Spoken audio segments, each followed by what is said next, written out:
Chapter 1. Naruto Uzumaki was not a normal boy by any means.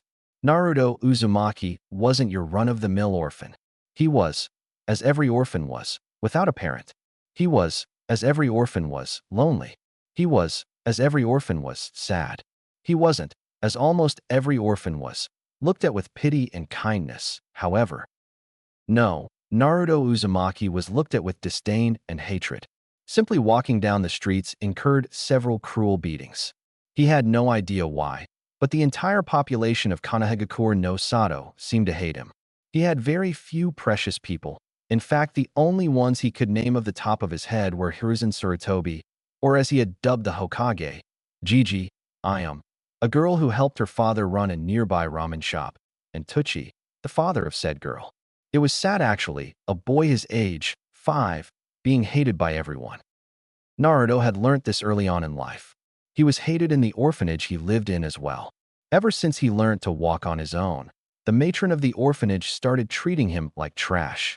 He was not allowed to play with the children of his age, and even when he managed to talk to them, they would sneer at him and told him, in no uncertain words, that a monster like him was not welcome in their group. He would get sad and then leave. Walking the streets of the village was like trial by fire for him. He had to take careful measures to remain as unnoticeable as possible.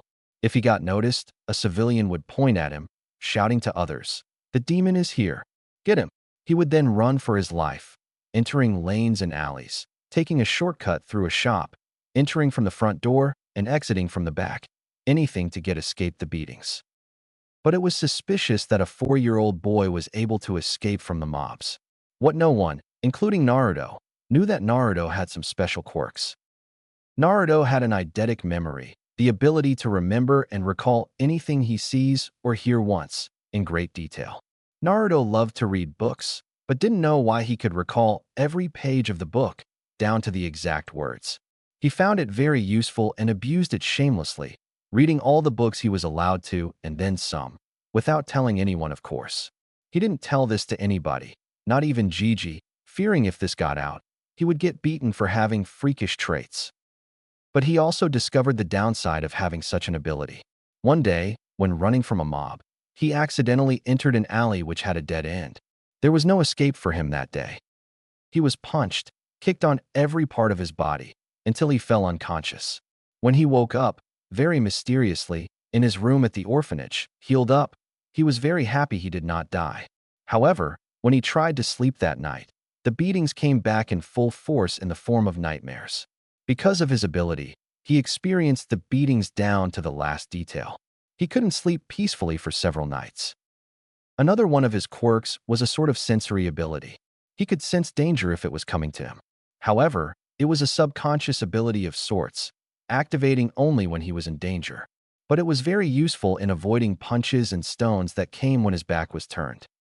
The village's behavior in general towards Naruto caused him to develop a need for positive attention, but also a need to avoid people, preferring to keep to himself.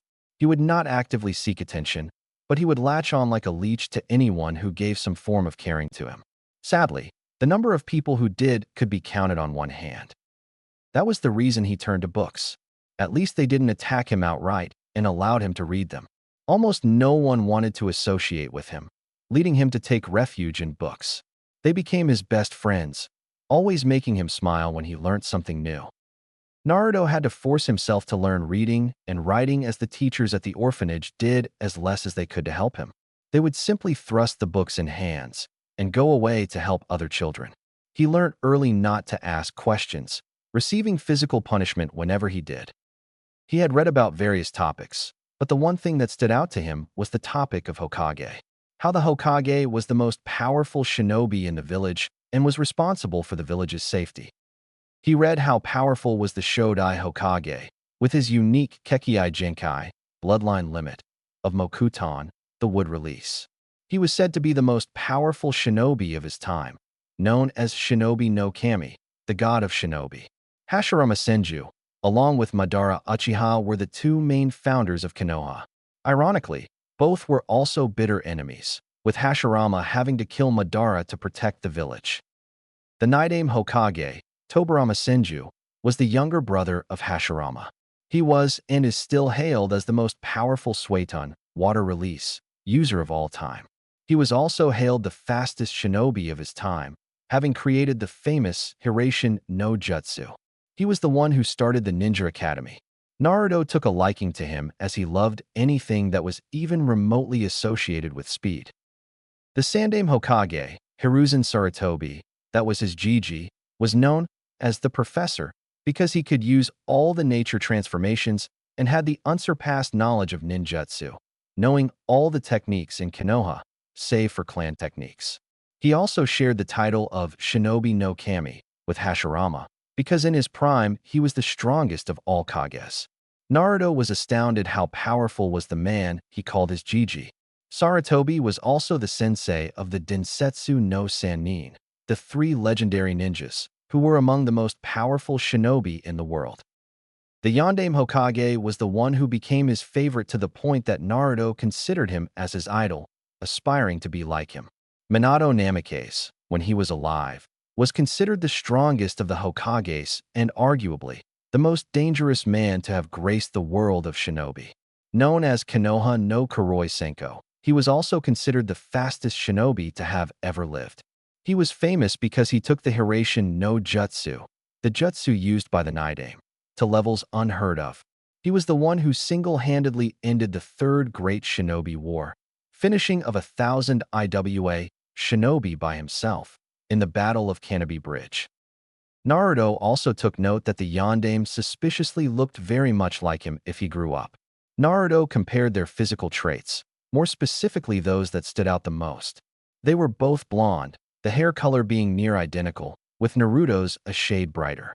But the eyes were what took him by surprise. Those azure blue shades were what he had as well. Looking back at him in the mirror every day, he became even more suspicious. During one of his outings, when his Gigi came to take him to the Ichiraku ramen that he loved so much, he asked him what it meant to be Hokage. Flashback. The old man stopped eating and looked at him, his eyes piercing him as if searching for something. He then smiled and said, "Perhaps you should ask me first, Naruto-kun, that what does it mean to be a shinobi?" Naruto looked surprised for a moment, but recovered and asked, "What does it mean to be a shinobi?" This time Gigi answered, "To be a shinobi means to endure. A shinobi is one who can follow or lead others into any darkness and work together to overcome that darkness and make it out the other side. A shinobi walks towards danger when everyone else is running away. That is because it is the duty of a shinobi to look at any foe and simply say, 'Bring it.' That is because shinobi exist to protect those who can't protect themselves." Naruto had a look of wonder on his face. He had no idea Gigi was that wise. An answer like that changed Naruto's entire view of shinobi. At first he thought that being a shinobi only meant performing cool jutsus and fighting in the name of your village. He had no idea the answer would be this deep in meaning. Sarutobi looked at Naruto and mentally smiled. He knew about Naruto's treatment by the villagers and his drive to be Hokage. He mused, "Perhaps I can give him a little insight on what being a Hokage means." Naruto recovered from his wonder and stared at his empty bowl, deep in thought. If this is what being a shinobi meant, then he had a pretty good idea on what being a Hokage meant. He was snapped out of his thoughts when Gigi said, "Now that that answer is out of the way, I can tell you what being a Hokage dash." "I know, Gigi." Those words stopped Hiruzen in his tracks, his head tilting in curiosity. "You know what, Naruto-kun?" Naruto looked up, understanding and respect in his eyes. Hiruzen was touched at the respect he was receiving from Naruto, but his curiosity was increasing. What being a Hokage means? Hiruzen stared at him, silently asking him to continue. Naruto spoke up. "The Hokage is responsible for everything in this village. It's his responsibility to protect everyone here and to make sure they are safe and happy with their village. He tends to the finances of this village, the rules, the daily events, everything. He controls every single ninja who bears a leaf headband and basically directs when they live and die. This job is not for the faint of heart and only for someone who loves this village deeply." At the end of his answer, he was staring back at his bowl.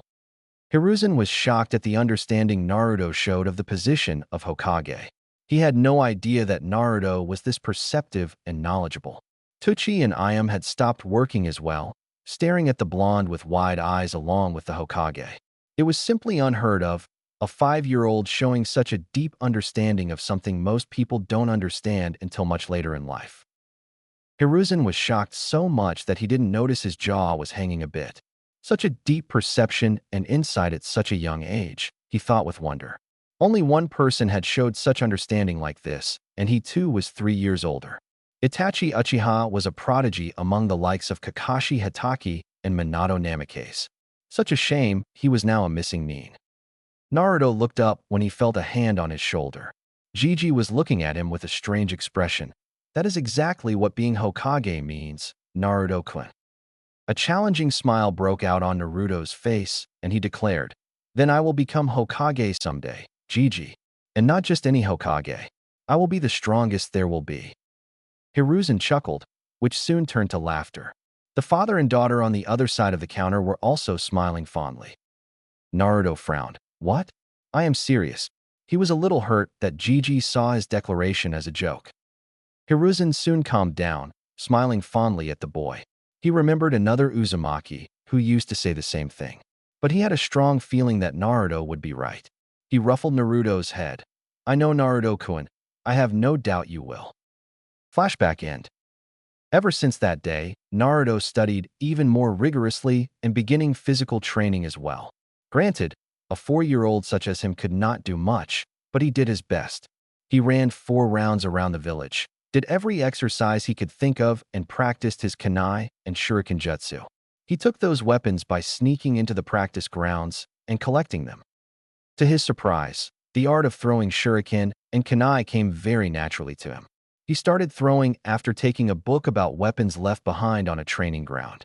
He had shaken his head at the disrespect shown to the book, but took it with him anyway. Just 2 weeks of practice, and he was throwing all bullseyes. That was not the only surprising thing. He had found that he could recover very quickly from physical exhaustion and wear and tear on his muscles. He recalled that he recovered surprisingly quickly after the beating from the villagers. A bloodline, perhaps? He didn't dwell on it further, but filed it away for later. But today was special. So special that he would have to take extra measures in staying safe. Because today was his birthday, and he was just kicked out of the orphanage. Roaming in the streets, he suspected what would happen in the evening. Today was the day the villagers celebrated as the Kyubi festival, the day the Yondaime defeated the Kyubi, and the day he would be beaten within an inch of his life or hunted and possibly killed. An epiphany struck him like lightning, causing him to suddenly stop in middle of the street. Yondaime, Kyubi's defeat, treatment of the villagers, demon boy, Gigi's avoidance of the topic. No, he wouldn't.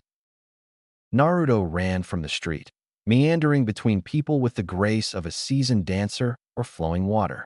He ran like it was no one's business, reaching his favorite spot, the head of the Yondaime, in record time.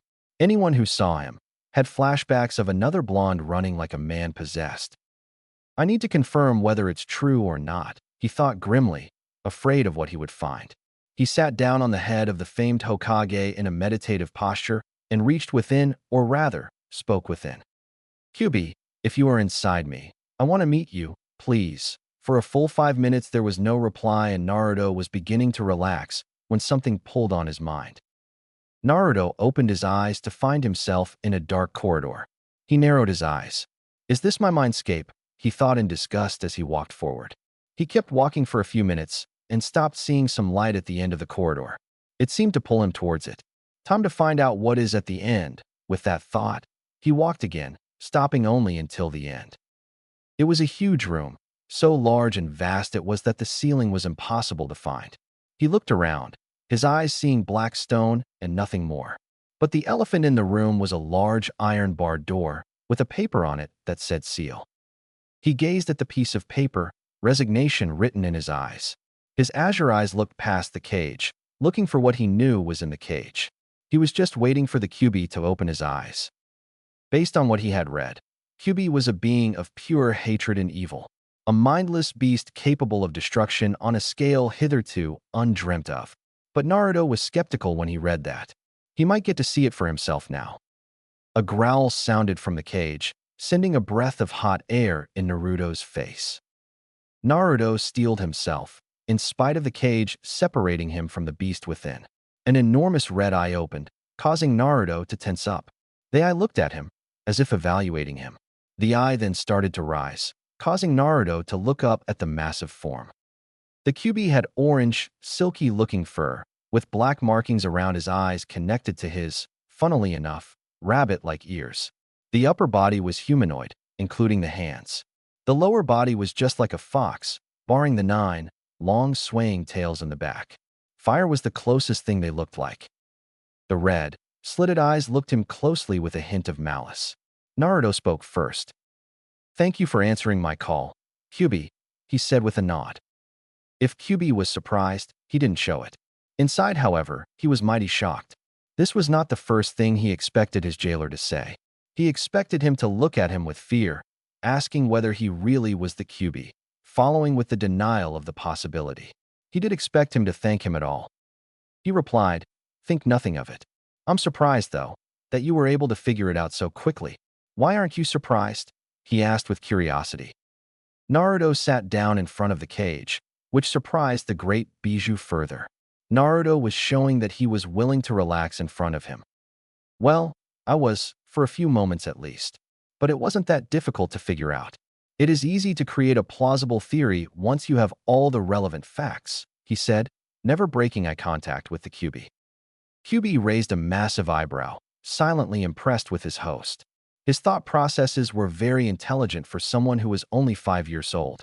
He was bold as well, bold enough to maintain eye contact with him. He also could not sense any fear from the boy. "Why aren't you afraid of me?" he asked him. Without a moment of hesitance, Naruto answered, "Because you are misunderstood."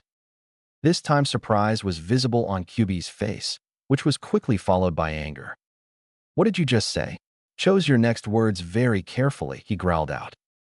Naruto wasted no time in answering. "In all the books I have read, they described you as a being of pure hatred. But that is only a one-sided understanding, isn't it?" he asked with a sad smile. Before Kyuubi could answer, Naruto continued, "Humans fear what they can't understand. The foremost aspect of your personality that they have seen is hatred, which, while a big part of you, conceals the being underneath that can feel emotions just like us. Isn't that right, Kyuubi?" Kyuubi was astounded at the amount of understanding his host showed towards him. Perhaps he could. "What do you want?" Naruto looked at him with his azure blues, reminding Kyuubi of another set of blues that looked at him fearlessly before sealing him. "If you wouldn't mind," a hesitant smile appeared on Naruto's face. "Would you be my friend?"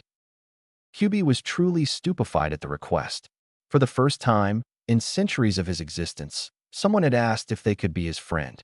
Naruto saw that the Kyuubi was surprised, and for the Kyuubi, if Naruto's request was not surprising enough, he was totally blown away by what Naruto did next. Naruto got up from his spot and walked into the cage. He walked up close and offered a hand for him to take. "My name is Naruto Uzumaki, and it is nice to meet you." Kyuubi had abandoned all signs of remaining composed and was openly gaping at Naruto. But he composed himself quickly and gave a sincere smile to Naruto. Seeing Naruto was too small to even shake his finger, he extended his index nail to him. Chapter 2. Naruto smiled. "You have a very nice name, Kurama." The newly dubbed Kurama smiled. "Thank you. It means a lot coming from someone whose name means fish cake." Kurama smirked at the end, intentionally making the jab at Naruto's name to see if he could rile the boy up. His success was only minuscule, though. Naruto only had a tiny frown on his face, instead of the full-blown childish rage Kurama was expecting. "Actually, I prefer the other meaning of my name. Maelstrom is much better than being compared to a fish cake, Kurama." Kurama chuckled, a smooth, deep baritone that lit up a warm feeling inside Naruto.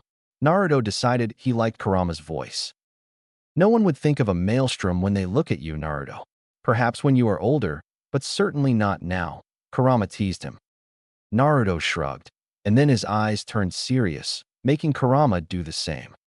Naruto asked the Bijou, "Kurama, you know I have questions, right?" Kurama nodded. "I assumed as such. However, I had expected us to meet when you were significantly older. I have to say, I was not expecting your call to me. Naruto shook his head.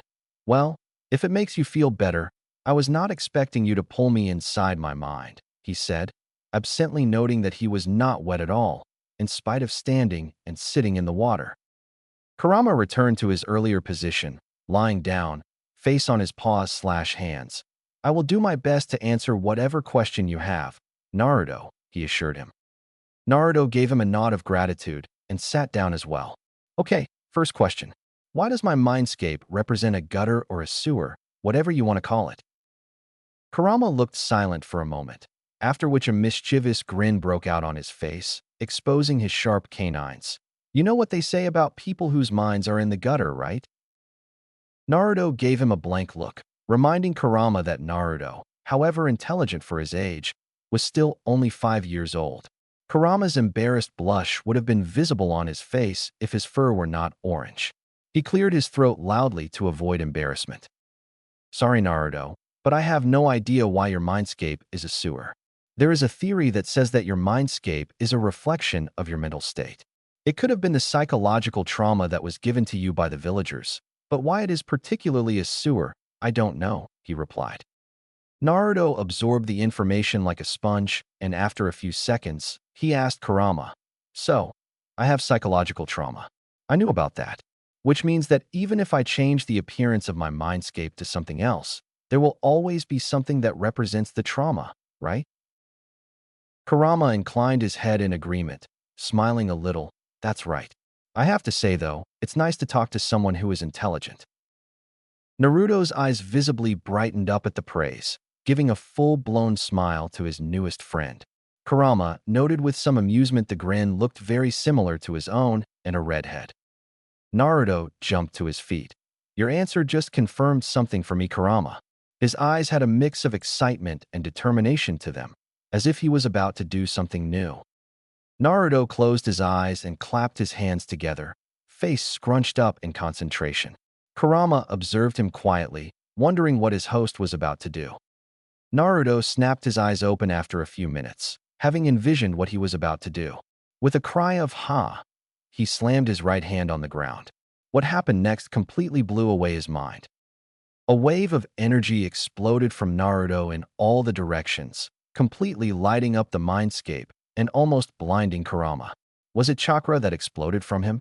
How is that even possible when he hasn't even unlocked it yet? That pulse of chakra completely shredded everything it came in contact with. Naruto may have possibly destroyed his own mind, were the thought running through Kurama's head. When he opened his eyes, however, he was stupefied to a degree he didn't think was possible. His eyes were wide, his jaw was hanging, making him look quite comical. A beautiful valley greeted his eyes, grounds that were lush and a shade of green that looked heavenly, streams with water clearer than he had ever seen. The grass felt soft under his limbs, and there was a massive oak tree with a shade that made it great for naps. The cage around him had disappeared, instead replaced with a collar which had the same piece of paper from before with the kanji for seal written on it. He looked at Naruto in wonder. This kid was a package of one surprise after another. Naruto got up from his position, looking no worse for wear. He smiled satisfactorily. This is so much better than before. Wouldn't you agree, Kurama? He asked, turning to him. Kurama was smiling like he was the happiest being on earth. No one had ever done anything for him, and Naruto, who had just met him, had already done so much for him. Kurama looked at Naruto with gratitude in his eyes. Thank you, Naruto. You have no idea how much this means to me. Naruto just shook his head at him. Don't worry about it. We are friends, right? Kurama nodded, feeling excitement in a long time, wanting to explore what Naruto had created for him. He was about to leave when Naruto's voice stopped him mid-step. However, it seems strange that there is no presence of a celestial body in the sky. I had envisioned it just like outside, he mused, a frown on his 5-year-old face that would have earned him so many squeals of kawaii from girls. Kurama too wondered what the reason could be, and quickly figured it out. He looked up and thought, perhaps it is because of the seal, he muttered. Naruto looked up at him, confusion written clear on his face. What do you mean? Kurama looked down at Naruto. The seal that keeps me inside you, Naruto. If it was only you, you would have had absolute control over your mindscape. But since I am here as well, the control gets divided equally. However, control on my side is restricted because of this seal. The absence of the sun or the moon that you envisioned could signify that this place is cut off from my senses. In easier terms, the outside world, he explained. Naruto processed Kurama's answer. If the seal was restricting Kurama's activity. What do you propose I should do, Kurama? Kurama put his hand under his chin. He could see only one way around this, and if Naruto messed up, it could spell trouble for both of them. But he would try his best to not let that happen. You would have to tear off a very small piece of paper on my collar. Leave the rest to me, Kurama assured him. When Naruto looked a bit hesitant, Kurama told him, Don't worry, Naruto. You can do it. If something goes wrong, I will take care of it. The reassurance erased any doubt from Naruto's face, and he promptly marched up to Kurama's collar, making sure to tear only the smallest piece of paper. Kurama nodded in satisfaction and approval. He could feel a tiny bit of control get back to him. Just a snap of his fingers and a sun appeared in the sky, lighting up the valley, making it even more beautiful. Naruto smiled at the sight, but it faded at the sight of a cave that he instinctively knew not to go near. He turned back to Kurama, who had an expression of curiosity on his face. Naruto, what was that wave of energy that exploded from you earlier? And how did you know how to change your mindscape? Naruto gave him an innocent look. It is my mind, Kurama. I can make anything happen in here. As for the energy wave, his expression turned sheepish and he rubbed the back of his head, reminding him of the boy's mother who had the same habit. It just seemed cooler than simply changing the surroundings in the blink of an eye. This time it was Kurama who gave him a blank look. A sweat drop appeared on the side of his head at the sheepish laugh of his host. He shook his head. It seemed Naruto liked to be a dramatic smartass. He concentrated and nodded in satisfaction. He could now sense chakra signatures of almost the whole village. Once Naruto opened his eyes, Kurama would be able to see as well. Nevertheless, you have my thanks.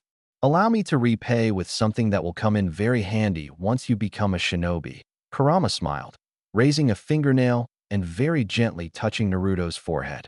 The nail shined for a moment and then faded back. Naruto raised an eyebrow. What was that? Kurama smiled mysteriously. Why don't you discover it yourself? I can feel several chakra signatures closing in on you. Time for you to open your eyes, Naruto. Naruto nodded and turned to leave, but froze. He slowly turned around and smiled embarrassedly. How do I leave? Kurama had to squash the urge to facepalm. It seemed that Naruto had his moments of stupidity every now and then. Just jump into the water, Fishcake, he said exasperatedly. Naruto frowned at Fishcake, but nodded and with a leap that was impossible for any child his age, jumped into the water. Kurama shook his head, amused. It was only because Naruto was in his own mind that he was able to do so. Perhaps I should have told him that he could get out with just a thought, he mused. Then he removed that thought immediately. Nah, it's too much fun messing with him. Naruto opened his eyes slowly, without a hurry. He was thinking about what gift did Kurama give him when he felt it. Like someone was coming his way. He slowly turned his head around, face paling at the sight. Dozens of people, knives, clubs, crowbars in hand, excited expressions on their faces, shouting, Today is the day you die, demon. We will finish what the Yondaime started, and we will avenge him. Naruto's expression had turned utterly horrified. There was only one way to get off the monument without falling splat on the pavement. Outrun and outmaneuver the mob. He wasted no time. He kicked up to his feet and immediately started running in a perpendicular direction to the mob. Since he had been running regularly for 1 year, he had built up some pretty good speed and endurance. His plan was to take a wide arc around the mob, and as soon as it was behind him, hightail it into the streets where he could lose them. He took off into the forest, the mob following him closely behind. As he began to cut an arc around the mob, hairs on the back of his neck stood up, a clear sign of danger. However, unlike before when he could only detect danger, this time he could feel the direction the weapon was coming from. Naruto was an imaginative child. From where he had developed his imagination, no one knew. But there was one thing about his imagination that even he knew was not normal. His body had the most unnatural and peculiar ability of following the commands of his mind down to a T. As soon as he had sensed the knives speeding at him, he thought of only one escape scenario, and his body followed it as it did before several times, just not in a life-and-death scenario. He jumped, body in the air, rotating like a screwdriver, the knives going under him, missing him by just a few inches. He rolled on the ground to soften his landing, and continued running away, successfully getting the mob behind him and the road in front of him. He managed to get to the streets, where he purposefully chose the market street where he could lose them. He knew the civilians could not do the tricks that he could. He vaulted neatly over several carts without losing momentum, each time increasing the gap between him and the mob. He turned left at an intersection and jumped up a wall, hanging on the other side until he was sure the sounds of the mob faded away. He jumped back on the road. He took a moment to catch a breath. If he was not mistaken, he had run at full speed for close to 3 miles. Impressive for a 5-year-old, the familiar voice of Kurama sounded in his head. Naruto looked surprised for a moment, but then shook his head. It was probably because of the change that he had done to the seal. He also chalked it up to adrenaline that he had run so far and fast. That was a lot difficult than he had imagined, but he blamed it on his clothes. An orange jumpsuit stuck out like a sore thumb among the masses. It was as if he had stuck a piece of paper behind his back saying, "Kill me." The blonde hair wasn't helping either. But then again, he had nothing else to wear. The keepers at the orphanage looked very satisfied when they had given him the jumpsuit. They probably wanted him to be spotted in case he attempted to hide from a mob. Too bad they underestimated him. So deep he was in his musings that he didn't notice he had entered an area of Konoha no one had taken a stroll in for at least 5 years. He looked when he saw he was standing before the gates of a beautiful mansion. "Naruto, open the gates of the mansion. Let's explore," Kurama's excited voice sounded in his head. Naruto shook his head. "I would be an idiot to even touch the gate. Can't you see all the seals engraved on it?" Kurama insisted, "Do it. Who knows, you might get a surprise." Naruto frowned at the behavior of the fox, but followed his advice anyway. He placed his hand on the seal of the gate and closed his eyes, as if waiting to be blown up. He didn't notice the seals glow slightly. He opened his eyes when nothing happened. Tentatively, he pushed the gate, and to his surprise, it opened easily. The seals must be malfunctioning if a strange like me could enter in here, he thought. The mansion was beautiful. It was a traditional 2-story mansion, surrounded by lush, green grounds. There was even a small pond with clear water in front of the house. Whoever this house belongs to must be insanely wealthy, he thought with wonder. Money was something that was rarely available to him. He decided not to dwell on it further. As he approached the front door, he began to think it was a bad idea coming here. What if someone spotted him? What if he accidentally activated a trap? He cautiously turned the doorknob, hearing it click open. He opened the door fully, seeing the dark living room with a sofa and comfortable chairs. He turned on the light, surprised that electricity still flowed in the circuits of the house. But it was all covered in a thick layer of dust. The owner has been gone for a long time. But why? He wondered. As he turned in the direction of the fireplace, he stopped short at what he saw. The first thing that caught his eye was the uniquely shaped kunai embedded in a stone slab placed on top of the fireplace. Every shinobi or to-be shinobi worth his or her salt would recognize the tri-pronged kunai. It was the Yandame's kunai. He now knew that this house belonged to the deceased Hokage. Crap. He had just broken into the Yandame's house. Double crap. He was just about to turn tail when Kurama's voice sounded in his head. "What's that?" He turned around again, seeing the portrait above the fireplace for the first time. It was Minato Namikaze, decked out in full Hokage uniform, along with a beautiful redhead wearing a high-collared, sleeveless blouse under a long, loose-fitting dress with a wristband on her left wrist and standard shinobi sandals. A medium-sized bulge on her stomach made him realize that she was pregnant. But that was not what caught his eye. The redhead was waving a peace sign, with a very familiar grin. The same one he wore whenever his mischievous tendencies surfaced or when he was really happy. Her face was also very similar looking to his own. Her exquisite violet eyes were shaped just like his eyes. With a jolt, the pieces of a puzzle that he could never solve arranged themselves, forming a long sought-after answer. Blonde hair, azure blue eyes, the familiar grin. Same shaped face, identically shaped eyes. He had just found out the identities of his parents. Congratulations, kid. You finally found them. Kurama's smooth voice was softer this time. Chapter 3. Naruto stood in front of the fireplace, eyes glued to the portrait, a storm of emotions raging inside of him. He didn't know what to feel, whether to be happy that he finally has found out who his parents are, or were, he thought bitterly, or whether to feel hurt that his GG hid his parents' identity from him, or whether to feel furious at the treatment from the village. His hands were clenched so tightly that his knuckles turned white. Kurama consoled him. It's okay to feel this way, Naruto. Anyone who would have been in your shoes would have felt the same. Naruto finally sat down in Indian position, the energy leaving his legs. He tried to think something, but the thoughts evaded him, only the image of his parents situated in his minds. He was finally with his parents, yet at the same time, he was not. Tears finally fell from his eyes from holding them back for so long. He cried for a long time, finally letting his emotions have an outlet. For the first time in his life, he felt like he was alone in the whole world. Sniffling, he asked inside his head, Kurama, did you know about this? Kurama remained silent for a few moments, which were enough for Naruto to deduce that he knew. Kurama knew, and he still didn't tell him. I did know, Naruto. After all, you shared the same space with me for 9 months inside your mother, the fox replied softly. Naruto cried even harder after hearing this. It was like a whole new storm colliding with storm that was already raging inside him. On one hand, he was happy that he and Kurama were together even before he came into this world.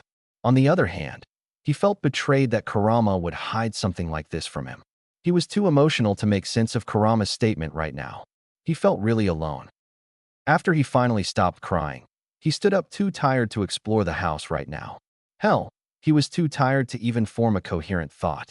Somehow, he climbed the stairs, opened the first door that was in front of him, and fell onto the bed, asleep before even hitting the soft mattress. Hiruzen was panicking. He knew what the day was, and he had been wanting to get out of this office to spend time with his surrogate grandson. But fate seemed to have other plans for him, as instead of having the normal amount, 3 stacks of paperwork in front of him, he was literally buried in the paperwork. He assigned 2 of his ANBU, Parrot and Ox, to keep an eye on Naruto. Sadly, he didn't know and was unaware that the 2 ANBU were firmly against the demon boy. He didn't know that they were the ones who gave the mob directions to where Naruto was in the evening. It was only when they came to report that he found out the truth. The 2 ANBU appeared in his office and knelt down in front of him. Report, he ordered. Parrot was the first one to speak. We lost the boy, Hokage-sama. Because today is the Kyubi festival, crowds were thick and that is where we lost I am. Unfortunately for the 2, Hiruzen didn't believe them for a second. If not for the seriousness that the situation demanded, he would have laughed out loud that a 5-year-old was able to lose them in a crowd. Yanbu were specifically trained for such scenarios. Secondly, he caught both of the slips of tongue, demon, and it were not so hard to deduce. Hiruzen rarely felt anger. In fact, he rarely found the reason to get angry. Even Danzo could only get a small amount of irritation out of him. But right now, he was past irritated. No, he was downright furious. All the ANBU in the room felt it. The ridiculous amount of killing intent that was coming from the Hokage. Shit, both the ANBU thought. Cat bear, he shouted. In an instant, the 2 ANBU were kneeling in front of the Hokage, just behind Parrot and Ox. Orders, Hokage-sama. Hiruzen barked out. Take these 2 to Ibiki. Tell him to hold nothing back and find out what they were doing this evening. Also, tell Inoichi that I want to know every face that was there in the mob. Hi, Hokage-sama. The 2 ANBU instantly caught the traitorous ANBUs and promptly flickered out. Now that he was somewhat calm, the previous panic returned. Where was Naruto? Was he injured? Worse, was he dead? Was he even in the village? He took out his ball that he used to keep tabs on the village occasionally. Mostly, he used it to ensure whether Naruto was alright or not. He channeled his chakra through the ball, searching for Naruto. However, he was floored when nothing came up. He repeated his search 2 more times, just to be sure. The result remained the same. He did not like where this was going. It was a strong possibility that Naruto was outside village walls. "Dog, tiger," he called out. In an instant, the mentioned two were before him. "Track him down, no matter what. Even search outside the village if you have to." "Hi, Hokage-sama." They flickered out. Hiruzen sat down with a heavy sigh. He was mentally exhausted from the paperwork he had been doing all damn day, and then this. "Where are you, Naruto-kun?" He decided to sleep in his office and wait for them to come back and report, trusting his ANBU. The sun's rays peeked from in between the curtains, falling straight onto Naruto's face. Blearily, he opened his eyes. Although he slept peacefully last night, he was mentally and emotionally exhausted. This type of exhaustion was new to him, having never experienced it before. At first, he had no idea where he was, but then last night's memories came back to him. He viciously fought back the tears that threatened to fall out again. "No, I will not cry again. I did enough of that last night," he reminded himself. It was time, he decided, to think through this logically. First things first, morning rituals. He got up from the bed and headed to the bathroom. Surprisingly, it was very clean and dust-free compared to the rest of the house. Weird, he thought before closing the door. Second, he needed to get out of here and meet his Gigi. He had no desire to meet that man now, but the man had looked after him like his own. He was there for him when no one was. He was probably worried sick. Although he was dying to explore the house, it was best not to worry the old man even more.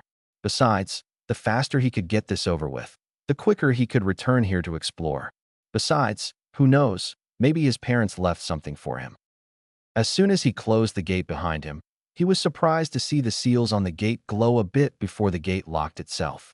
They were not malfunctioning. The seals recognized my chakra, which is why I was able to get in, he thought in awe. He had read that the Yondaime was regarded as a seal master of the highest caliber, but seeing it with his own eyes was entirely different. Sensing his chakra signature when he hadn't even unlocked his chakra, his father was awesome. That decided for him. If his father could do Fuinjutsu like this, he will too, and he would be better than him. He then turned to leave when a thought struck him. He was about to dwell on it, but he roughly shook himself out of it. "I don't have time. I have to meet Gigi." With that, he ran out of the area, picking up speed when he realized he was quite far from the Hokage Tower. En route, he mentally nudged his friend. "Hey, Kurama, you awake right now?" For a few seconds he heard nothing. Then he heard a yawn in his head, almost making him do the same before he viciously squashed the urge. "What's up, Naruto?" Naruto faltered in his running, almost falling flat on his face. He couldn't help the grin that came on his face. Hearing Kurama, an ancient demon, using the slang that kids his age do was hilarious. A stray thought from last night's conversation with Kurama. "About last night, what did you mean when you said that we shared the same space for 9 months inside my mother?" he asked curiously, turning serious once more. Kurama replied, "I meant what I said, Naruto. You are smart enough to figure out the answer to your question." Naruto's expression turned grim at that. It meant he and his mother were exactly the same, host of the Kyuubi no Kitsune. But why was his mother? "Jinchuriki," Kurama interrupted his thoughts. Naruto blinked at that. "What?" Kurama elaborated. "Jinchuriki is the term that you are looking for. It means power of the human sacrifice. They are humans who have a tailed beast sealed inside them." Naruto did not falter even for a second after this revelation. He was almost halfway to the tower, which means he could learn a little more. "I get what you mean. What I don't understand is why my mother was a Jinchuriki before me. Also, what is my mother's name? Why was I made into one?" Questions were coming one after the other like water from a running tap. Kurama raised his eyebrows at the onslaught of questions. Whoa. Slow down, Naruto. You have to understand that I cannot answer all of your questions." Naruto was a little peeved at that. Why not? Kurama simply shrugged at that, acting as if he didn't even notice Naruto's anger. "Because there is an old man who can answer these questions better than I can." Naruto calmed down at that. Kurama was right. He had no hand in who he was sealed. Gigi was the Hokage. He was the one who probably knew more about these matters. Another thought struck him, but the tower was within his sight now. Better make this fast, he mused. "Hey Kurama, what was that you gave me last night as a gift?" he asked. He could see Kurama grin in his mindscape. I'm surprised you could pick up on that. The fact that you unintentionally used it is even more impressive. Naruto scowled a little. Stop beating around the bush, Kurama. Just tell me. Kurama, however, did not budge. Don't tell me you can't figure it out, Naruto. You may not know, but I can feel how close you are to figuring it out. Naruto was slowly getting irritated with the game of riddles that Kurama was deliberately dragging on. He was about to give him a mental scar to remember when he suddenly figured it out. He had actually felt the mob approaching. Did you? Did you actually give me a sensory ability? Kurama shrugged. Naruto mentally hooped. Thank you so much, Kurama. Secondly, his tone turned menacing, causing Kurama to lift an eyebrow. This is for annoying me with riddles. With that, he turned his entire mindscape orange. He would cherish Kurama's yell of horror forever. He reached the Hokage tower, panting only lightly. Standing in front of the tower, he felt a little anxiety creeping up inside him. He faced the sky. What is the time, Kurama? Observing the position of the sun, it should be around 6 in the morning, he deduced. Naruto idly questioned himself. Would Gigi be even awake at this hour? He shook his head. He would not back down now. He steeled himself and entered the tower. Seeing almost no one in the corridors, he almost turned back, but resolutely thought to himself that he would wait for him. He arrived in front of the Hokage's office. Seeing the absence of the secretary he knew was supposed to be here, he sat on the bench outside the office. This was his first time in the Hokage tower, so he decided to look around. But there was not much to look around. All the important stuff must be someplace where only authorized people could access it, he assumed. Sighing, he closed his eyes, figuring he could talk to Kurama about his newly acquired sensory abilities. Kurama, how could I sense the mob before when I haven't even unlocked my chakra? Kurama thought about it a bit and then answered. He had nothing else to do anyway. Good observation, Naruto. It is simple. It was a newly awakened ability. Naturally, it would require time before it stabilizes. But before that happens, it is unstable for a little while. It was in that time period that you could sense the mob. If you were to try it now, you won't be able to use it, he explained, keeping it simple so Naruto could understand it. After hearing Kurama's explanation, Naruto concluded that the ability Kurama had given was a chakra-dependent ability. He could only use it as long as he infused chakra, that too, in a specific way so that he could sense. Damn, that means I have to first unlock my chakra, he pouted. Kurama again spoke up. Before I forget, I did something else as well. Sensor ability was not the only thing I gave you. Naruto rose an eyebrow in confusion. Now that he thought about it, not many kids his age could do that. What do you mean? Kurama expanded on his statement. I tweaked your ability to sense danger as well. Naruto nodded. I noticed that. Kurama's grin became sly. Then did you also notice that when your danger sense activated, your surroundings seemed to slow down? Naruto froze. Did that really happen? He thought back to the events of last night, specifically when he avoided the knives that were about to skewer him. He did remember seeing the knives coming in a sort of slow motion. Damn. He mentally whistled. Holy shit. You are right. I remember that. How is that possible anyway? This ability would be so useful in the future. Kurama shrugged. It was my way of saying thanks for what you did for me last night, Naruto. Naruto deliberated on whether to try and unlock his chakra right now, or to wait to enter the academy and then unlock it. So deep he was in his thoughts, he did not notice the Hokage coming his way. Hiruzen had a restless night. The aged Hokage's worry increased when Dog and Tiger came back after a search that lasted 4 hours. They reported that they searched every corner of the village, every possible place where Naruto might be, but found nothing. Hiruzen had dismissed them and headed back to his home, turning in for a sleepless and worrisome night. When he got up in the morning, his first thought was about whether Naruto was alive or not. He immediately got up, shaking off the morning drowsiness like a seasoned veteran. He quickly got dressed and used the body flicker to get to the Hokage tower.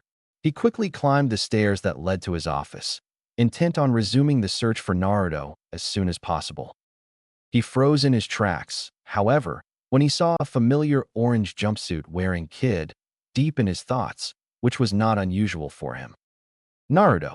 His exclamation was filled with relief and happiness. Naruto looked up, and Hiruzen knew something was wrong when instead of seeing the usual face-splitting grin, he was greeted with a small smile filled with sadness. Nevertheless, he grabbed the boy into a bear hug, which Naruto did not hesitate to reciprocate. "Are you okay, Naruto-kun? Where were you last night?" The questions rushed out like water breaking from a dam. He felt tons lighter than he did last night. Naruto gave him a small smile and said, somewhat Gigi, "And as for the second question, I need to talk to you in private." Relieved, but his confusion growing, he ushered the boy in his office. Naruto's keen eyes scanned the office, looking for places where shinobi might be hidden. The Hokage cannot be without bodyguards, after all. The upper four corners of the room, that's where they are hidden, Kurama supplied helpfully. Naruto gave him a nod of thanks, and then turned his attention to the aging Hokage. "So, Naruto-kun, what did you want to talk about?" Naruto debated whether to tell the old man to make his ANBU leave, but decided to kill two birds with one stone. "I know who my parents are." That simple statement changed the entire atmosphere of the office. Hiruzen tensed up, and so did the ANBU in the office. To those who were intelligent, it was quite easy to deduce just whose son Naruto Uzumaki was. Fortunately, or unfortunately, those were very few. However, Naruto's file itself was classified, with no one but only the Hokage had access to. To find out that Naruto knew about something that only the Hokage had the right to know was very unexpected. Hiruzen wasted no time, waving hand seals. The ANBU recognized the order to leave them alone. They vanished, and Hiruzen activated the privacy seals in the office. He gave his complete attention to Naruto. And who were they? Naruto was unnerved by the caution in the old man's eyes, but steeled himself and answered, "The Yondaime Hokage and his wife."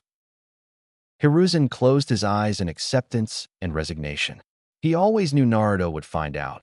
He just never expected it would be so soon.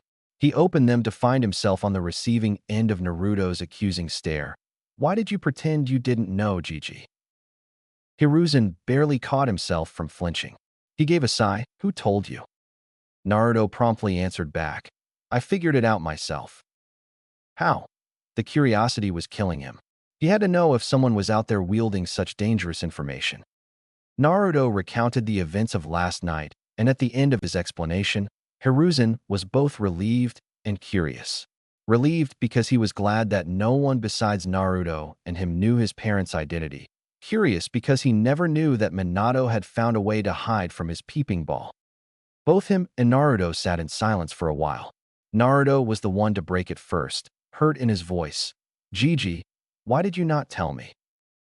Hiruzen responded, weariness coloring his tone. "Naruto, you have to understand that your father had many enemies. I could not afford to take the chance that you wouldn't blurt it out accidentally." Anger finally filled Naruto. "Do you have any idea how desperate I was for answers?" He whispered, but the anger in his voice was as clear as the sky. Guilt hit the Hokage with the force of Guy's fist. He could honestly not relate to Naruto's situation. "Do you know," Naruto's voice was a bit louder this time, "how it broke me to not know the identity of my own parents?" He was shouting at the end. "I have the right to that information more than any other person in the world." Tears were freely flowing down Naruto's face by now. Hiruzen himself was shedding tears of his own. Naruto was right in that account. He had a right to know who the people were who brought him into this world, more so than anyone. But as the Hokage, his decision had to be logical. Sentiment could not be afforded by someone of his position. Naruto had calmed down after a few minutes.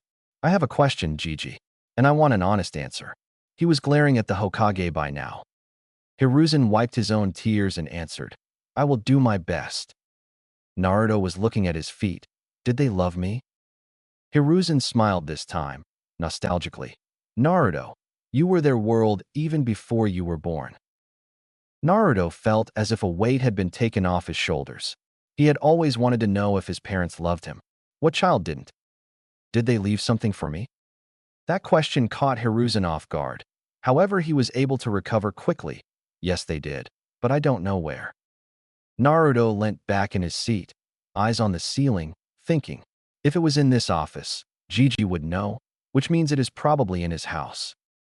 Kurama, would you know by any chance? He decided to ask the fox. Damn, I was hoping to watch you scuttle around for answers. It is always entertaining, Kurama grumbled. Naruto mentally raised an eyebrow. So you do know? Yes, in fact, it is the place where everyone would least suspect, answered the demon. Naruto waited for more, but it never came. He mentally huffed. Fine, I'll do it myself. And just for leaving me in the suspense, he changed his mindscape to orange again. Kurama's howls were somehow louder than before. In a place where everyone would least suspect. Where could that be? From what is written in the books, Dad was a very humble man, but the size of the house implies he liked to live in comfort. Since he was a seal master, a study where he did his work would also be there, but he would place seals all over it to be safe. Everyone would expect him to keep the important stuff in his study locked tight, he thought. Like lightning, the answer came to him, causing his eyes to widen slightly. Seals can be broken if someone is skilled enough. But no one expects to find treasure buried right under their noses. Which means what isn't in the study is right in front of me. The image of his parents' portrait came into his mind. He stood up from the chair with such force that it was knocked backwards. I know where it is. Hiruzen jumped up at the shout, eyes wide. Kano what, Naruto-kun? But Naruto was already running towards the window. Hiruzen hurriedly deactivated the privacy seals, just in time. Naruto opened the window and jumped onto the slope of the Hokage tower. His speed easily carried him towards the edge of the slope. He executed a perfect cartwheel on the edge, his hands holding on and legs going over in an arc onto the wall. He then released his hold, falling towards the ground. He rolled perfectly to soften his landing and then ran full throttle back to the house of his parents. Hiruzen had gone pale as soon as he saw Naruto cartwheeling over the edge and letting go. However, panic gave way to relief when he saw Naruto had landed perfectly and was running away. That boy will send me to an early grave, he thought as he prepared to follow. He gave the order to stand by to his ANBU as he darted after Naruto. He had to admit, for his age Naruto was unusually fast. He easily caught up to Naruto, who was easily ignoring the stares around him. Hiruzen asked the excited boy, Naruto-kun, do you mind if I take us there quicker? I know where you are going. Naruto glanced at him and said, then pick me up and do it. Hiruzen nodded as he did just that and vanished in a body flicker. The villagers thought the Hokage was chasing the demon boy to kill him, and when they saw him pick it up and vanish, they smiled.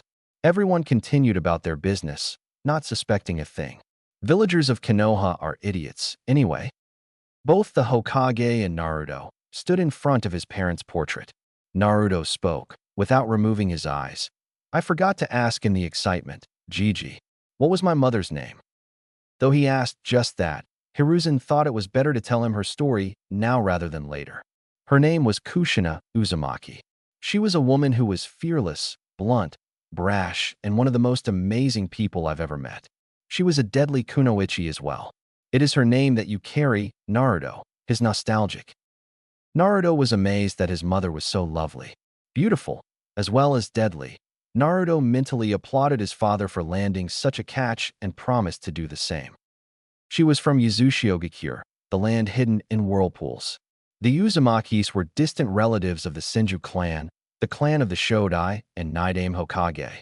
They were feared for their Fuinjutsu skills. They were the undisputed masters of the art. It was your mother who taught your father Fuinjutsu. They had immensely dense and large chakra reserves, which gave them a longer life than any other ninja. Some of them had special chakra, which they could physically manifest in the form of chains. Your mother was one of them. He recalled, with Naruto soaking it all up like a little child hearing stories from his parents. Hearing how powerful his mother's clan and by extension, his mother was in Fuinjutsu, his resolve to master it only strengthened. He wanted to ask him why she was made the Jinchuriki of Kurama, but let it go. He could always ask another day. He turned his attention back to the portrait. He could not find any seals, but given his parents' skills in Fuinjutsu, they could have made a seal that hid all other seals. How do we go about this, Gigi? Hiruzen pinched his chin in thought. There was a high possibility that the portrait only required Naruto's blood to open. Letters from parents were only meant to be read by family. After all, you have to apply a bit of blood on the portrait, Naruto-kun. If something such as letters from your parents is there, Minato would trust no one but his blood to read them. He took out a kunai and silently asked Naruto if he could slice his hand. Naruto gave him his hand without protest. Quickly and efficiently, Hiruzen sliced Naruto's thumb, opening up a small cut. Naruto, knowing his fast healing would seal it within seconds, instantly wiped his thumb on the painting before it closed. For a second, nothing happened. Naruto and Hiruzen thought that they might have been wrong, but then the whole frame of the painting lit up, showing intricate seals that only an Uzumaki or Minato would have hopes of understanding. There was a small click, and the portrait pushed out a little. Naruto, more eager than he had ever been in his life, opened the portrait. Inside there was something very unexpected. Chapter 4. Naruto and Hiruzen stared in bewilderment at what met their eyes. There were only 2 envelopes that were there. Naruto was a bit disappointed that there were only 2 envelopes remaining of his parents' legacy, but changed the direction of his thoughts immediately. He was taking something at face value, which he would never do. Perhaps it's the feelings I experienced last night. Emotions are clouding my judgment, he thought. Don't worry about it, Naruto. Feelings and thoughts such as those never truly fade away. You just learn to live with them. Besides, it happens to the best of them, Kurama reassured. Naruto noticed how Kurama excluded himself from the best of them and rose an eyebrow mentally. It does not happen to you? Kurama arrogantly puffed up his chest and declared, of course not. I'm the Kyuubi no Kitsune boy, a being such as I am above such petty things. Naruto ignored the pompous rambling of the fox and turned his attention back to the envelopes. He quickly took them from their place and checked carefully if there was anything left. Seeing he had taken all there was, he closed the portrait. The seals glowed again, signifying the portrait had been locked back. A sudden thought struck Hiruzen, and he had to resist the urge to smack his forehead for what he was about to do. Why didn't I ask this earlier? Damn the forgetfulness that comes with this age. Hiruzen felt really bad, but he had to do this right now. Tentatively, he placed his hand on Naruto's shoulder, knocking the boy out of his trance. He was gazing at the envelopes as if they were the most precious things in the world to him, which they were. Naruto-kun, why weren't you at your room in the orphanage yesterday in the evening? He asked slowly, as if afraid to find out the answer to that question. Naruto could not help the flinch that the question brought.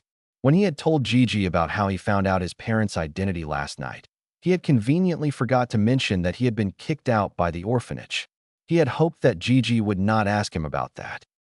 In a mumble that Hiruzen barely understood, the blonde said, "The matron kicked me out yesterday evening."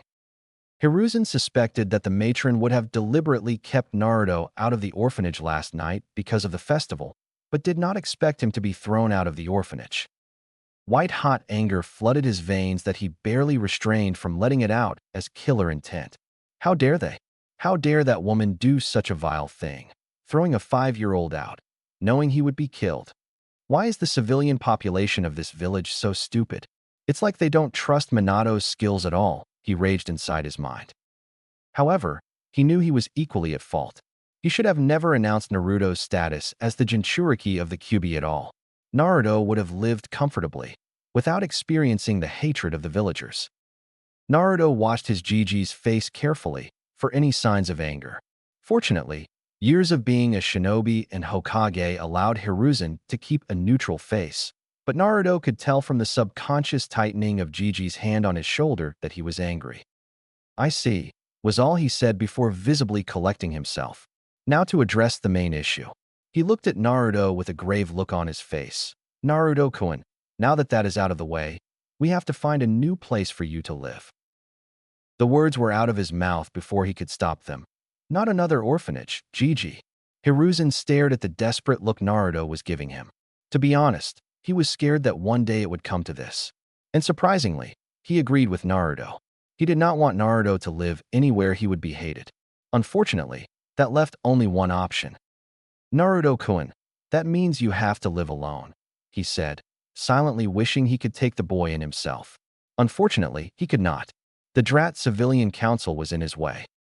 Naruto crossed his hands over his chest defensively, not hesitating for a moment to answer. Better than living in some place where I am treated with bias. He was looking at Hiruzen, chin tilted upwards in a way only children could to show their stubbornness. "Oh, Kushina, his stubbornness reminds me so much of you," he recalled with a sad smile. He knew Naruto would not budge from his point. Sighing, he said, "But are you sure you will be able to take care of yourself? You will have to cook for yourself, bring food for yourself, clean your clothes, keep your home clean, which is very hard considering the size of this house," he explained wisely. However, all that wisdom was thrown out of the window when he noticed the look Naruto was giving him. His face was set in a deadpan stare, an eyebrow raised. He found himself feeling quite stupid when Naruto kept looking at him like that, the deadpan never leaving. He was reminded of another blonde who used to make many people feel stupid with the same look on his face. Naruto spoke seriously, as if he had not noticed how uncomfortable the man was at all. "Gigi, when you consider the size of this house, it is clear that no single person could take care of a place such as this by himself. I never said I want to live here. A small apartment would do." Besides, his expression turned a bit sad. "This house is so big that the loneliness will start to bother me, considering whose house was this in the first place." Hiruzen was surprised at the maturity that Naruto was showing. People thrice his age aren't this mature, he thought with amazement. No matter how many times he saw Naruto, he was always stunned at how mature Naruto was for his age. Considering his options, he said, "Give me 1 hour, Naruto-kun. I'm positive I can find an apartment big enough just for you.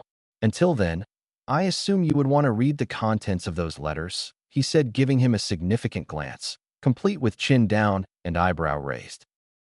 Naruto suddenly seemed to remember about the envelopes. His hand shot to his lower's pocket where he had put them somewhere between his talk with Gigi.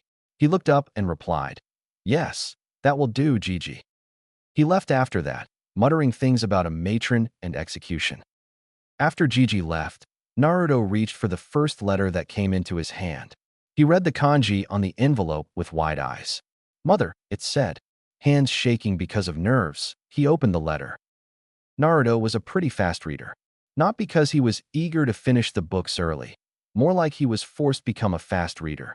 The matron at the orphanage would give him books, but would take them away very quickly, which is why he forced himself to become a fast reader. But this letter was read very slowly, wanting to taste each word of his mother. "Dear Naruto, oh, my sweet little child, how I wish that I were alive to see you grow into a fine young man like your father. I'm writing this letter in case something happens to us and you are left alone. If you are reading this, it means that we are dead. We are so sorry for leaving you, baby. First things first, I love you with all my heart, Naruto. A mother never stops loving her child, even in death. Know that I am still watching over you. And another thing, don't you dare visit me unless you are 110 years old. I want you to live a full and happy life and only die of old age. Second, if you decide to become a shinobi, remember the 3 vices of shinobi life. First is alcohol. Be responsible about it and don't become a drunk. Second is money. Use it responsibly and try not to waste it. If you do want to waste it, better do it on your wife. The third is women. And as your mother, I absolutely forbid you to become a pervert and a womanizer. Respect women and also find a woman you love and want to spend your life with. Don't settle for anything less." At the bottom of this letter, you will see 2 kanji. The first one contains my sword, if you ever decide to take up kenjutsu. The second contains the ring with which your father proposed me with. Give it to the girl you believe will love you for the rest of your life. Once again, your father and I love you, no matter what. Remember that, Naruto. With love. Kushina Uzumaki. P.S. Learn Fuinjutsu. The Uzumakis were known for it, and your father mastered it as well. I have left 10 volumes of Fuinjutsu that I got from the Uzumaki archives, everything you need to become a master. Best of luck, baby. Naruto was numb after reading the letter from his mother. He could not find the words to express how fulfilling and satisfying and amazing it was to hear words from his mother, even if it was on a letter. He saw the kanji that his mother mentioned and smiled, his face-splitting grin at that. His mother was awesome.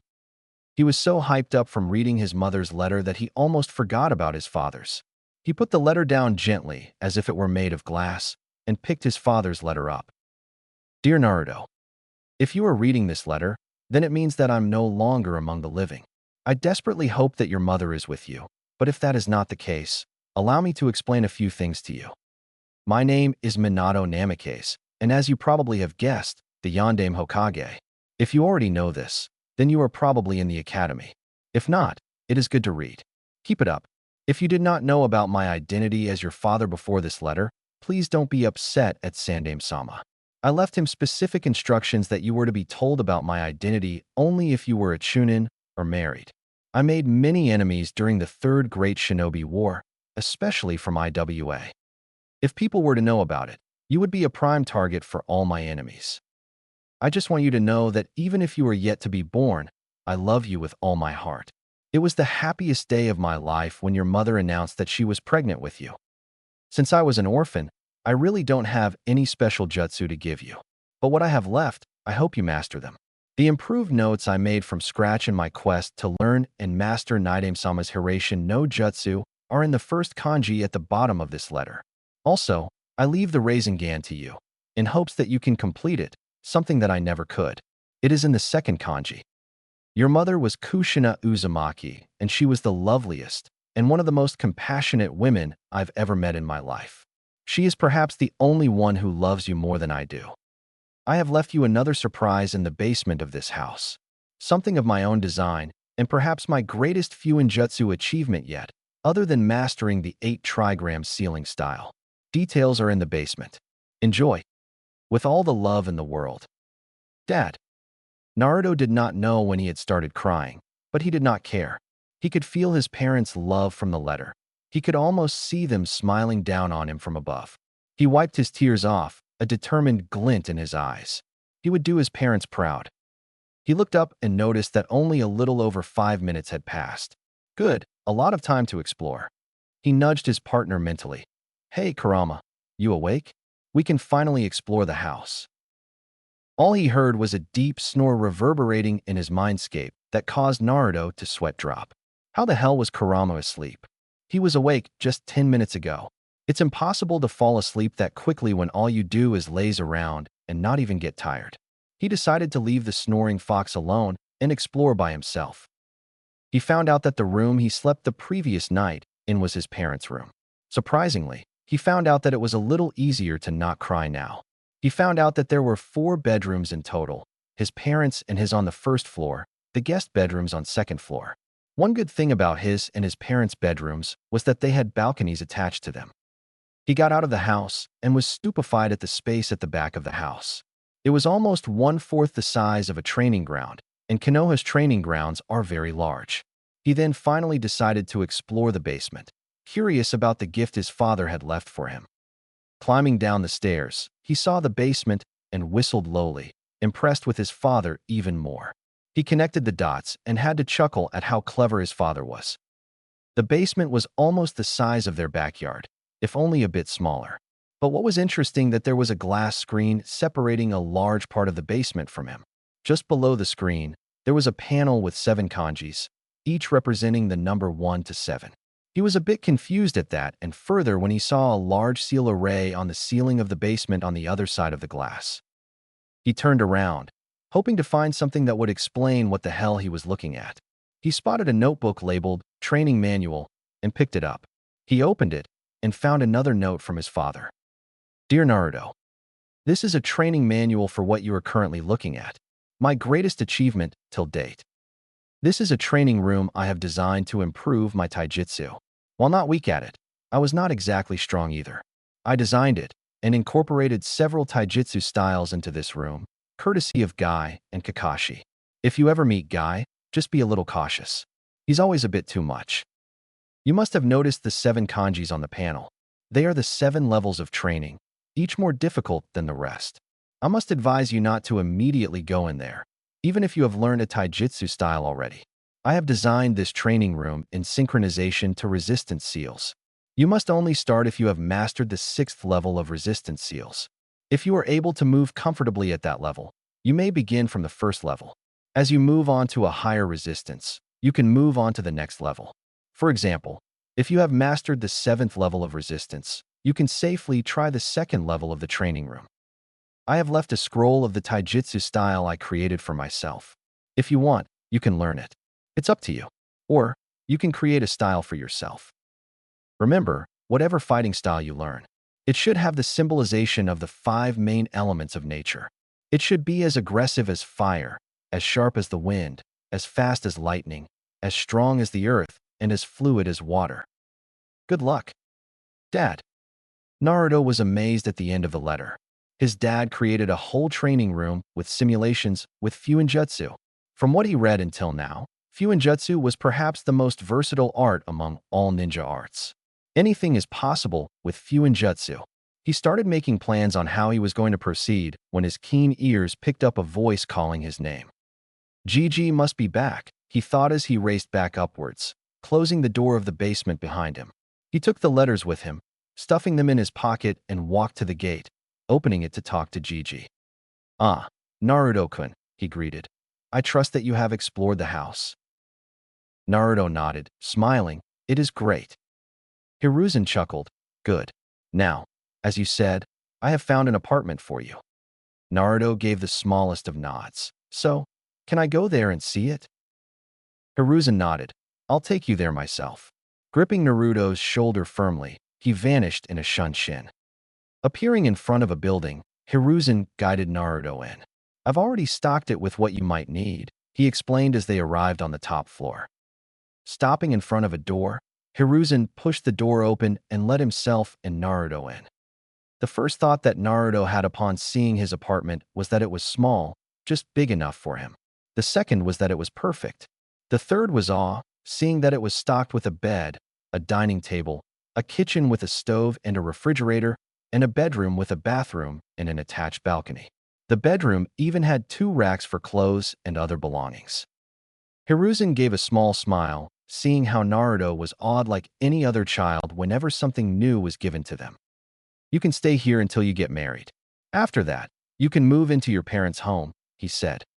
He waited on the sofa for Naruto to finish exploring the apartment, which was not long enough.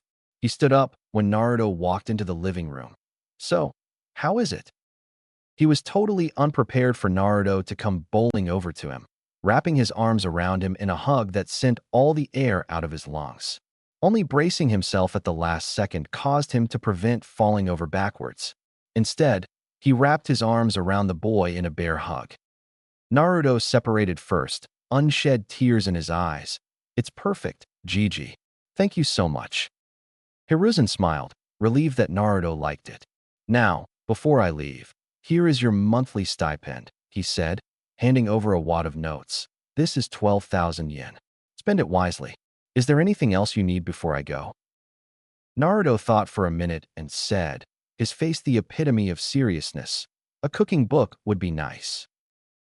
Roaming the streets in the evening, Naruto thought back to the afternoon's conversation.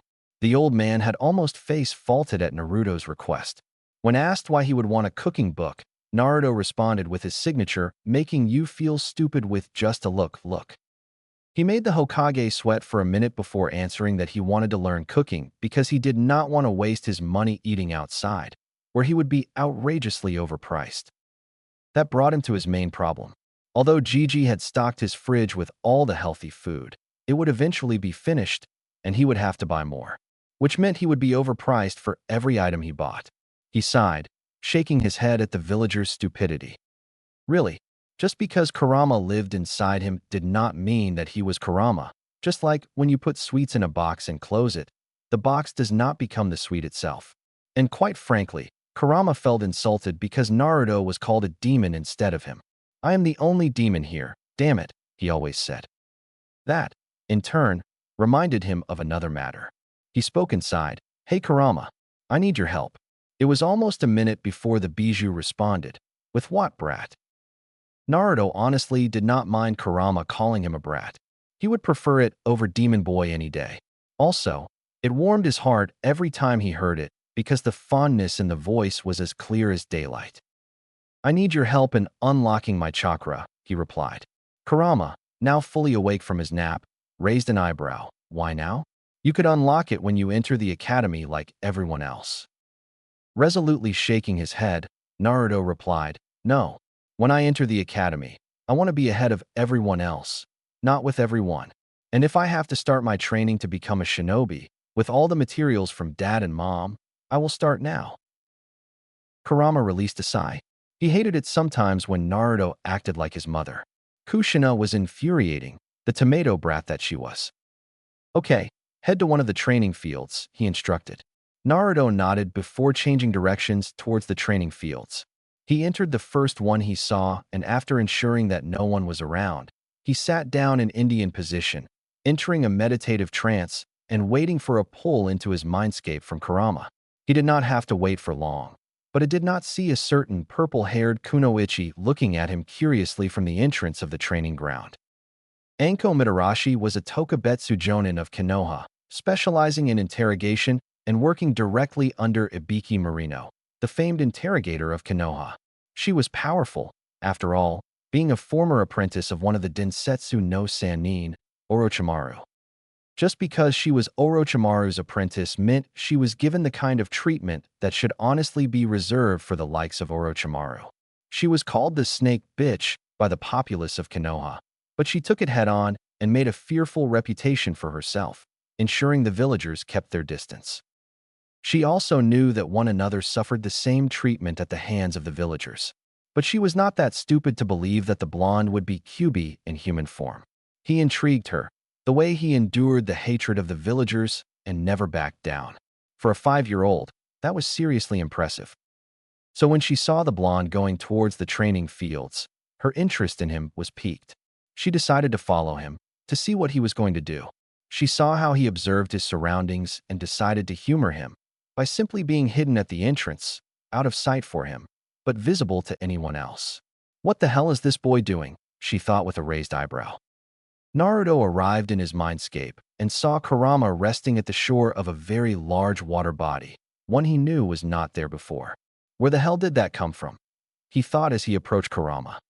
Kurama sensed his approach and opened his eyes, looking at Naruto with an intense look. Naruto, do you know what this is? He asked, gesturing to the water body. Naruto shook his head. Seeing that, Kurama explained, this water body is the representation of your chakra. But before we begin to unlock your chakra, I discovered a very interesting thing about your body, smiling at the end. Naruto tilted his head to the side. What? Kurama was as blunt as a hammer. You don't have chakra coils in your body, kid. Naruto's reaction was priceless. WHAD. Kurama chuckled. Naruto's reaction to surprises was turning out to be very amusing. Chapter 5. Kurama was as blunt as a hammer. You don't have chakra coils in your body, kid. Naruto's reaction was priceless. WHAD. Kurama chuckled. Naruto's reaction to surprises was turning out to be very amusing. He watched as Naruto seemed to have a panic attack within his own mind. The mind responded to his mental state, shaking violently. Kurama understood just how much that had rattled Naruto. Calm down, Naruto. I wasn't finished, he shouted. Seeing how Naruto was showing no signs of calming down, Kurama let loose a small bit of his killing intent, enough to make a Jonin sweat. Naruto, however, was totally inexperienced in experiencing killing intents. Therefore, his reaction was entirely predictable to Kurama. Naruto instantly froze in his place, all thoughts of Kurama's news fleeing his mind as he registered the new feeling. The mindscape stopped shaking as Naruto slowly turned towards Kurama. Voice shaking, he asked Kurama, what was that? Kurama stared Naruto in the eye, indicating he was serious. That was killing intent, usually used by shinobis to intimidate each other. Whoever has the higher killing intent is able to make the other suffer illusions of death, if the killing intent is potent enough. I'm surprised, though, that you managed to stay conscious, he said with a raised eyebrow. Naruto was taking deep breaths during Kurama's explanation, trying to calm down. By the end of the explanation, he was almost back to his normal self. Scowling a bit, he asked, and you thought that was the best way to calm someone who is having a panic attack? Shrugging a bit, Kurama defended himself. You have to start someday. Also, that was only a little of my killing intent. You have yet to experience my full killing intent, he finished, grinning maliciously in the end. Naruto, for his credit, showed no reaction and kept his face neutral. He would deal with this some other day. For now, he had to focus on his chakra problem. Clearing his throat, he asked, "What were you saying about my chakra coils before?" Kurama sat up, towering over Naruto, who had to look up towards him. "As I said, there are no chakra coils in your body. But that doesn't mean that it's a bad thing. At least, not yet. You have to first unlock your chakra so I can see if this is a problem or not." Naruto nodded, now fully in control of his emotions. He then gestured towards the lake. "What is that? I don't remember seeing it yesterday when I changed my mindscape." Kurama nodded at him. "You would be right. However, do you remember your question to me concerning trauma and your mindscape?" Naruto tilted his head, his eyes agreeing to Kurama's question. Kurama said, "Well, that theory applies to this lake as well. You may change your mindscape to anything, but there will always be a representation of what is already there, within your mind and body." Gesturing to the lake, he explained, "There are two things of importance that you need to know about this lake. Obviously, this represents your chakra, but there are some other things as well. The size of this lake represents the size of your reserves. I have minor difficulty in seeing the end of this lake, which means your reserves are impressively large for your age. The depth of this lake represents the density of your chakra. The deeper it is, the denser and more powerful your chakra is." Naruto was listening intently to Kurama. He had to admit, he couldn't see the other side of the lake, which meant that his reserves would have to be very large. The question that now remained was how deep the lake was. As if reading his mind, "See what I did there?" Kurama nodded knowingly. "You have to dive inside the lake to find out how deep it is. Before you do that, touch the water and tell me what you feel." Naruto frowned in confusion at the odd request, but nodded. He touched the water, and instantly his frown deepened, as if he didn't like the feeling. Kurama turned his head towards him, asking, "What do you feel, Naruto?" Naruto removed his hand from the lake, saying, "Like it's incomplete. Something else should be there, but it's not." Kurama nodded his head in agreement. "Okay, that missing thing is your chakra. Once you unlock your chakra, that feeling will be gone. Now, get into the lake and unlock it," he almost ordered Naruto. Naruto thought for a moment about how to proceed with this. Deciding it, he jumped inside, taking a deep breath. He swam his hands forward in a sharp motion, pulling them back to go deeper. He kept swimming for what felt like eternity. How deep is this lake? How dense is my chakra? Thoughts like these kept running through his head as he continued to go deeper. Strangely, he felt no need to breathe in this lake. Must be because I'm swimming in my own mind, he deduced. Finally, he saw what appeared to be the bottom. His efforts to reach there hastened. As soon as his hands touched the floor of the lake, he instinctively knew that his chakra was just beneath him.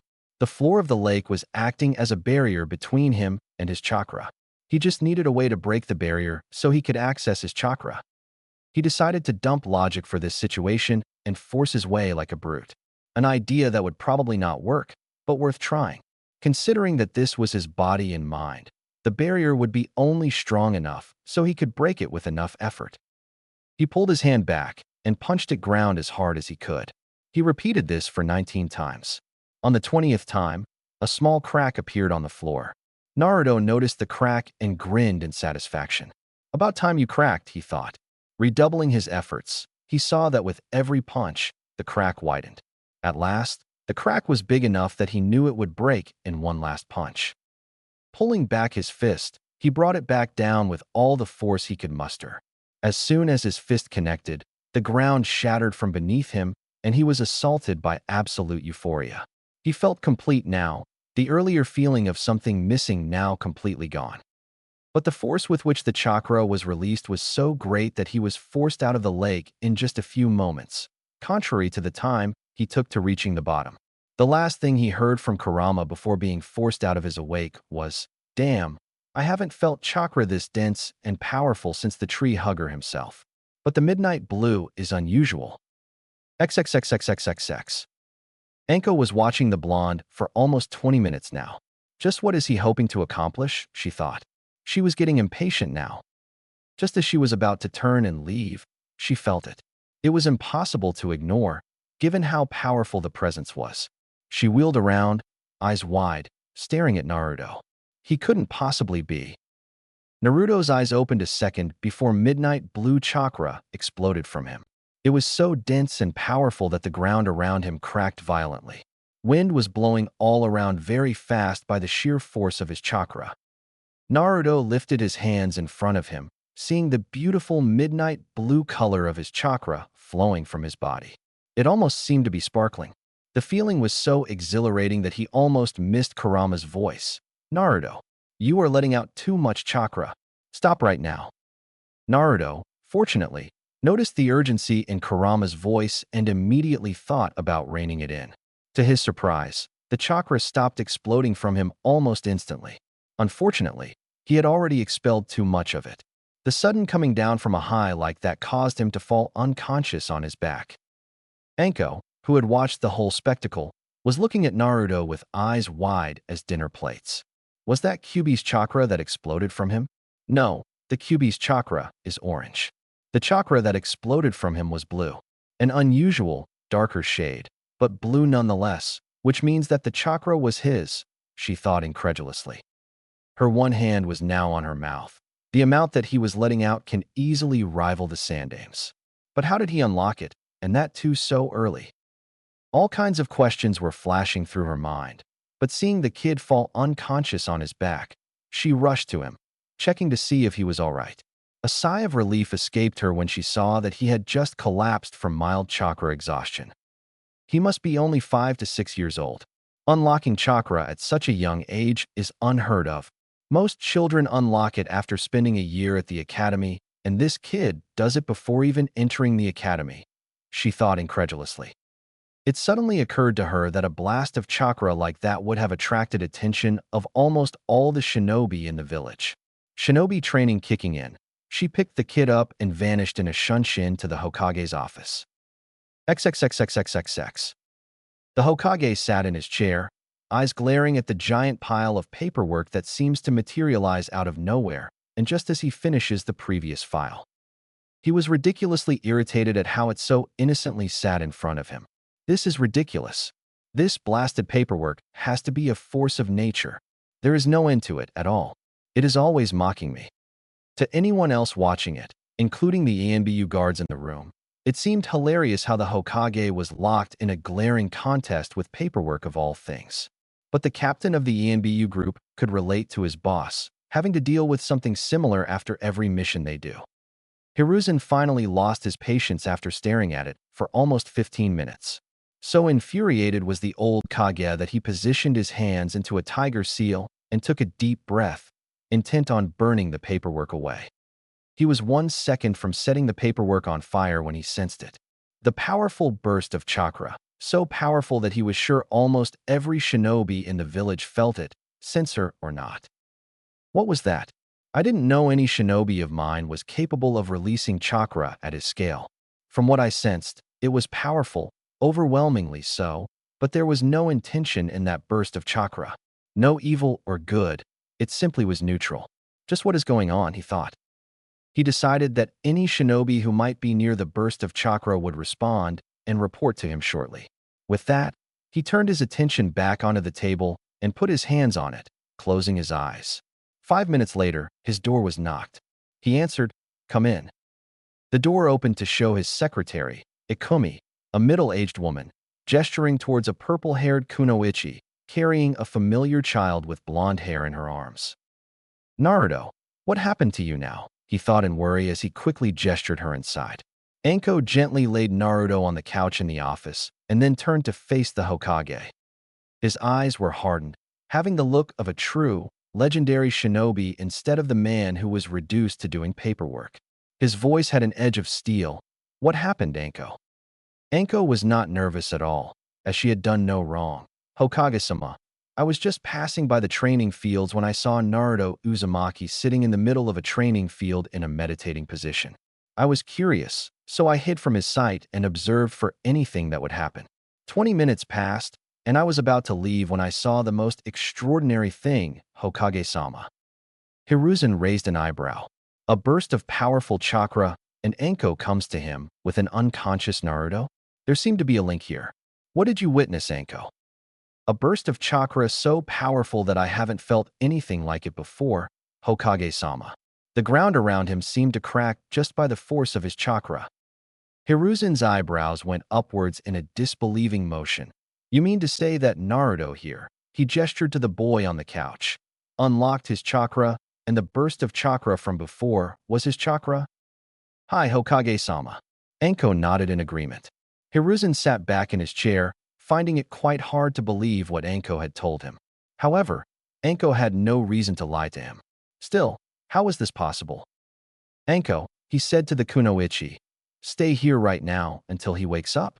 I believe we should hear this right from the source, he said, looking at Naruto. XXXXXXX. Naruto was lying on his back in his mindscape, staring at the sky. Kurama was right beside him, head rested on his hands, looking content. Naruto sat up, eyes blinking around in confusion. What happened? Kurama replied in a bored tone, you fell unconscious. It's as simple as that. Naruto, eyes widened in realization. I unlocked my chakra. So what does that mean for my body, Kurama? He asked, eager to address the problem of his absence of chakra coils. Kurama glanced at him. I observed the release of your chakra. And I have good news. You can still control your chakra. Naruto seemed to practically melt in relief at that. That is good. I wasn't finished. Kurama's voice brought him back again. Your absence of chakra coils actually makes it easier for you to control your chakra. You can directly control it, without having to rely on chakra coils. Which means, you will actually have excellent chakra control. Hearing this, Naruto started jumping around in joy. He would be able to become a shinobi after all. Moreover, his chakra control would be excellent. Kurama was quick to burst his bubble, however. Continuing in the same lazy tone as before, Kurama said, you were lucky, however. Most people would not be so fortunate as to controlling chakra without chakra coils. Naruto stopped dancing around and turned to Kurama with wide eyes. Then why am I different? At this, Kurama shrugged and didn't bother to answer, saying only one thing before falling back asleep. Start training to use it. With Kurama now asleep, Naruto had nothing to do in his mindscape. Might as well wake up, he thought. He walked up to a stream and promptly fell face first into it. XXXXXXX. It had been over 10 minutes since they were waiting for Naruto to wake up. Anko honestly did not know why the Hokage had asked her to wait in his office. But she had to follow whatever the Hokage said, so she waited, albeit impatiently. Hiruzen, on the other hand, was contemplating on what to do. He was in his classic thinking pose, elbows on his desk, chin rested on his hands, and eyes closed. If what Anko had said was really true and Naruto had really unlocked his chakra, then perhaps it was time to begin Naruto's training. He had thought that Naruto would grow up normally in the academy, but it seemed nothing was normal if it was connected to Naruto. Maybe he could get Anko to train him. Suddenly, he heard a groan from where Naruto was laid. His and Anko's eyes snapped to there as Naruto sat up, looking no worse for wear. His eyes seemed confused as he did not seem to recognize where he was. However, as soon as he saw him and Anko, the weariness clouding his eyes suddenly disappeared, replaced by cautiousness. How the hell did I get here? He mumbled as he studied the purple-haired kunoichi. He had never seen her before. The kunoichi spoke in a rude tone. I brought you here after you successfully alerted the entire shinobi force of this village. What the hell were you even doing in the training field, brat? Naruto suddenly remembered that he had unlocked his chakra successfully and did not stop the full-blown grin on his face. Unlocking my chakra, he replied in a cool tone. But how did you know to unlock your chakra, Naruto-kun? Hiruzen asked curiously. A 5-year-old child unlocking their chakra without any outside help was simply unheard of, not to mention how powerful the chakra was. Naruto did not think that he would be dragged into the Hokage's office to explain how he unlocked his chakra. He needed time to build up a lie about this. Unfortunately, he didn't have it as both of them were looking at him expectantly. So he just gave them his patented making you feel stupid with a simple look. Both of them sweat dropped, thinking along the lines of how does he do that so well? Fortunately for Naruto, it allowed him time to come up with a convincing lie. Well, chakra is inside everyone, right? I thought if I looked deep inside myself, I would find it too. For the you-know-what, right, Gigi? Hiruzen looked confused for a moment, but realized it. Naruto wanted to unlock his chakra to get access to his parents' things left behind for him. But now, time to address the elephant in the room. Now that you have unlocked your chakra, Naruto-kun, what will you do? Naruto frowned for a moment and crossed his hands, causing Anko to hold back her urge to hug him and yell kawaii. The kid looked mighty adorable. Naruto said, I will train, or so I would like to say. Unfortunately, I have no idea as to how I should proceed now. Books have always been the answer to all my problems, but I feel that books can't teach me what I need to know practically, he revealed honestly. Perfect, Hiruzen thought with a hidden smile. Normally, he would have Naruto wait for another year, letting him join the academy and then letting him learn all he needed. But he knew that Naruto was a naturally curious child. Who knows what experiments he would do to find out what he could do. It would be dangerous to leave Naruto to his own devices or chakra. His eyes shifted to Anko, who was watching Naruto and barely restraining herself from glomping him. But if he were to get an instructor to teach him early, many consequences could be avoided. Also, since Naruto is a genius, he may not really fit in with his age group, not only because he would be far ahead of them, but also because even his generation keeps their distance from him. I also have this feeling that Naruto and Anko will bond spectacularly. He barely kept himself from grinning. Naruto can still enter the academy at the proper age and graduate with his age group class. Many of the teachers may not give him proper education because of their grudges against Kyuubi, but that treatment would be null and void if he is already so far ahead. The council will surely protest against this, calling this favoritism, but I can justify myself by saying that the village's Jinchuriki must be trained early so he could be ready for anything. The foolish council members will blindly agree to this, and if they don't, who are they to go against the Hokage? Oh, the pieces of Naruto's puzzle are falling together wonderfully, he thought to himself gleefully.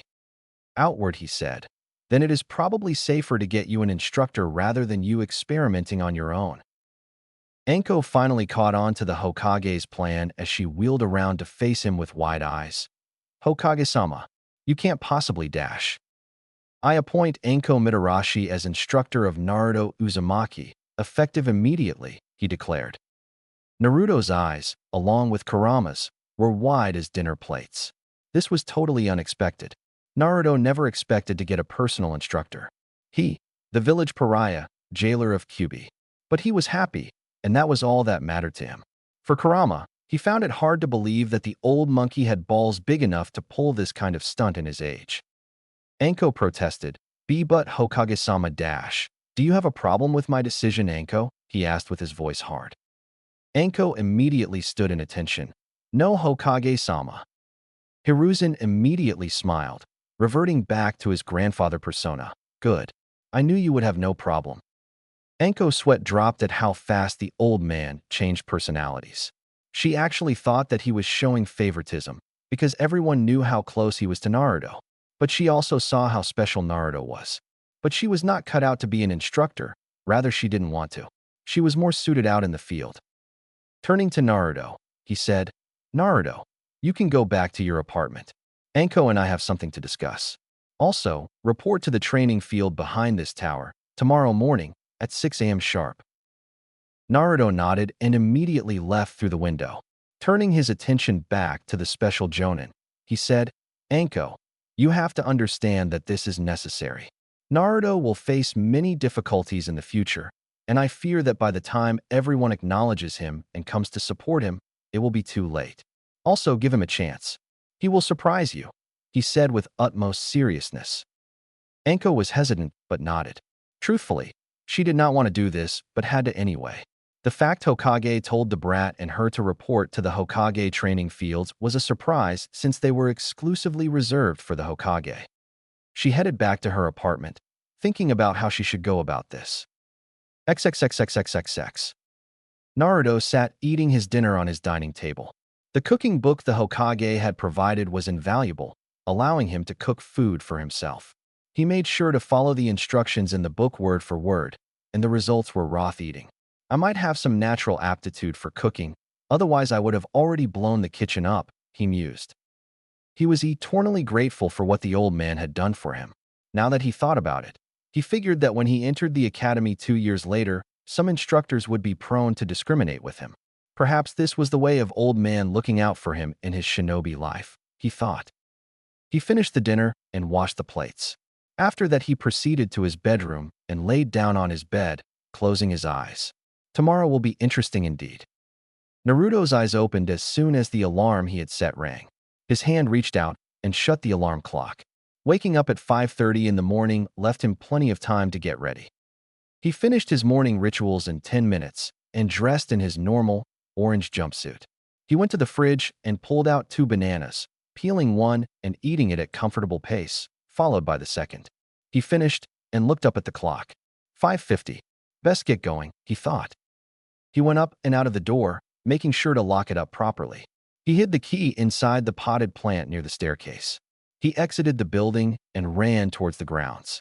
The sun was just beginning to rise, so the air was still cool as it hit his face. He smiled as he increased the pace and reached the ground with 1 minute to spare. He was surprised to see that just as he had reached the ground, his new teacher also reached at the same time. Her eyes showed surprise at his appearance, but she gestured him to follow her. They arrived in the training ground after Anko said to the guards that they were authorized to use it. Arriving at the middle of the ground, she said, "Sit down, brat. Introduce yourself." Naruto frowned at the way she said it, but did it anyway. Naruto Uzumaki, age 5 years, likes are reading and training. Dislikes are the people who can't differentiate between a kunai and a ceiling scroll. Hobbies are none of your business. Dream is to become the strongest Hokage ever. He began in a monotone, became slightly rude in the middle, and finished it with a grin and a thumbs up. Anko grinned in a savage way after his introduction. Not many people had the guts to be rude to her, but this brat had no problem doing it. Time to instill the fear, she thought maliciously. Grabbing his collar, she jerked him forward until they were nose to nose. In a deadly whisper, she said, "I don't like brats like you who think that just because they are getting special treatment, they are above others." Naruto replied, unfazed, "And just because you are older and more powerful than me doesn't mean you have to be rude." Anko smirked and let go off Naruto, who sat back down. "I like you, kid, which means that I won't go easy on you. Get up and give me 10 rounds of this ground, fast." And so began his training. For a whole 4 weeks, she just concentrated on his physical conditioning. She wanted him to be physically fit for what she was about to mold him into. She was surprised at how obediently Naruto followed her commands. Whatever she told him to do, he did it without question. She ran him into the ground every day. So exhausted he was that as soon as she announced that the training for the day was over, he would collapse onto the ground, unable to move. She always carried him back to his home and laid him in his bed. She also left him a bento every time, knowing he didn't have the energy to cook. Kurama always woke him up to eat. Naruto thanked her profusely every time, but she always waved him away, saying it was the duty of a sensei to care for the student. She didn't want him to know that she was growing fond of him. That would be embarrassing. Another good thing that both Naruto and Anko didn't know was that every time Naruto came back exhausted, Kurama always healed him up with his chakra. The good thing about this was that after every session, Naruto's muscles would be stronger than before, requiring much more to get exhausted. Today is the day he would learn to control chakra, and he was excited as hell. After his usual 15 rounds of the ground, Anko increased them. Anko decided he was satisfactorily warmed up and began explaining chakra control. "All right, kid. The first step to controlling chakra is to take a leaf and use your chakra to stick it to your forehead like this," she said, demonstrating the exercise. Naruto nodded before picking up a leaf from the ground and keeping it on his forehead and imagining his chakra creating suction at the point where the leaf touched his forehead. Surprisingly, it took him only 3 tries to get the amount of chakra right. On the 4th try, the leaf was easily sticking to his forehead, and he stood there smiling proudly. He knew he would have good chakra control due to his lack of chakra coils. Using chakra for the first time felt really good. He simply had to imagine how his chakra flowed and sort of command it to do so, and voila, task accomplished. Anko stood there, gaping at Naruto. Most kids took 4 to 5 days to get this exercise right, and this kid had done it 5 minutes. Absolutely unbelievable and outright ridiculous, she decided. Does the term normal even apply to this kid? She thought with a twitching eyebrow. "Hey, Anko-sensei, now that I've got it, what's next? Naruto asked with a grin. At this point, he was keeping the leaf stick with only minimal concentration. Anko grinned, a grin that Naruto never liked. It always meant his doom.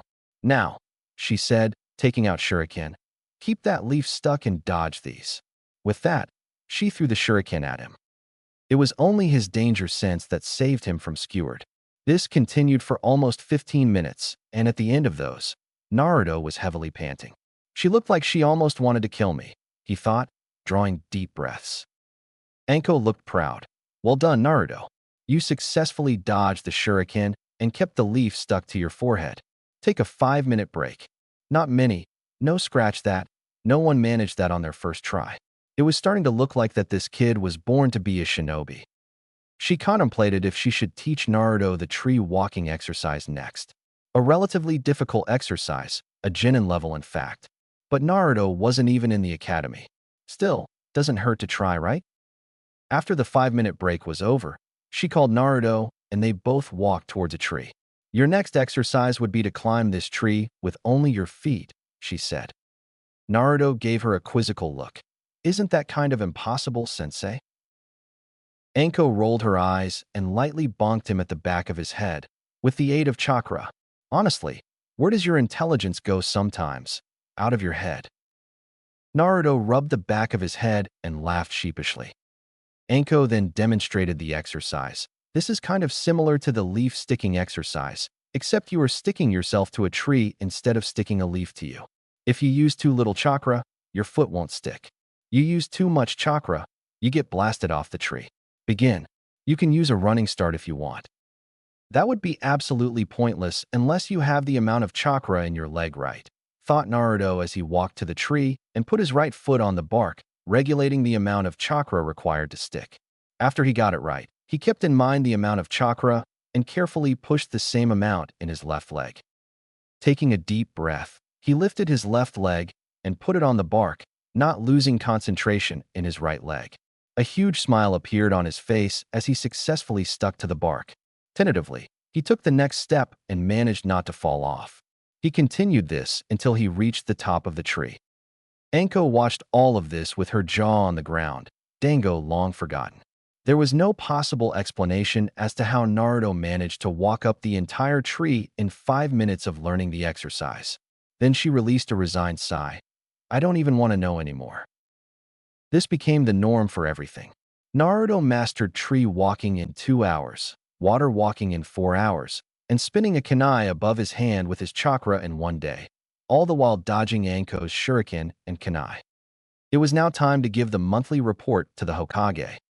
XXXXXXX. What? He asked blankly. It's true, Hokage-sama, Anko insisted.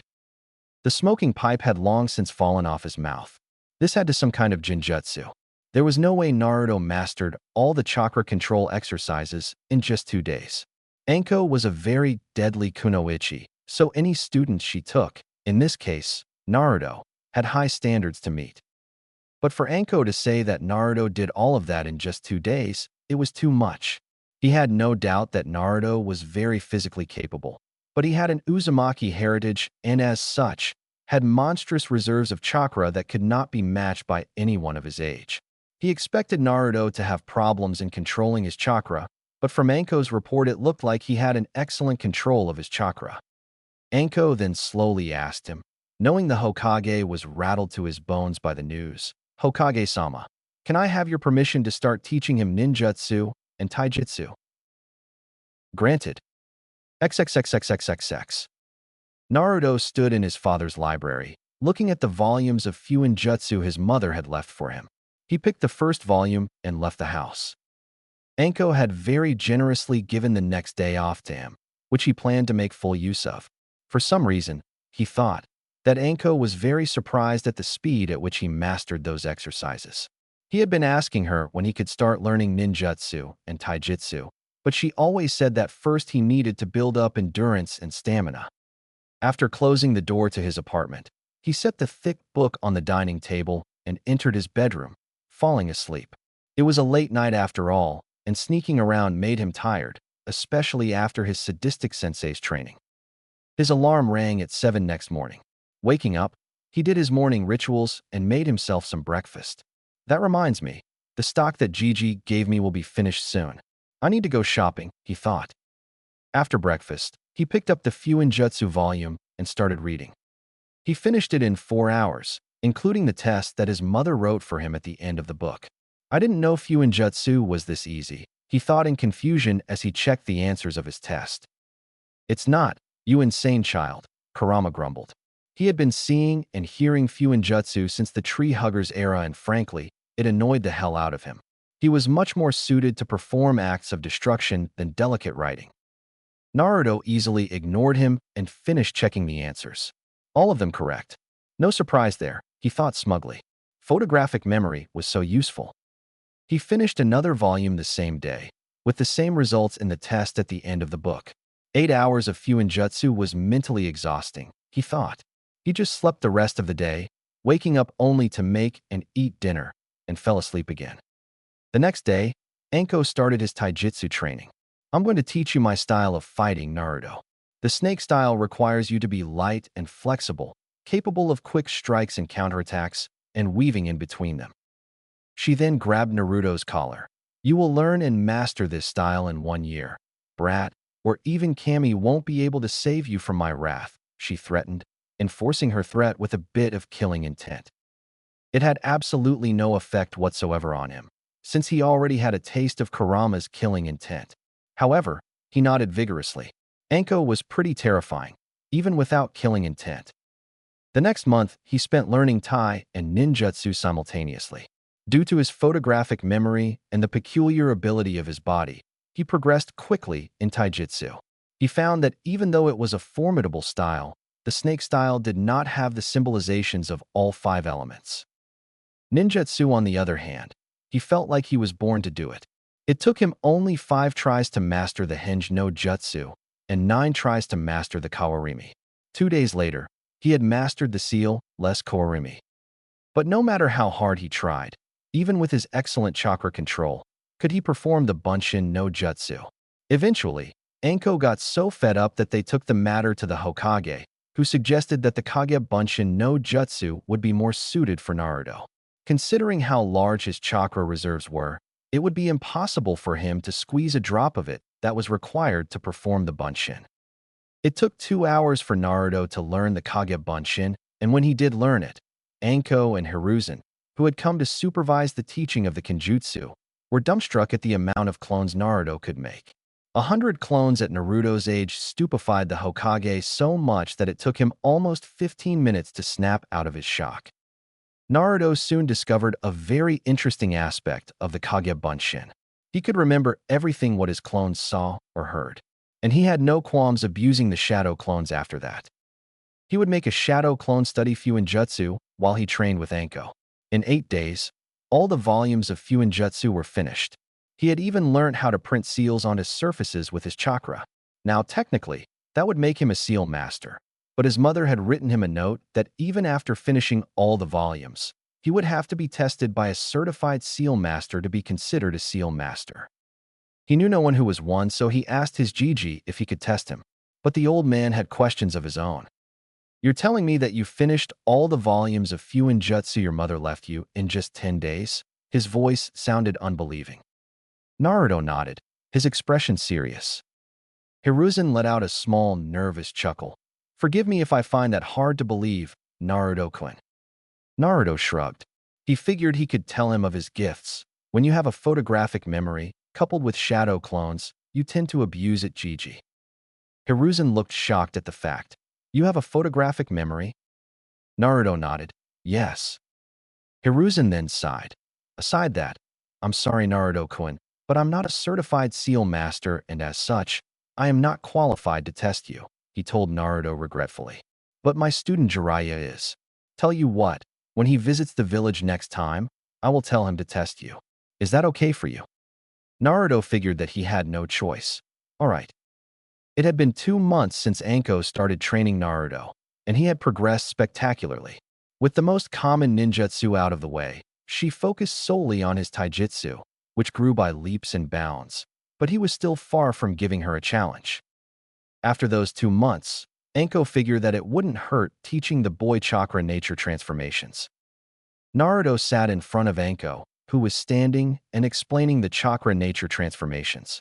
There are 5 basic nature transformations: fire, wind, water, lightning, and earth. Each element is connected to each other in a way. Fire is weak against water but strong against the wind. Wind is strong against lightning but weak against fire. Lightning is strong against earth but weak against wind. Earth is weak against lightning but strong against water. Water is strong against fire but weak against earth, she explained. She handed him a slip of paper. That is chakra paper. It will tell you your chakra affinity. If you have fire, it will burn, tear in half with wind, shrink if lightning, crumble to dust if earth, and soak wet if water. Naruto nodded and focused a tiny bit of his chakra into the paper. What happened next blew his own mind away, alongside Anko's. Inside his mind, Kyubi grinned. Even he did not expect that, but it was a nice surprise. The paper split into 3 parts. One soaked up very heavily, the second crumpled up into a ball, and the last one burned to ashes. Anko threw up her hands and walked away, muttering things about having early gray hairs and surprises. Naruto blinked for a second and then grinned. Awesome. When the Hokage came to know, he promptly fainted like a schoolgirl. When he woke up, he was convinced that Naruto would grow up to become the most unpredictable ninja ever. What happened the next 3 months was chakra nature manipulation. He would make 4 groups of 25, each group practicing a different nature. For the first time, he had a challenge. Changing the nature of chakra was a lot more difficult than he thought. It took him 1 whole month to master only the first step for elemental manipulation for all 4 of his affinities. Cutting a leaf in half for wind, collecting water from the leaf for water, shrinking up the leaf for lightning, and burning the leaf to ashes for fire. The second and final step took him a whole 2 months. For wind, it was cutting a rock clean in half. For water, it was separating water from other liquids. For lightning, it was cracking a stone into pieces with lightning chakra. For fire, it was boiling water. Anko had left him to his own devices after he started his elemental training, but she checked on him every now and then. He always teased her on how she was acting like his mother, which always resulted in him having a bruised head. After those 3 months, however, he met his godfather. Flashback. He was practicing his taijutsu katas on the training field when he sensed a presence. He was slowly developing his sensory abilities with the help of Kurama. He turned around to see no one, but he now someone was standing just a few feet in front of him. "Who's there?" he asked. The air in front of him shimmered, and a man appeared. He wore a red sleeveless coat and pants, a green kimono underneath, and Geta sandals. He had long white hair and was very well built, standing well over 6 feet. "So you could sense me. Very impressive. Do you know who I am?" Naruto answered as if he wasn't even fazed. "Jiraiya of the Sannin." Jiraiya grinned. "Sensei told me that you mastered all 10 volumes of Fuinjutsu your mother left you in 10 days. I don't believe you," he said in a challenging tone. Inside, however, he was thinking, "Oh Minato, Kushina, if only you could see your son right now," he thought wistfully. Naruto was also having some thoughts. His tone of speaking would suggest that he was familiar with my mother, but how? I know that he was Dad's sensei, which means he also is a Fuinjutsu master. But how close was he? Outward, he shrugged. "Doesn't matter if you do or not. Your job is to test me, nothing else." Jiraiya was a little deflated at how Naruto was acting so detached. He knew that Naruto did not know that he was his godfather, but it still hurt. Reining in his emotions, he spoke. "Let's get this over with then." 3 hours later, he stood in the field, staring at Naruto with a gaping jaw. Naruto was standing there, panting. Jiraiya had tested him on every aspect of Fuinjutsu, both written test and how he would apply it in battle. Obviously, he lost, but Jiraiya was seriously impressed at how the kid was able to apply Fuinjutsu in battle. The versatility was clearly there, along with a touch of unpredictability. What is the result? Both of them turned to the voice that had spoken. The Sandaime Hokage was standing there with a small smile on his face, as if he knew what the answer was. "He passes," Jiraiya replied, still in a daze. Naruto nodded at that, and sat down with as much grace he could muster. He promptly fell back after that. asleep before hitting the ground, his last thought being, "I finally became a SEAL master." Flashback end. Jiraiya had revealed to him after the test that he was his godfather. Initially, he was downright furious that Jiraiya had just abandoned him to the wolves. But after calming down and thinking it through, he realized that Jiraiya had duties outside the village walls, which is why he could not raise him. He did not forgive him, saying he will have to earn his forgiveness. Jiraiya looked relieved at that and promised to make it up to him. Before he knew it, 1 year had passed, and it was time for him to enter the academy. Walking along with his Gigi in the school corridors, he wondered if he would be able to make any friends. Stopping in front of a door, his Gigi opened the door, showing a Chunin instructor with a scar on his face and his hair shaped into a pineapple ponytail. "Hokage-sama, is anything wrong?"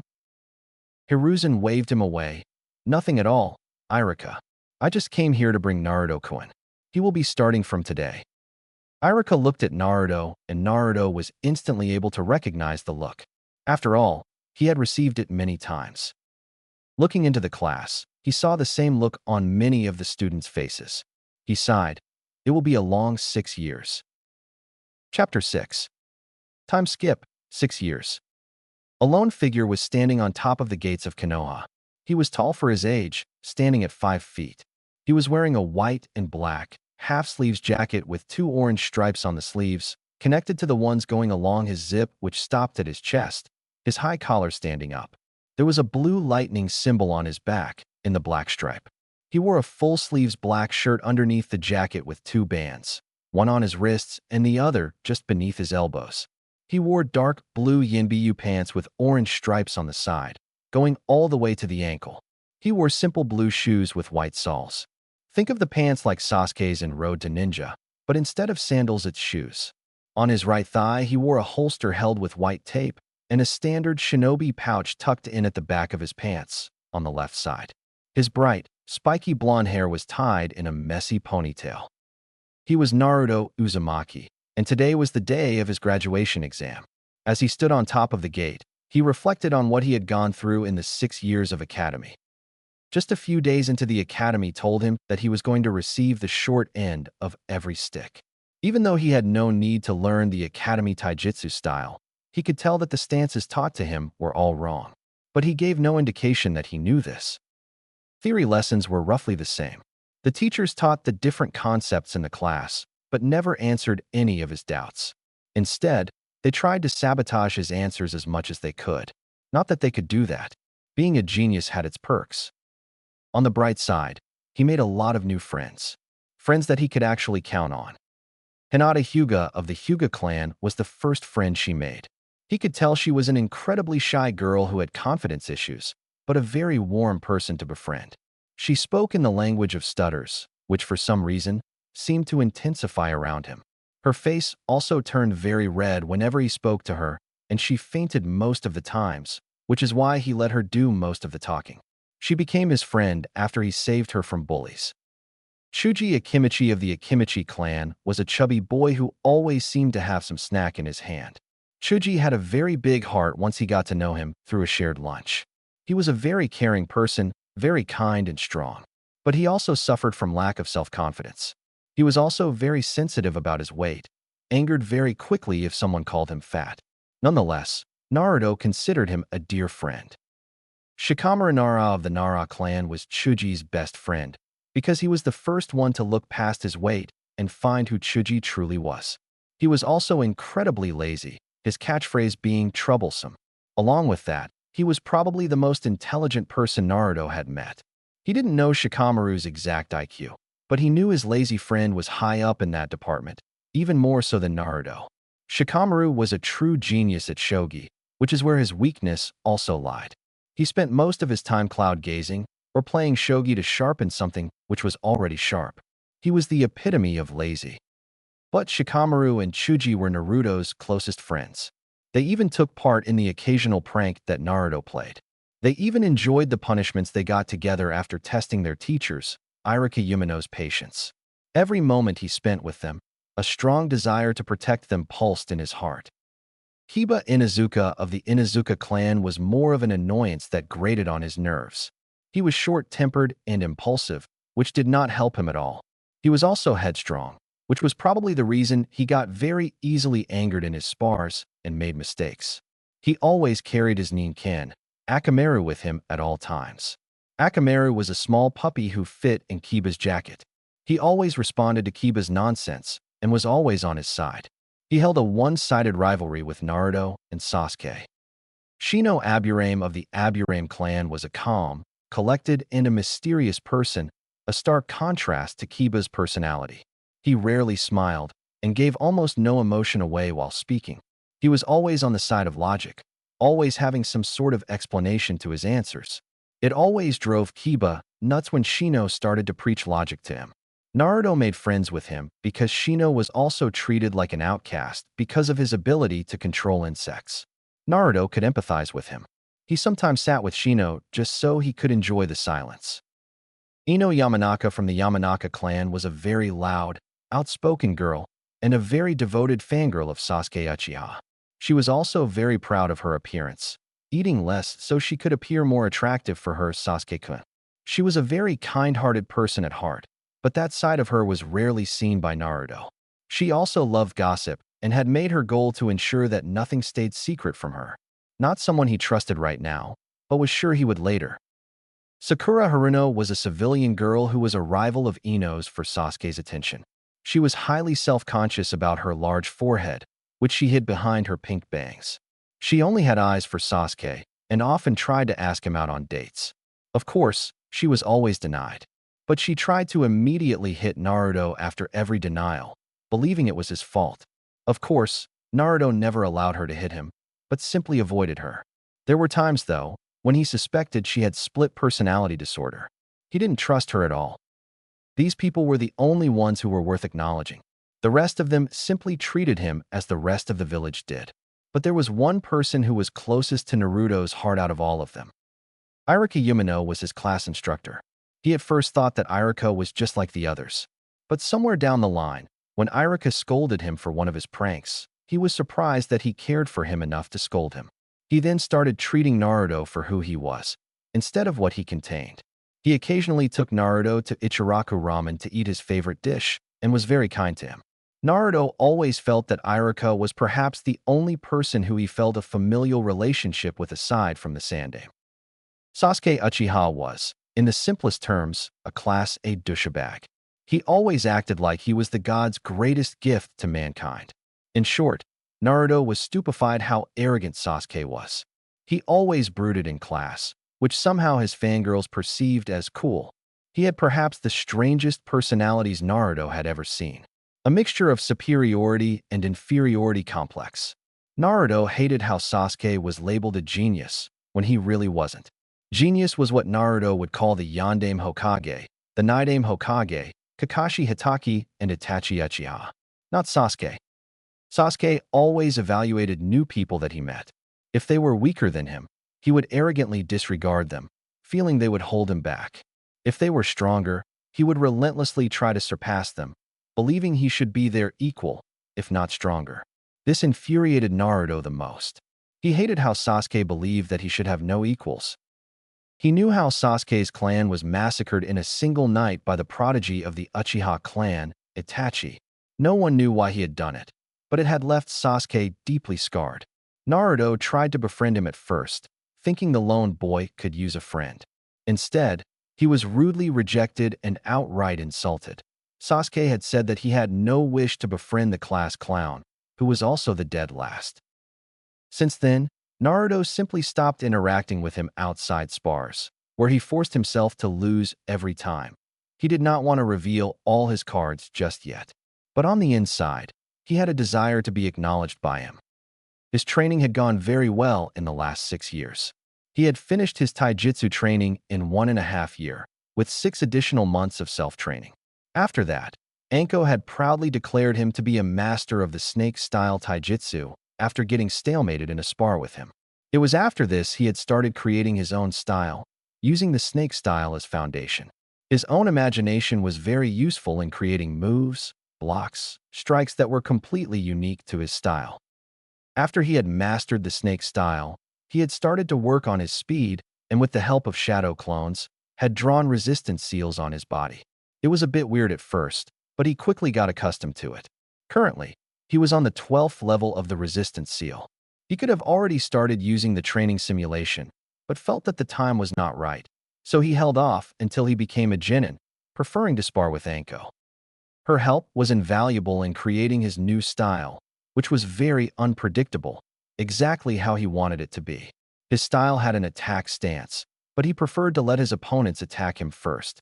He had incorporated his danger sense into his style, making it even more efficient. His style was a combination of linear and unpredictability. He would attack whenever he saw the openings and attack however he could. He had based his style, so he did not have any restrictions or limitations. In short, he had successfully created and mastered his own fighting style in 5 years, and just like his father said, it was as aggressive as fire, as sharp as wind, as fast as lightning, as strong as the earth, as fluid as water, and as unpredictable as the nature. The perfect fighting style. He decided to name it the Elemental Fist. Pretty badass. His sensory abilities had been perfected over the course of 6 years. He had help from his Gigi, whose sensei, the Naidame, was said to be the greatest censor of his time. He had graciously allowed him to study his sensei's scrolls on sensing. The more Naruto read, the more he was convinced that the Naidame was a genius of his father's caliber. He had developed his own sensing techniques, which Naruto had eagerly learned. Naruto could now accurately sense chakra to the point that he could identify nature affinities if he concentrated hard enough. His ninjutsu had progressed as far as well. His chakra control and reserves only increased over time, and he made sure he had enough jutsu in his arsenal of all 4 of his affinities. He had also created a way of copying jutsu from others. Whenever he would watch someone perform a jutsu, he would immediately hone in on the chakra in that person's body, sensing how it was being molded. His photographic memory combined with his now controlled danger sense ensured he could copy hand seals in slower perception. This skill had greatly impressed his Gigi. He was also pretty smug about the fact that he had successfully copied the great fireball jutsu from Sasuke, from when he had once watched him train. Also, he had literally begged the Sandaime to let him study from the Naidame's library, considering that he had 4 affinities that could rival Tobirama's water affinity, and the former Hokage literally had a huge library that was full of jutsus of all nature transformations. Sarutobi was outraged at his request, but Naruto had reasoned that he had the ability to make use of them. Besides, the Naidame had no use for them now since he was dead. Sarutobi had very reluctantly allowed him to study from the library, but had made him swear that he won't tell anyone. The fact that he was a seal master had helped him study and understand the Hiratian scroll his father had left him. He had to admit that it was incredibly complex. From what he understood, it was a part of the rarely studied field of space-time. It was a perfect combination of ninjutsu and fuinjutsu. His father had left him an astounding amount of chakra theory for him to recreate the jutsu. In summary, it was using fuinjutsu to create a temporary tear in space-time, traveling through it, and appearing on the other end near instantly. It relied on the principle of teleportation. Once you enter the tear of space-time, your body is dispersed into millions of particles of chakra that reassembled just before you exited the space-time. Naruto's challenge was in recreating the Jutsu Shiki seal formula. His father's famous kunai had only 5 kanji on it that he used very successfully. The scroll was enormous, even with his father's improved notes. He had to shorten it, just like his father did, into 5 or 6 kanji. At first he had made the mistake of using his father's formula, imprinted on a kunai, the difference being that instead of his father's chakra, it was his. It even sort of worked, but he slowly discovered the problem in that method. It was taking him too long to sense the kunai. He was wasting chakra as well. He had then reread that every Hiratian formula was unique to its user. He had to painstakingly start from scratch to build his own formula, which would require a lot of time. 2 months of curses and ink marks later, he had proudly created his own Hiratian formula, with a few interesting modifications of his own. He had modified his formula so that instead of sensing the kunai and forcing yourself into the space-time, which had become easier with his own formula, he maintained a very weak link with whatever he had put his formula in. Whenever he molded chakra and honed on a particular kunai, the link would instantly teleport him. without him having to force himself through. He now required significantly less chakra to use Hiraishin, and sensing the kunai became easier. His formula was 4 kanji symbols forming the phrase, fall down 7 times, stand up 8. It was his proudest creation yet. There was one last modification he had made, but gave credit of it to Kurama. Kurama had very strategically pointed out that he would not be able to use Hiraishin in places where there is water.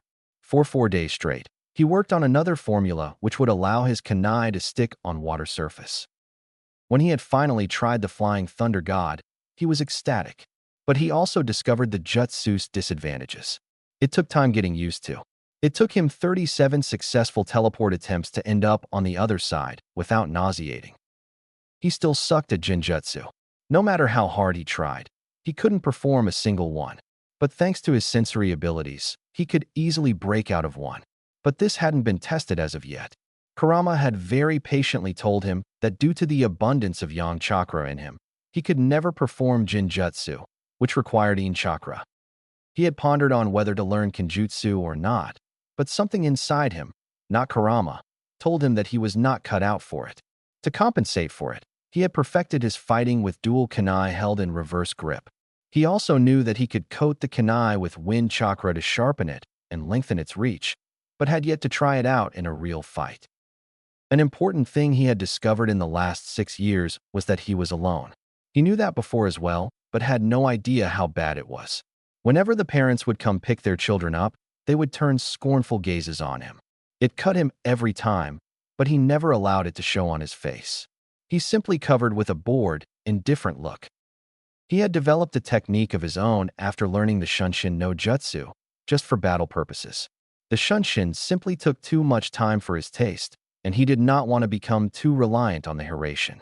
Therefore, he created Shunpa, the flash step. He would focus his chakra into his leg and would vanish in a sudden burst of speed. He created this for short-distance purposes in a fight. He was probably at low Chunin to mid-Chunin speeds, counting with the resistance seals on. He also had his IQ tested by Gigi. With an IQ of 177, he was one of the rare geniuses that came once in a generation. He was in league with the Yondaime, the Nidaime, and Itachi Uchiha. As he stood upon the gates reminiscing, a sudden noise caught his attention. He smirked. That's right. All the alarms would be sounding now, waking them up from their precious sleep.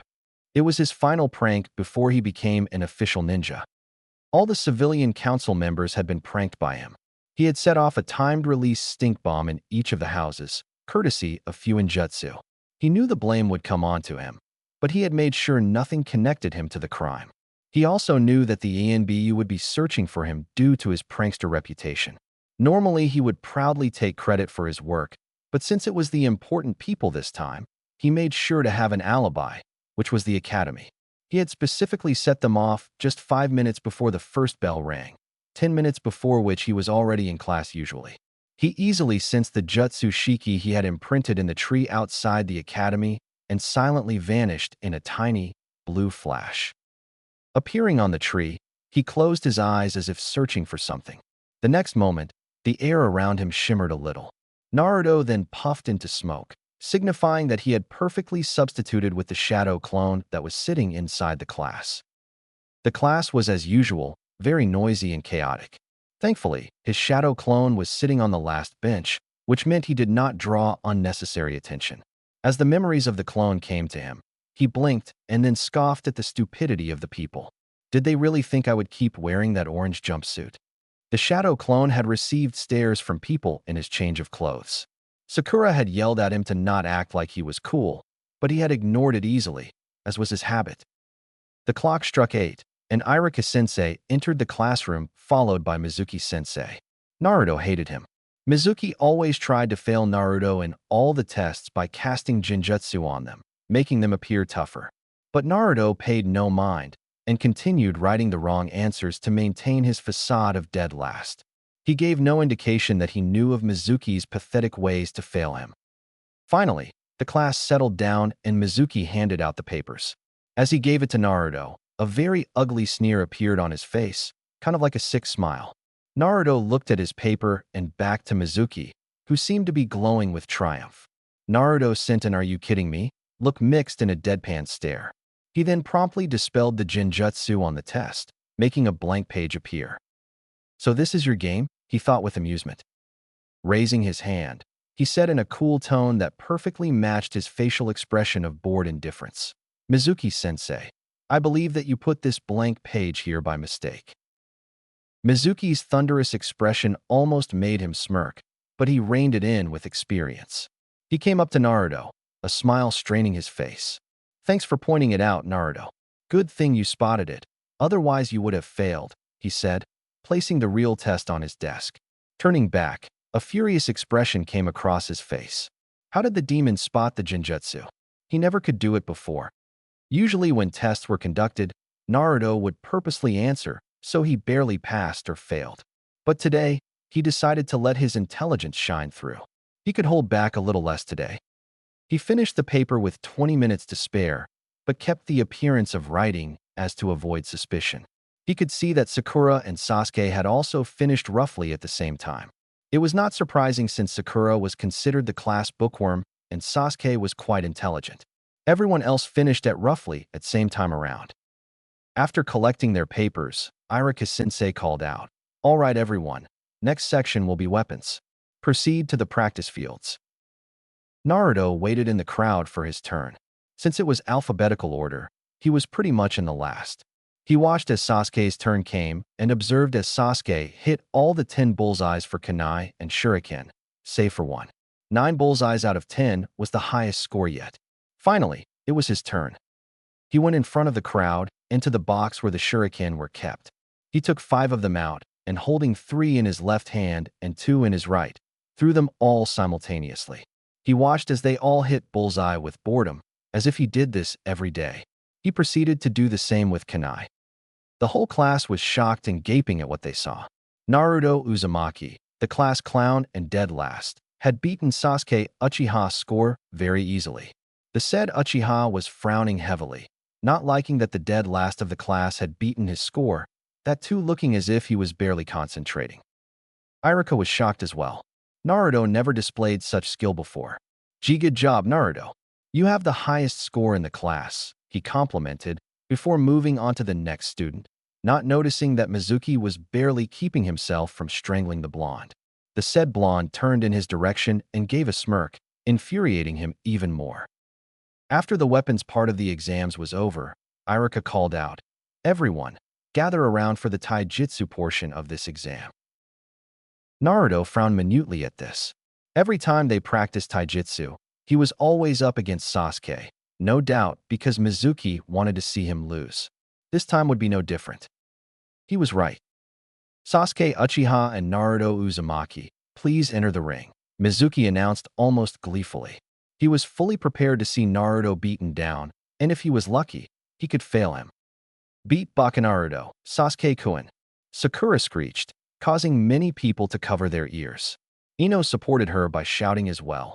"Show him you're the best, Sasuke-kun." Naruto could have sworn that he saw blood coming out of Akamaru's ears. Almost no one cheered for him, but his sensitive ears caught a soft-spoken voice saying, "Gee, good luck, Naruto-kun." He smiled in thanks at Hinata, who fainted at his smile. He then turned his attention towards Sasuke, the same bored look from before back on his face. Sasuke stepped in with a serious frown, still feeling upset that the dobe of all people beat him. Naruto still had the infuriating look of bored indifference on his face, as if he barely considered Sasuke a challenge. Sasuke almost snarled, "That dobe is mocking me." "Hajime," Mizuki called out and jumped out of the ring. Sasuke slid into his clan's fighting style, the Interceptor Fist.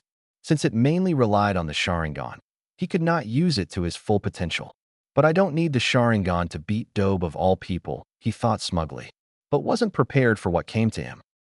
Naruto was contemplating whether he should end this quickly or prolong it, just to see how angry he could get Sasuke. "Nah, I'll end this quick," he thought. He would use every advantage he could get. It was his fighting style after all. He stood in a semi-ready stance, watching as Sasuke did not bother to enter his until the signal to begin was given. "Got him," he thought with a mental smirk. As soon as the signal was given, Naruto didn't waste any time to get into a stance. Sasuke had provided an opening, and he would fully use it. He used the speed he had built up all over the years to get into Sasuke's guard in an instant. One moment Naruto was standing opposite to him. Another moment he was kneeing Sasuke's chin, very painfully. The force of the blow was such that Sasuke was thrown right out of the ring. Even though he recovered midair and was able to soften his landing, a furious expression was on his face.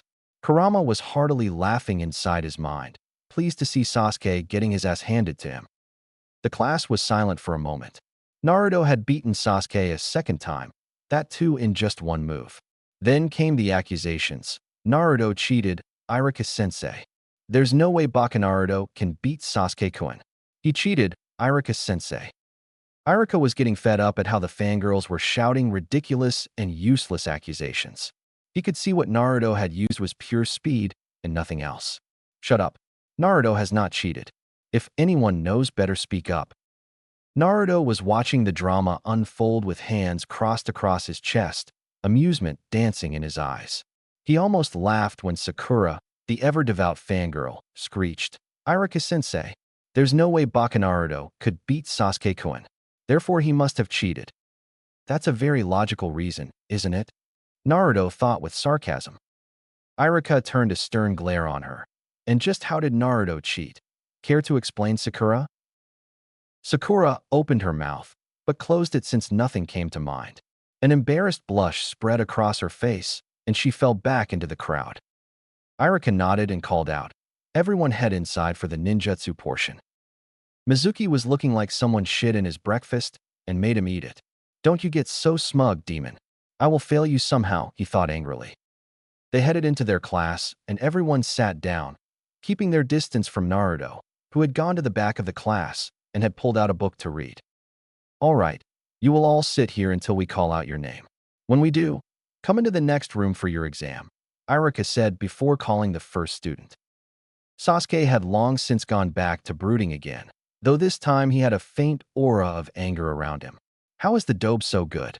I never saw any signs of skill in him, and every time he was the last in class, so why was he able to beat me that easily? It doesn't make any sense, he thought furiously. Soon enough, it was Sasuke's turn. He went out of the door and returned 5 minutes, a Hokage on his head.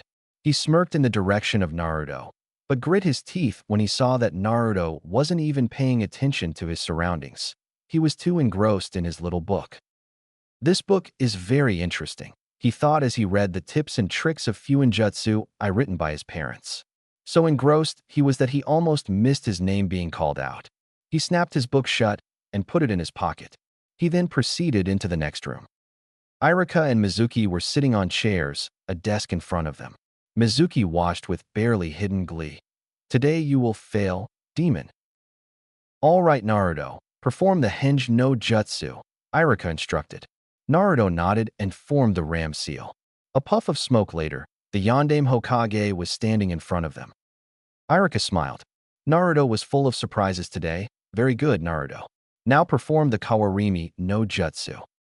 Naruto nodded, and a second later, Mizuki was sitting on the ground, wondering how he came there. A second later, he turned furious eyes onto Naruto, who was looking a little too innocent. I'm sorry, sensei, are you okay? He asked, with fake concern in his voice. Mizuki got up and brushed himself. I'm okay, Naruto. Don't worry, he said with gritted teeth. Iruka nodded approvingly. Excellent, Naruto.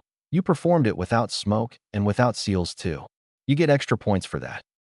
He looked up from the paper and said, lastly, perform the Bunshin no Jutsu.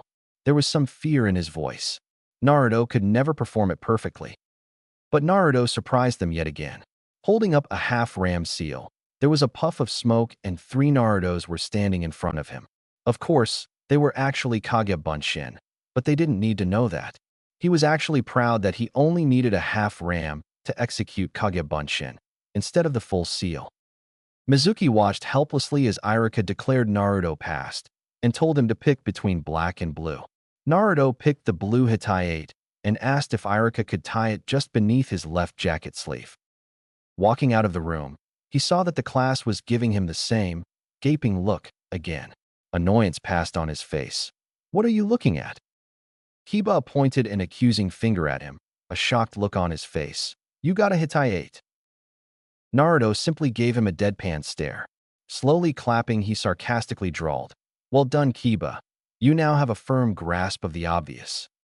Snickers erupted in the classroom as Naruto made Kiba feel stupid with a single statement. Kiba prepared to pounce on Naruto when Iruka entered the classroom. "Everyone settle down."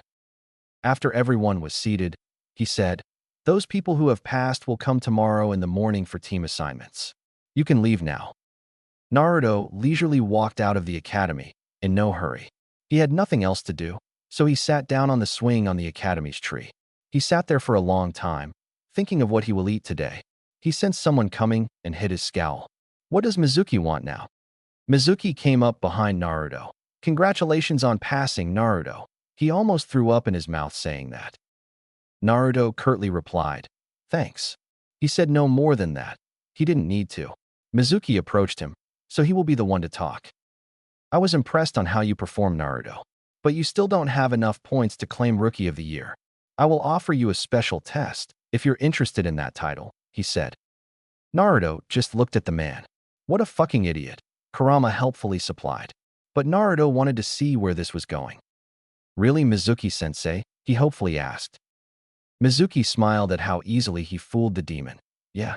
You just need to take a scroll from the Hokage vault in the Hokage's office and bring it to me beside the old shed in the forest at midnight. You know that, right? Bring it to me and consider yourself the Rookie of the Year," he said as he walked away. "He really has a very low opinion of you, doesn't he?" Kurama commented. Naruto mentally agreed. "He just asked me to steal the forbidden scroll. What a moron," he thought as he flashed to the Hiraition Shiki in his apartment. He had a seal to make. XXXXXXX. The sky was dark with clouds, shrouding the village in shadows. It was perfect for him to sneak around. In a series of flash steps, he was at the Hokage Tower in minutes. Dodging the ENBU on patrol, he easily masked his chakra signature and sneaked into the office. He soon found the Hokage vault and took out a piece of paper, a complex seal drawn on it. He slapped it onto the vault door and watched as it glowed for a moment. He knew opening the door was no problem for him, but the alarms that would sound after would be, which is why he created a seal that would suppress the alarms of any seal for roughly 10 minutes, enough for him to complete his task. He took the scroll and slung it around him. He exited the way he came from, but paused for a moment. "What's up, Gigi?" Hiruzen replied as if he totally hadn't caught Naruto stealing. "The night strolls are often very peaceful for me. I trust that the scroll would be returned. That was more of an order." Naruto simply nodded, making his way to the exit when Hiruzen stopped him. "You know it would look suspicious if it looked like I just let you through." A mischievous grin almost split his face in half. This was the perfect time to try it. He turned around, not bothering to hide his grin. He put his hands in the ram's seal, whispering, "Oiroke no jutsu." A puff of smoke revealed a curvaceous and an extremely beautiful blonde female Naruto, clad in birthday clothes. Wisps of smoke were covering the more important bits. It was the Sandame's weakness as well as his sweetest dream. A huge amount of blood burst from his nose with such force that he fell backwards unconscious, having a perverted smile on his face. Naruto released the hinge, barely holding himself from laughing out loud. "Yosh, Oiroke no jutsu is a success," he thought in celebration before Flash stepping out and into the forest. He arrived with half an hour to spare. Shrugging, he put the scroll on ground and opened it up, looking for something useful. He found the Kage Bunshin along with its explosive counterpart, Bunshin Daibikuha. He also found the Gojo Kibaka Fuda, a jutsu created by the Nidame. It was about self-replicating explosive tags. A wicked grin crossed his face. "I'll have so much fun with this one." He also found a very interesting theory on how to change the color of your lightning. A thoughtful look crossed his face, and he mused, "It will be cool if I can do that. The blue of lightning hurts my eyes. Red lightning sounds much better." He always avoided Right-On because it was just too bright for his eyes. So for the next 2 hours, he relentlessly practiced changing the color of his lightning. It was tedious work, but he was able to do it without shadow clones. At the end of 2 hours, he lightly panted but washed in pride as red currents of lightning danced across his body. "I did it." "Who?" The theory was easy to understand. but not so much when implementing, he thought with relief. The red lightning was significantly better on the eyes and was less chakra-consuming, though he did not know why. Suddenly, he sensed a familiar chakra and smiled. About time someone came looking for me. A few moments later, Iruka burst out of the bushes, looking around wildly. When he spotted Naruto innocently sitting on the ground with the forbidden scroll on his lap, he snapped. "Naruto," he began in a strained voice, "just what do you think you are doing?" He ended in a shout. Naruto, to his credit, wasn't rattled a bit. He just smiled widely and decided to out the traitor. "Well, Mizuki-sensei told me to bring this scroll for him here. So, I was just waiting for him, Iruka-sensei." A cold feeling washed over him at that. "Mizuki told you that? But dash." Explanations later, Iruka-sensei. "For now, be on your guard," Naruto calmly said as he stood up and slung the scroll over him, hands crossed over his chest, as if waiting for something. Iruka was about to grill him further when his instincts screamed at him to dodge. He leaped aside to dodge the hail of shuriken, but one struck his sleeve onto the shed, and another got buried in his thigh. Naruto lazily caught the kunai that was heading towards him between two of his fingers. A second later, Mizuki appeared before them, smiling smugly. "Well done, Naruto. Now hand over that scroll to me," he said. Naruto was about to speak when Iruka shouted, "Mizuki, why are you doing this?" Mizuki growled, "For power, you idiot. I want power, nothing else." Naruto, hand it over. "Right. Now." "Don't do it, Naruto." Iruka shouted desperately as he struggled to free himself. Mizuki smiled sickly. "Do you know why everyone hates you, Naruto?" Naruto raised an eyebrow, curious to hear what the traitor had to say. "Oh, do tell." "Don't do it, Mizuki," Iruka shouted. "This could not happen. It would absolutely break Naruto's spirit. It's because you're the Kyuubi. 12 years ago, when the Yondaime defeated the Kyuubi, he didn't kill it. He sealed it into a baby, which happened to be you. You hold the killer who took thousands of lives that day, including Iruka's parents," he finished in a crazed tone. XXXXXXX. Hiruzen, who was watching from his ball, had gone pale. This isn't good. That idiot Mizuki has told Naruto of the secret, but then he noticed that Naruto hadn't reacted to that at all. His face became paler, nearly to the point of white. Could it be that he already knows? He refocused himself and watched. XXXXXXX. Naruto simply gave Mizuki his patented look. "Are you done displaying your stupidity?" Mizuki was as confused as Iruka. "You are obviously unworthy of your rank since you can't tell the difference between a sealing scroll and the kunai which is sealed into it. As for the Kyuubi, I have already known for 6 years," he calmly revealed. Iruka had gone pale at that. Naruto had known since he started the academy. Mizuki was growling at the insult aimed at him. How dare that demon insult him? "And you tried to hurt Iruka-sensei." Here his tone turned menacing. "So I really can't let you go scot-free." Naruto was contemplating whether to knock Mizuki out with a simple right unjutsu or give him third-degree burns with a katon jutsu. Logic, logic, logic. Fuck logic. He just tried to hurt Iruka. Let's go for brute force. With that, he formed a half-ram seal, and instantly, the whole clearing around them was filled with smoke. As soon as the smoke cleared up, Mizuki became paler than he already was. Hundreds of Naruto surrounded him. Every inch of the clearing was covered by a Naruto, each of them looking at him with those menacing blue eyes. He had a sudden realization, same as Iruka. The clones he created in the exam were shadow clones. "Let's go," one of them shouted, and together, the whole army of Naruto descended upon him. Naruto walked up to Iruka, all the while listening to the sounds of bones cracking and breaking. He dispelled the clones and hid a small wince at the memories. Mizuki was literally a broken man now, in both the ways. Naruto knelt down beside Iruka, freeing him easily and helping him up. Iruka had a confused expression on his face. "Naruto, do you?" "Yeah, I know about him. We're actually very good friends," he revealed nonchalantly, laughing at the horror on Iruka's face. In a much gentler tone, he said, "Now let's get you to the hospital, sensei. That thigh wound won't heal itself." In a flash step, they disappeared. The search was called off when Naruto and Iruka returned to the Hokage with the scroll. The Hokage commended them for stopping Mizuki from escaping the village with the scroll. He also gave Naruto a B-rank mission pay, as well as a B-rank mission on his record. He wanted to ask him about him knowing the QB, but decided that now wasn't the best time. So, he let him go. Thanking his Gigi, he exited the tower and instantly flashed to the Hiratian formula in his apartment. He took off his clothes and fell onto the bed in his boxers. Pulling the covers on him, he smiled and closed his eyes. His shinobi life was off to a great start. Tomorrow will be interesting. Chapter 7. Naruto had a hard time sleeping that night, but he could hardly be blamed. He was officially a ninja. On top of that, he would meet his new teammates tomorrow, but he had a bad feeling about that. He tried to ignore it, which was easier done than said. The feeling was easily buried beneath the excitement he was feeling. Over the years, his body had an internalized clock, which was very beneficial health-wise, but unfortunately did not allow him to sleep more than 7 hours, no matter how much he wanted to. At 5 in the morning, his eyes would snap open by themselves, his body having sufficiently rested itself and ready for the day, as was the case today.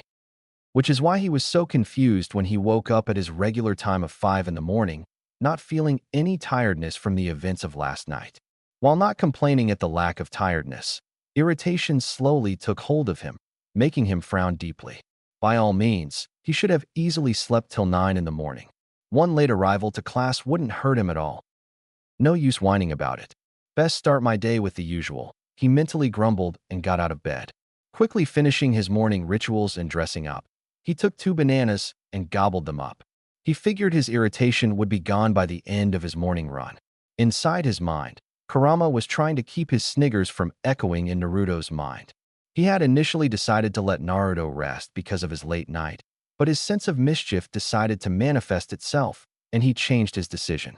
He let a larger amount of his chakra than usual in Naruto's body, just enough so Naruto would wake up at his usual time instead of his natural 7 hours. Stepping outside, Naruto felt the slightly chilly air of the morning. The sky was still dark, but it was perfect for him.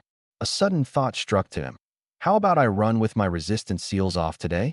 Get used to the normal speed. What do you say, Kurama? Kurama gave a yawn that reverberated through Naruto's mind. He forcefully clenched his jaw to prevent his own from happening. Kurama replied, "It's a good idea. You should get used to running without seals every once in a while, Naruto. Otherwise, you wouldn't be able to control your own speed. You would just speed past the place you intend to stop." Naruto nodded, agreeing with Kurama. He wondered if his father had the same problems, but pushed those thoughts aside. Best get used to it gradually, he thought. Making a ram seal, he lowered the resistance seal on his body from level 12 to 6. The change was immediate. He felt really light and like the amount of energy in his body had doubled. He started running and was surprised at his own speed. Kurama had been frighteningly accurate. He was currently running at a speed which children would call close to sprinting, and the worrying part about the whole thing was, he wasn't even controlling it. At the end of this run, I will get used to this, he determinedly thought. It took him almost 5 rounds of the village to get used to it, and by the end of 5 rounds, he was comfortably running at the speed he usually ran, not having any feeling of being tired at all. I wonder if this feeling can be compared to freedom, he thought with a smile. Running without a care in the world, feeling as if nothing is holding you back. Eventually, he decided to sprint all out, and once he started feeling tired, he would run without any resistance, getting used to running without it. After another 1.5 lap of sprinting, he began panting and figured that the time was right to release the seal. He was just about to do it when he saw something ahead of him. He was closing on a person wearing a, "Oh God, is that a spandex jumpsuit?" He was very much grossed out by the sight and figured overtaking the person was in his best interest. Instantly releasing the seal, he shot forward once more, having not increased his pace by himself at all. He was soon running neck to neck with a kid probably his own age who had a shining, bowl-cut hairstyle and huge eyebrows which looked more like caterpillars, bandages wrapped up his forearms, and his hitate wrapped as a belt. He also wore orange leg warmers. The kid glanced towards him and flashed a brilliant smile of white teeth shining like metal. He spoke in a loud voice. "A very youthful morning to you. May I know who you are?" Naruto rose an eyebrow at the loud voice. Perhaps this is his normal way of speaking, he mused. Somehow, a quiet voice did not suit this kid. And what is with the youthful morning? Outward he said, "Good morning. It is nice to see someone else running at this time. My name is Naruto, by the way." He expected the usual frown of disgust and hate, but he did not expect the kid to react. "My name is Rock Lee. Naruto-kun. You seem like a very youthful person running at this speed in the early morning. You are clearly basking in the springtime of youth." Naruto stared at him as if he was speaking an entirely different language, which he probably was because he didn't understand a word of what he said. Inside his mind, Kurama had kept his eyes shut tightly. He had already scarred his mind by seeing Lee. He did not want to go insane from seeing him in motion. Naruto did the only thing he could without upsetting the boy. "Hey Lee, how about we talk later? I'm in a bit of hurry." Saying that, he sprinted ahead at full speed, leaving Lee to taste his dust. He felt bad about leaving him like that because there was a chance that that boy would be his future comrade, but he wanted to get used to his mannerisms slowly. The youth coming from Lee terrified him. Lee stared at the dust with wide eyes. Stars seemed to twinkle around him. "What youth? To be faster than me with my weights off. Guy-sensei will be so surprised when he hears of this." Shouting this, he ran off in his own cloud of dust. Naruto ran full sprint until he reached his house. Climbing up the stairs, he thought about what he had observed while talking to Lee. While the bandages covered almost whole of his forearms, the fingertips were exposed, and they were scratched and bruised heavily. That indicated that Lee trained his ass off every day. He also sensed Lee's chakra, which was so low that someone would mistake him for a civilian, which probably indicated that Lee was running on pure speed without any chakra. That meant Lee was a pure taijutsu-type fighter. The amount of hard work it must have taken to achieve that speed. "Lee has my utmost respect for his hard work," he thought with admiration. Kurama agreed. "A genius of hard work, he truly is." Taking a quick shower, he dressed in his clothes from yesterday and quickly ate a cup of instant ramen, justifying it as a good day and easily ignoring Kurama's exasperated shake of head, and adjusted his hitei beneath his left shoulder. Taking a final look in the mirror, he nodded to himself and left his apartment. Hopping on the rooftops gave him a rare sense of thrill, which not many shinobi felt because of it being a usual for them. But many shinobi did not perform tricks on the rooftops as well. The flips and every sort of cartwheel he could think of were performed with the highest level of precision. His every landing, flip, roll was perfectly executed. The people below stared at him.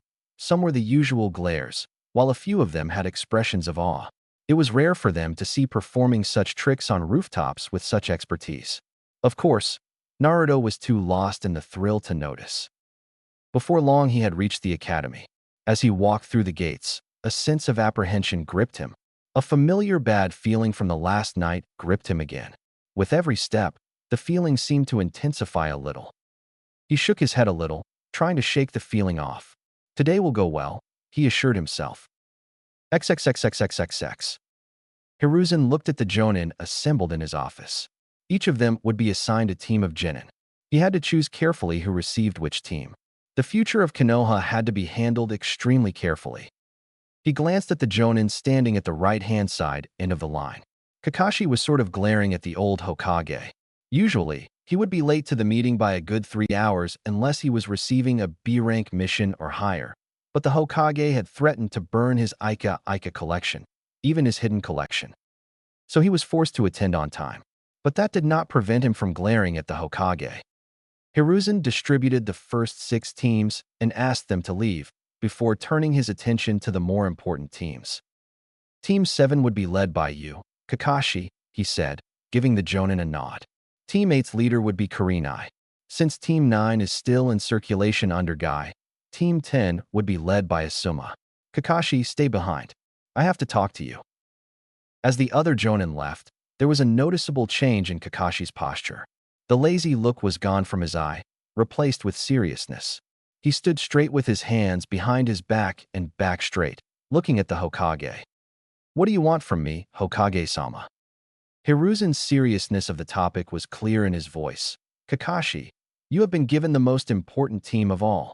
Since Sasuke Uchiha is on this team, The council will probably force you to pay more attention to him, teach him the ways of Sharingan and all your jutsu. But you will not play any favorites. Is that understood? His voice was like an army commander at the end. Kakashi nodded. Hi, Hokage-sama. Hiruzen then motioned for the ANBU to leave the room. Once the room was completely secure, he leaned forward on his desk, chin resting on his hands. He suddenly seemed to switch from a serious personality to a weary one. Kakashi, Naruto will be on this team as well.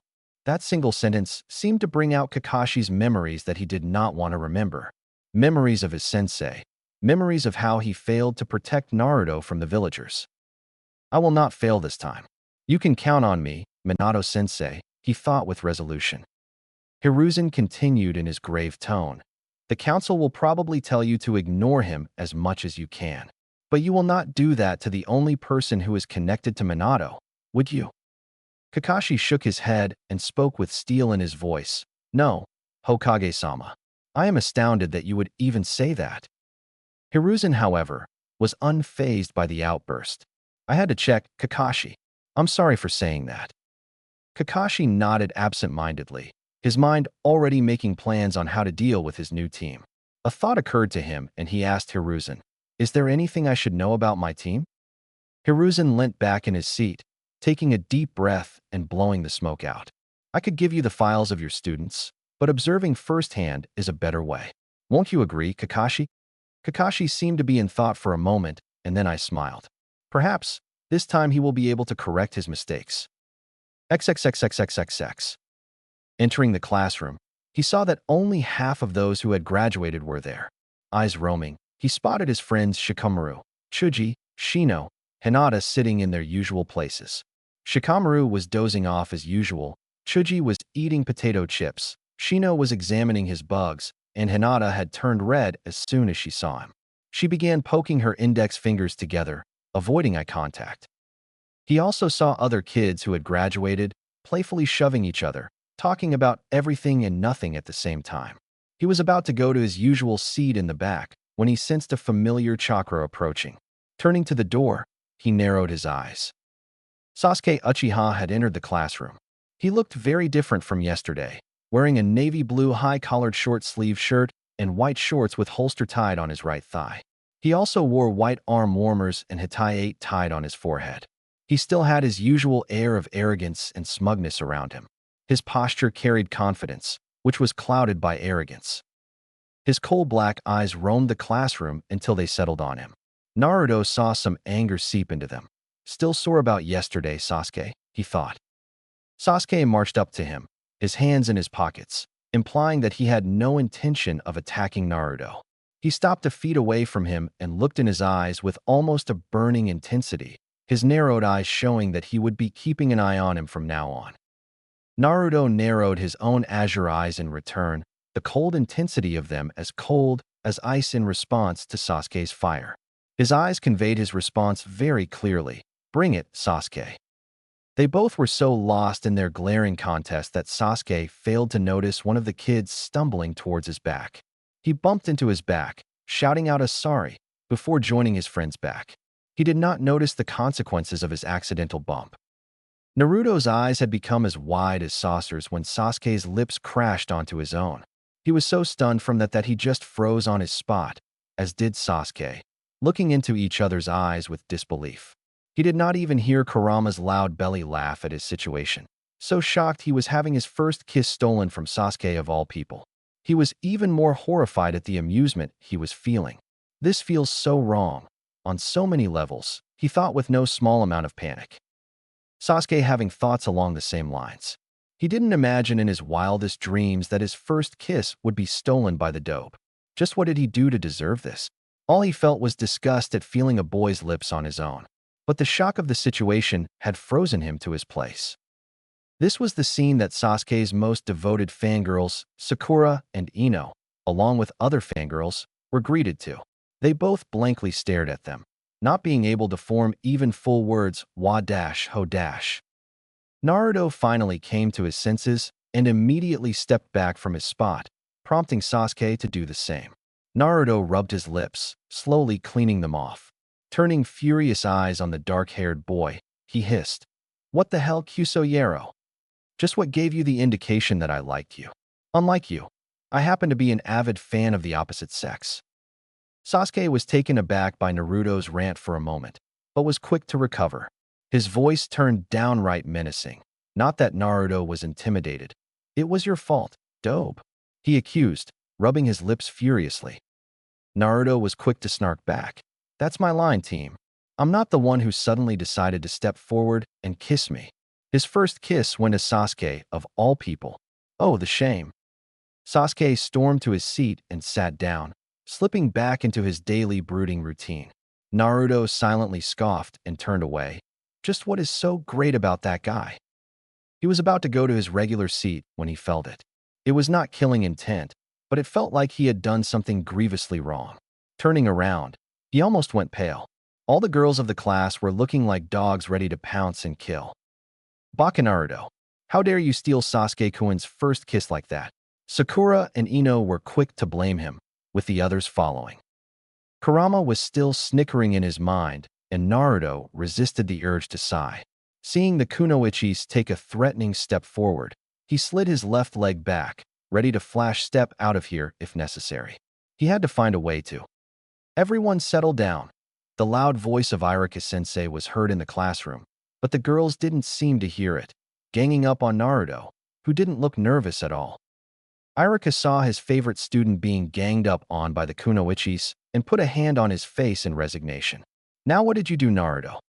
Feeling the need to save his little brother, he activated his big head no jutsu.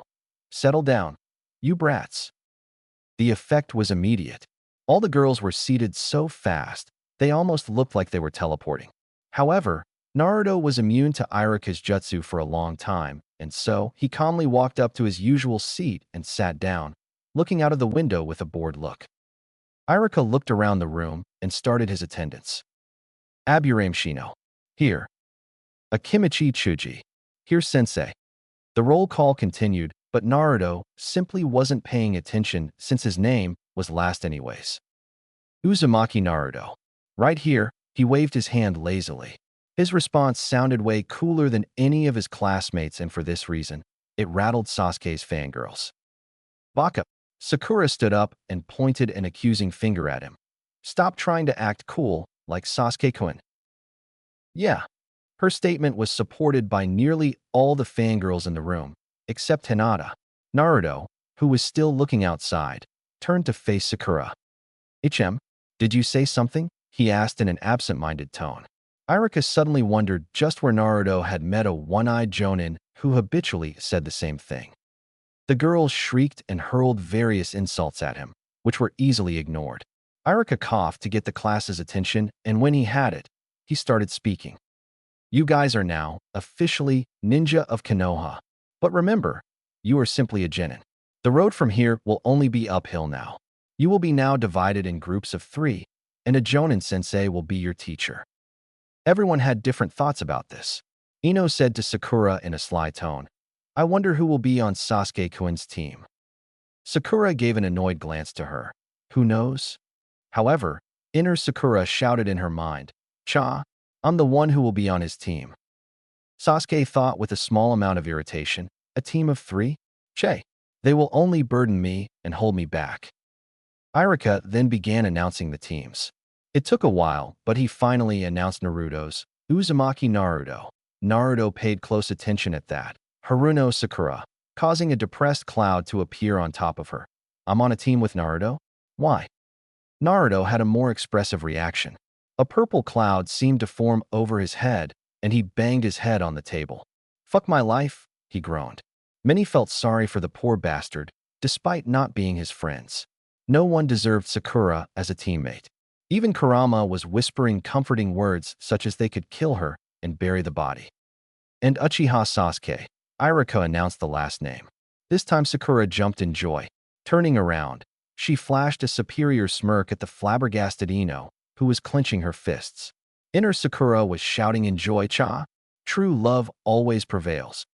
Shikamaru simple muttered, troublesome. Trying to divert his mind from his recent depression, Naruto listened closely for the other teams. Team 8 was Hinata, Kiba, and Shino. Naruto raised an eyebrow at that. taking into account that their special traits are not in fighting. If I'm not mistaken, this is a tracking and a backup assault team. Team 10 was announced to be Ino, Shikamaru, and Chuji. The legendary Ino Shikacho trio is being formed again. Their fathers were a legendary team themselves, after all.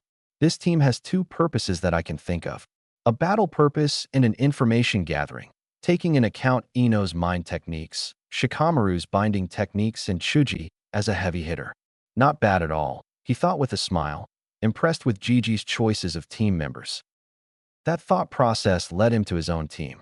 A tiny frown appeared on his forehead. Sakura doesn't possess any specialties, except her high level of chakra control.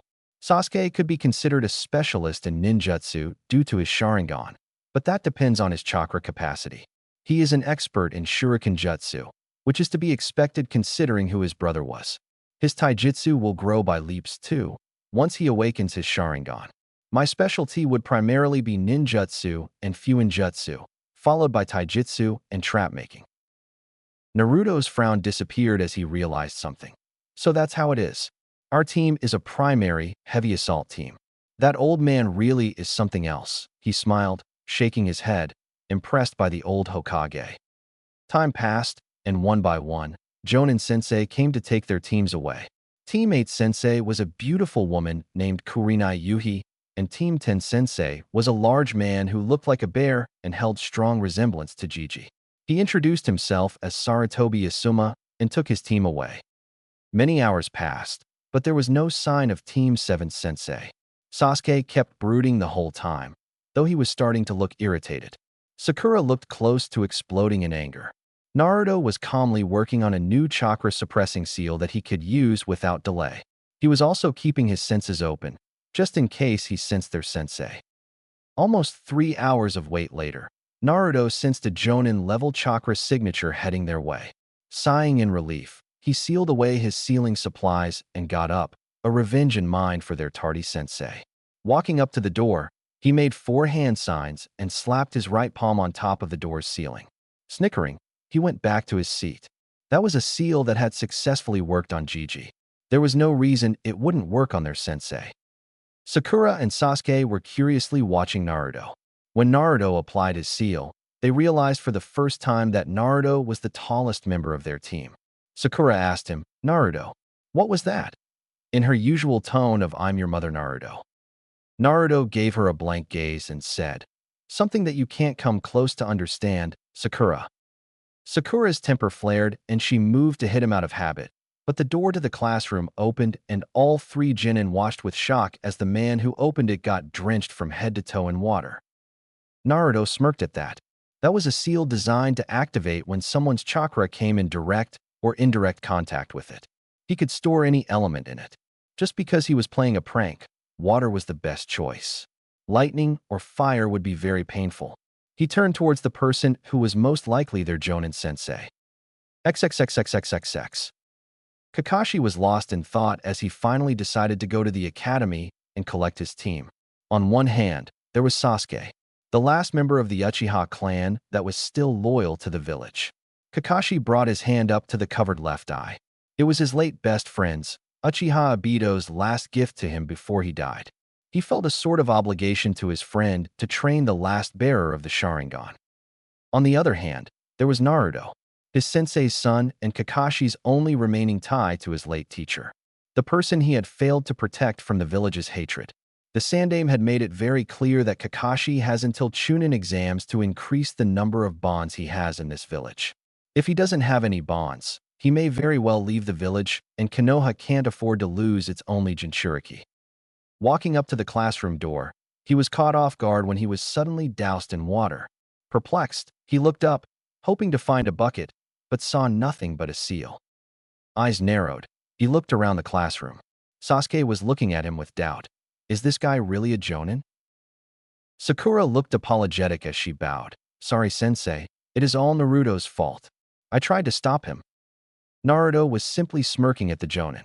With Kurama's help, he had identified the chakra signature as that of Dog, the Yanbiyu who sometimes used to protect him. However, Naruto's "I know something you don't" smirk definitely put Kakashi on edge. Kakashi was having his own thoughts about the 3. Upon seeing Naruto's smirk, he concluded that Naruto most likely used a seal to play the prank. Turning to Sakura, he thought, Sakura tries to protect herself using excuses. Eyes turning to Sasuke, he saw the boy turn his face back towards the window. Sasuke minds his own business. Doesn't seem to accept the other two as comrades. He sighed internally. There is not a single shred of teamwork in this team at all. Outside, he gripped his chin in a mock-thinking pose and said in his lazy voice, how do I put this? My first impression of you guys. Well, you're a bunch of idiots, he finished with an eye smile.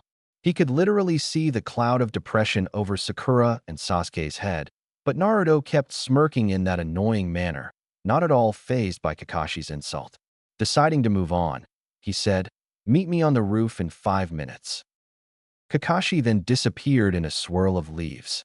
Startled by the sudden exit, Sasuke and Sakura scrambled and rushed to the roof, the latter scampering after the former. Naruto sighed. It was a good thing that he didn't have to hide his skills anymore. Grabbing the edge of the window, he swung his feet onto the wall and leisurely walked up it. Kakashi was as usual, buried nose-deep in his porn when he felt it. Looking down curiously, he contained his surprise on seeing Naruto walk up to him. The boy was displaying a skill that not many people showed before graduating. Yo, sensei. Naruto waved with a smile. Kakashi had nothing to say, so he waved back. Yo. It really made him feel like an idiot. Naruto walked past him and sat down on the steps in front of Kakashi. Just as he sat down, Sasuke and Sakura burst through the door, eyes widening when they saw Naruto had already reached ahead of them and was sitting nonchalantly. Sasuke's eyes narrowed. How did the dobe reach ahead of me? Now that I think about it, I didn't see him following me and Sakura. So how did he get here? Sakura was in a similar state of surprise, but did not think much of it. She immediately sat down beside Sasuke, hearts in her eyes. Kakashi closed his book with a snap and said in his ever-lazy tone, all right, why don't you introduce yourselves?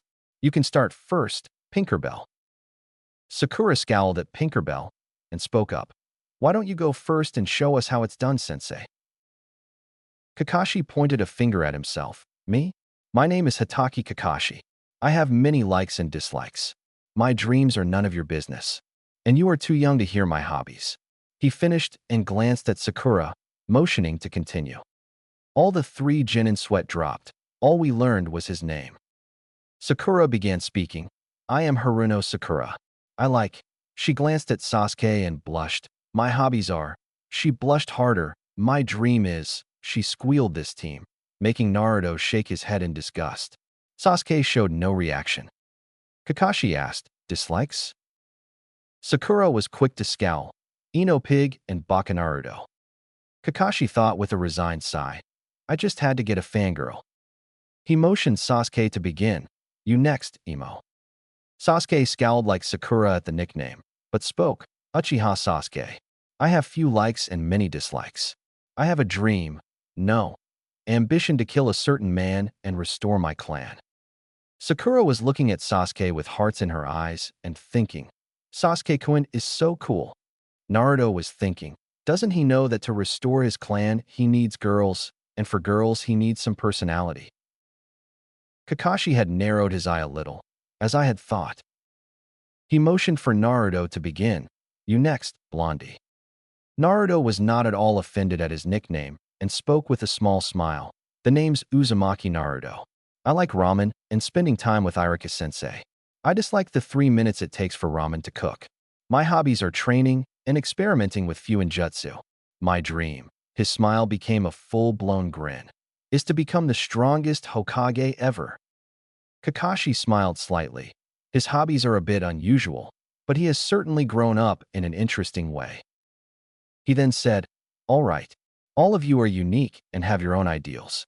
We will start our duties from tomorrow, but there is something that the 4 of us have to do first. The deadpan in his voice was unmistakable. Naruto tilted his head ever so slightly. What would that be, sensei? Survival exercise, Kakashi replied seriously. But we already did enough of it in the academy, sensei, Sakura said with a frown. Kakashi chuckled. This time, it's different because I'm your opponent. What's so funny? Sasuke asked, a little irritated. It's your reaction you hear this. Of the 27 graduates, only 9 will be made Genin. The rest will go back to the academy. As a matter of fact, the failure rate is over 66%. As Kakashi predicted, everyone's eyes went wide at that, Sakura going as far as to gaping. Kakashi laughed and said, "Told you you'd freak out." Naruto then deduced with narrowed eyes. Then it is quite clear that the graduation test was just to select those who have the potential to become Genin, isn't it? Kakashi raised an eyebrow. That was quite perceptive of him. Looks like you have a lot of secrets, Naruto-kun. He easily ignored Sakura shouting at Naruto for trying to act cool like Sasuke. Anyways, meet me on Training Ground 7, tomorrow morning 5 o'clock. Skip breakfast if you don't want to throw up. He vanished in a leaf shunshin after that. For a while, none of them moved, thinking of the man's advice. Naruto got up first, walking over to the railing. He prepared to leap over, but stopped, turning around and asking, "Hey, you want to come and have lunch? Get to know each other since we are teammates now." Sasuke snorted in disdain and walked away, Sakura following him like a puppy. She followed Sasuke's lead and shouted, "Yeah right, like anyone would want to eat with you, loser." She then engaged in her daily habit of asking Sasuke for a date. Kurama was smirking.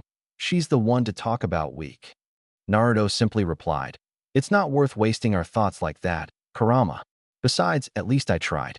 It's always the thought that counts." He leaped over the railing and sprinted to his usual training ground to do his training for the day.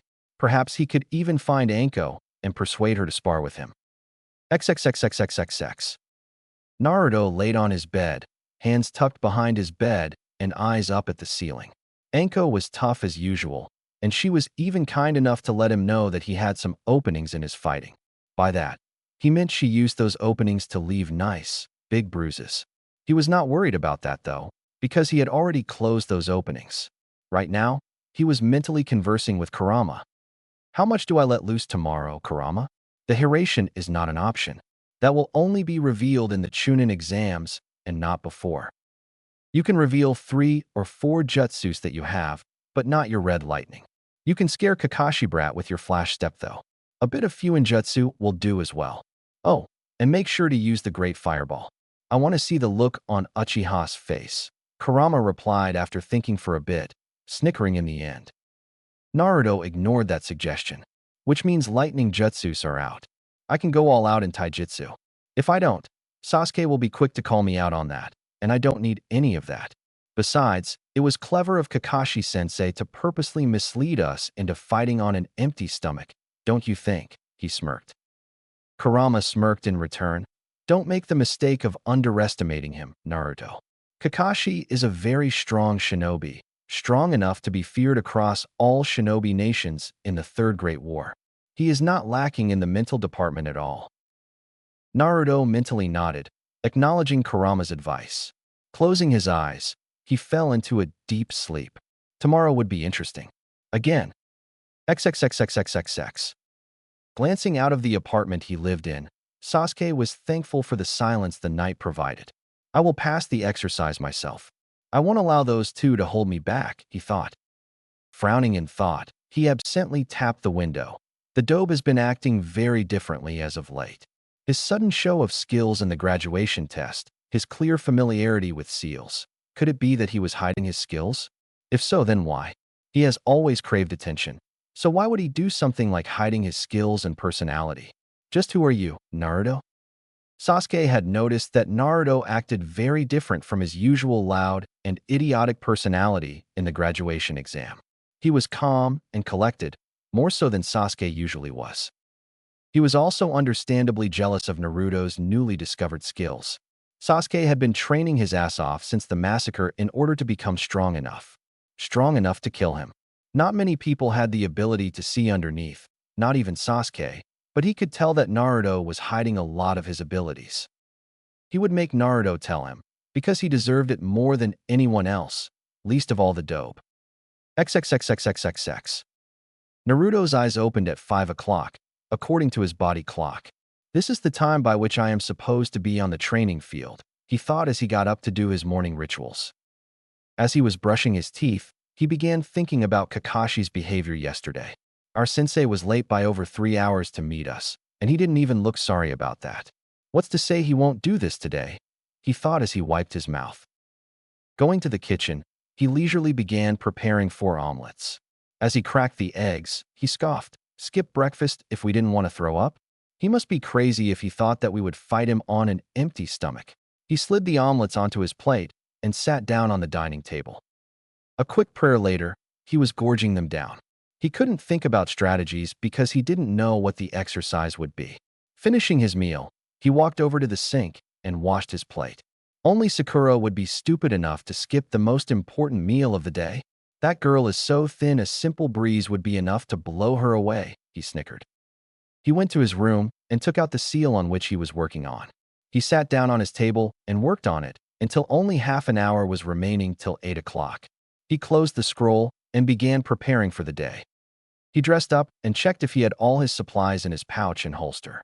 Tying his hitayate beneath his left shoulder, he nodded to himself and exited his apartment after ensuring his trap seals were in place. He walked at a comfortable pace to the training grounds, eating 2 bananas and a backpack holding his lunch. Reaching the training grounds, he had to hold his laugh at what he saw. Both his teammates were there, probably from 5 o'clock, and were looking as miserable. Well, as miserable as Sasuke could look. Sakura was sitting on the ground, probably regretting not eating breakfast. As soon as she saw him, her face twisted into anger and she got up, yelling, "Naruto, you are late." Naruto looked around and sure enough, Kakashi wasn't here. Turning back to Sakura, he shrugged. "I don't know how I can be late if Sensei isn't even here, Sakura." Sakura opened her mouth to yell more, but couldn't refute his statement. Her stomach decided to rumble at that moment, followed shortly by Sasuke's. Naruto raised a disbelieving eyebrow. "They really are that stupid?" He spoke with disbelief. "You two didn't eat breakfast?" The mentioned two shook their head, but Sakura yelled again. "Sensei told us not to eat breakfast, Baka. Why did you eat it?" Naruto glared at her, causing her to flinch. "I'm standing right here, Sakura. There's no need to yell. As for eating breakfast," he spoke as if speaking to 4-year-olds, "it is the most important meal of the day, you know." Sakura's temper got the better of her, and she moved to hit Naruto. But Naruto decided to teach her a lesson and caught her fist easily, his cold eyes freezing her in her place. "I suggest you stop doing that. Otherwise, I'll do more than just catch your fist next time." His voice was a whisper, but it was cold as ice, letting her know he was dead serious. He even enforced his threat with a little ki, making her sweat. Sasuke had been watching the both of them and had to admit that their interactions were amusing. However, that amusement ended when he heard Naruto's threat. He was surprised at how serious and deadly his teammate could sound. Naruto released Sakura's fist and walked up to him, asking, "Why didn't you eat breakfast, Emo?" Sasuke glared at him, refusing to answer. Naruto shrugged and walked up to the posts, setting his backpack on top of one of them. He then sat down, legs crossed and eyes closed, waiting for their sensei to show up. Turns out Kakashi was even more late than yesterday. He showed up at 10 minutes to 11. "Hi, fellows. Good morning." He was sounding even more lazier than yesterday, if that was possible. Sakura pointed at him accusingly at him. "You're late." Kakashi's eye curved up in a sort of smile. "Well, you see, a black cat crossed my path, so I had to take a long cut to avoid bad luck." "Liar," Sakura shouted. Naruto's sweat dropped. Tardiness and lame excuses? Just what's wrong with this guy? The silence became awkward and Kakashi coughed to break it. "Well, let's begin." He placed his backpack down and pulled out an alarm clock, which he set for 12 o'clock. He put it on one of the posts. He then took out 2 tied bells. "Your task is to take these bells from me before the alarm rings. Those who don't get the bells get no lunch. Not only that, I will tie you to the posts and eat lunch in front of you." Sakura's hungry, devastated face was exactly what he wanted. Sasuke tried to hide his hunger, but his stomach betrayed him. Only Naruto looked calm among them. "Naruto, why did you eat breakfast when I told you not to?" Sakura smiled, expecting Naruto to get punished, but Naruto simply replied, "You only suggested not to, sensei. You never said it as an order. Also, I'm not an idiot who forgets to eat the most important meal of the day." Sasuke and Sakura glared at him for implying they were idiots, while Kakashi just hummed. He is turning out to be very interesting. Maybe he would figure out the purpose of this test as well, he wondered. You only have to get one bell. Since there are only two, one of you will get tied to the stump. The one who doesn't get a bell fails and goes back to the academy, he said, smirking at the horror on their faces. He continued, if you don't come at me with the intent to kill, you will fail. Any questions? Sakura spoke up, a confused look on her face. But sensei, what if you get hurt? Naruto snorted at that. Kakashi was a freaking jonin. They would be hard-pressed just to harm a hair on him. Kakashi almost laughed out loud, but managed to rein it in. Don't worry, I won't. All right, begin. The three of them jumped out of sight. Kakashi then tied the bells to him and took out his Aika book. They've hidden well. A shinobi should be able to hide from his enemies. Now to wait for one of them to attack, Kakashi thought as he kept his eyes on the book. XXXXXXX. He's got to be kidding. I've only ever seen four-man cells. There's no cell with only two genin and a jonin. There's a different purpose to this test, Naruto furiously thought. His eyes then widened. He knows we won't be able to get the bells single-handedly. He wants us to work together. That is the purpose of this test. He smirked in victory, but that smirk turned into a frown. Those two will never work with me. Maybe I can convince them, after I get beat up from sensei. With that, he released his seals and shunpoed from his spot. Kakashi looked up in surprise as Naruto see Medto shimmer before him, landing in a crouch. What was that? He appeared really fast. His speed was too high for a genin. Rather stupid of you to come at me head-on, isn't it? I don't see what's stupid about testing your opponent, Naruto replied, eyes narrowed. Kakashi had to hold back the memories from seeing those eyes. So much like sensei. He was almost caught off guard when Naruto disappeared, reappearing in front of him, leg extended in a kick. That was easily low jonin level speed. And how the hell does he move that fast? He frantically thought as he blocked the kick. He winced. He hits hard as well. Kakashi was forced to put away his book as Naruto's movements were too fast. But Kakashi wasn't a jonin for nothing.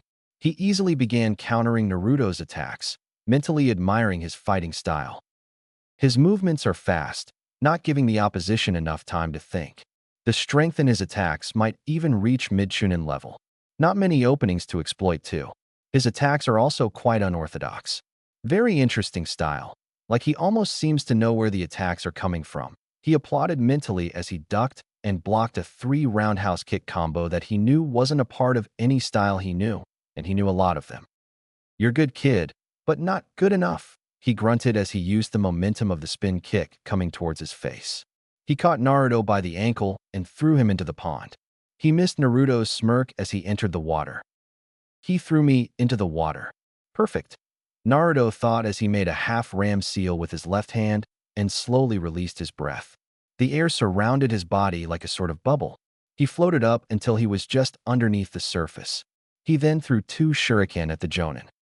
Kakashi didn't even need to look to catch them, but he was unprepared for what came next. Suetun, Suikusari no Jutsu. Water style, water chain jutsu. 5 chains of water erupted from the water and wrapped around him with surprising speed.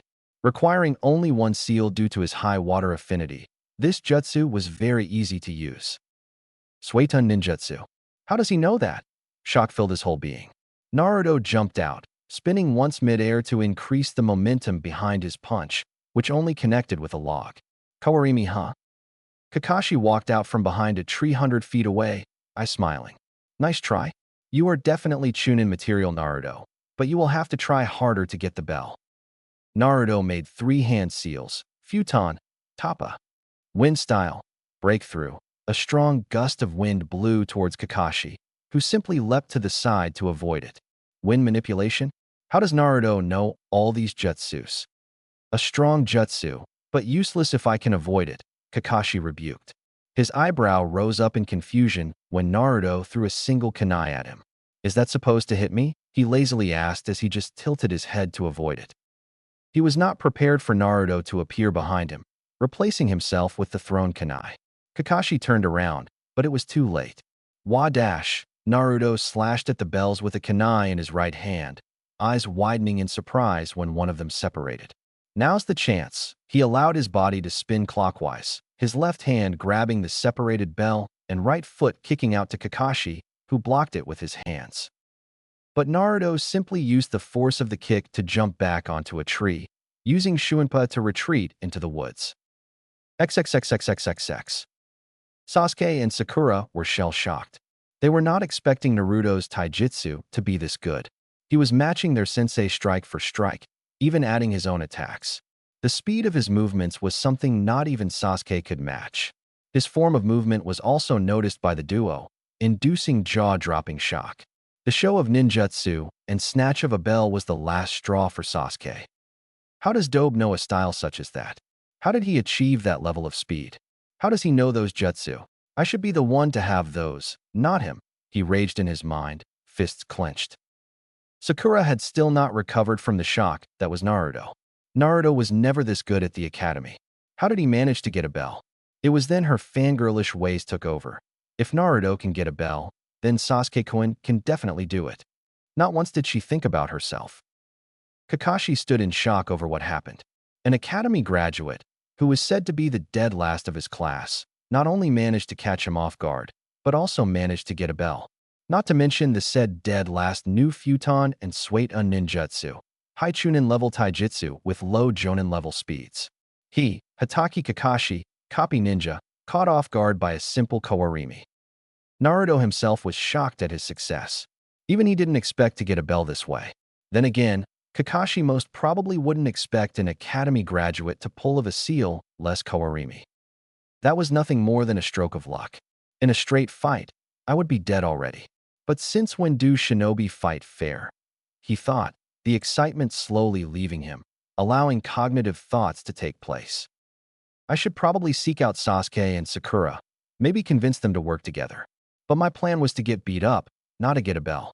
Sasuke would never listen to me now, which by extension also includes Sakura.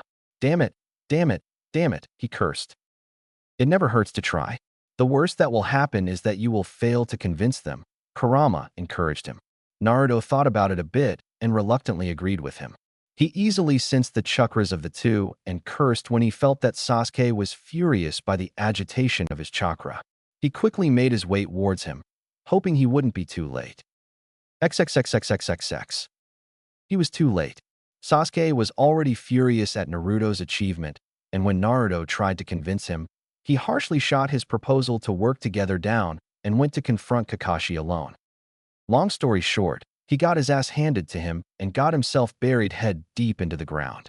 On the bright side, Naruto successfully copied the Doton Jutsu Kakashi used to bury Sasuke. He sensed Kakashi casting a Jinjutsu on Sakura, who easily succumbed to it. He sent 20 shadow clones to fight Kakashi and defend Sakura, but the time was already up. Sakura hung her head in shame as she was the one tied to the post while Naruto and Sasuke sat beside her. Sasuke was angrily glaring at Naruto, who was watching his sensei. Kakashi looked at the kids, shaking his head in disappointment. Only Naruto managed to get a bell. But that doesn't mean that you passed Naruto. You all failed to grasp the real purpose of this test. Teamwork. The response came from Naruto. Sasuke and Sakura looked away from him in anger and shame. Naruto tried to convince them to work together, but they didn't listen to him, because who did? Kakashi raised an eyebrow. A little late to realize, don't you think? Naruto gestured towards his teammates. They knew it. You can ask them that I tried to convince them to work together.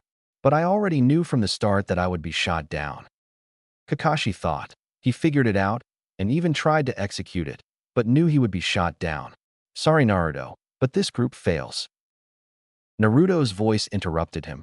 Besides, teamwork is something that is established in the long run, sensei.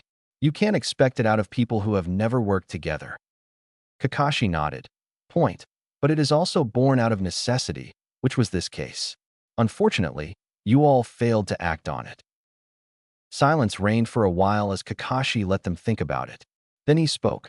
I'll give you all one more chance after an hour. If you fail even then, quit being shinobi, he harshly told them. The world of shinobi is not a playground for children. Be ready, and no one feeds Sakura lunch. He walked away after that, presumably to run an errand. Naruto easily sensed him hiding behind a tree, even though he was suppressing his chakra. He shook his head and turned to offer his lunch to Sakura, who blinked in surprise. Naruto, Sensei said, "It's fine. I don't sense him anyways," Sasuke said as he too offered Sakura his lunch. She gratefully nodded at him and ate, ignoring Naruto completely. Naruto shook his head and was about to dig in when he felt a sudden surge of chakra. Kakashi appeared before them, furious as hell. "I told you not to feed her. Are you ready to face the consequences?" The clouds suddenly seemed to gather, and sounds of thunder could be heard. Sasuke spoke up, surprising Naruto. "We are a team, aren't we? We will face the consequences together." "Is that your choice?" Kakashi asked, still radiating fury. The group nodded as one, resolution and determination in their eyes. Like a switch, Kakashi changed personalities. "You pass," I smiled at them. Naruto still stayed wary. "Is that it?" I smiled, disappearing. Kakashi said in a serious tone, "Yeah, I wanted to be sure you three would act as one. My best friend always used to say, those who break the rules are scum, but those who abandon their comrades are worse than scum. I wanted you all to accept each other as comrades. This is actually the first group I have passed. The previous ones were blockheads who couldn't get it." He gave them a nice smile and a thumbs up. Team 7 will start its missions from tomorrow. Chapter 8. Welcome to the wonderful world of D-ranks. Naruto was starting to hate those words by now. It had been 2 weeks since the bell test had taken place. Kakashi had kept to his promise and started taking missions for the team the day after. Only Naruto, and by extension his teammates, refused to believe whatever they were doing were missions. Menial tasks such as fixing fences, taking dogs out for walks, manual labor on farms. Naruto was confused as hell as to how these tasks could be labeled in the same category as missions. He was sure Sasuke and Sakura were too. Speaking of which, Sasuke had started asking questions about how Naruto knew wind and water ninjutsu, his taijutsu style. He even had the nerve to demand from him all the jutsu he knew. Naruto had told him in no uncertain terms that unless Sasuke was willing to share jutsu from his own repertoire, Naruto had no intention of telling him what he wanted to know. Of course, Sasuke refused to share any jutsu of his, believing that they were Uchiha clan jutsu, and as such, no one besides him could know. Naruto had scoffed at that, but Kurama had straight out burst laughing. The great beast had told him he knew at least 20 people who could perform the great fireball, only 2 of which were Uchiha. Naruto had smartly countered that argument by towing the line that was Uchiha Sasuke's pride. He had condescendingly asked if the great Uchiha library was not enough for him. Sasuke did not want to admit that he could not access it without his Sharingan, and he honestly believed all jutsus available outside were weak and so did not bother to learn them. He stopped bugging Naruto after that, much to the blonde's relief. However, Sakura had started bugging him on Sasuke's behalf to get him to hand over the jutsus, saying that a loser like him does not deserve them. Naruto was quick in shutting her up, turning her own argument against her. He had smartly questioned her if she was implying he was weak. Sakura, unaware of what she was putting her foot into, scoffed and replied that she was not implying. She knew he was weak. After that, everything went smooth like butter. Naruto replied that if he was weak, then by extension, the jutsu he used were also weak. And Sasuke wouldn't love Sakura if she handed him weak jutsus, right? Sakura had adopted a worried frown at his question and seemed to come to the conclusion that he was right. She did not once question why Naruto accepted himself as weak, which was opposite of what he had displayed in the bell test. Regardless, after mocking him some more, she went back to Sasuke, who ignored her as usual. Kakashi-sensei was also onto him, but he was a lot more cautious in his approach. He subtly framed his statements such that Naruto would have difficulty in avoiding the correct answer. But Naruto knew that if it got out he had received training from an early age, Sasuke might throw one of his tantrums, which would then result in the civilian council removing him from the ninja program. No thank you. Naruto, while subtle talking was not one of his strengths, decided that he would avoid talking to Kakashi outside of missions and training. Speaking of training, Naruto tried out the taijutsu simulation his father left for him. Needless to say, he was excited as hell when he fought the first level. and he was more than surprised at how difficult it was. He may have reached a level in his resistance seals that actually permits him to try all 7 levels, but only the first level's victory came at the cost of some very impressive bruises. It taught Naruto that his taijutsu, while very good, was not good enough. He increased the resistance on his body, believing if he was faster, he would be better. He tried the second level after a week and was pleased to note that the number of bruises he got were significantly less, a sign of improvement. He also learned a water and a lightning jutsu as well. A very interesting thing he learned about his red lightning was that it was very versatile and easy to use. He could mold it into anything with ease, almost like it was an extension of his body. But enough of that. Right now, they were on a mission. A mission Naruto had absolutely no problem in failing. The mission to capture Tora, the feudal lord's wife's cat.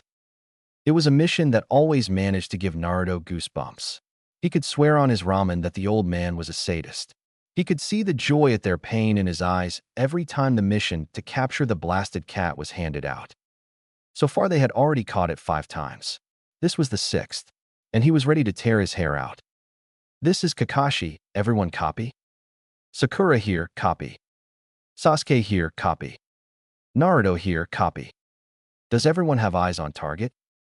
Naruto responded, I have clear eyes on target. Just waiting for the go. Alright, go. A flash step later, and Naruto had Tora secured in his arms. She was thrashing around, but he could care less. Got him, Kakashi-sensei. Turning to the cat, he pressed 2 fingers onto the cat's forehead and removed them, revealing a kanji for sleep.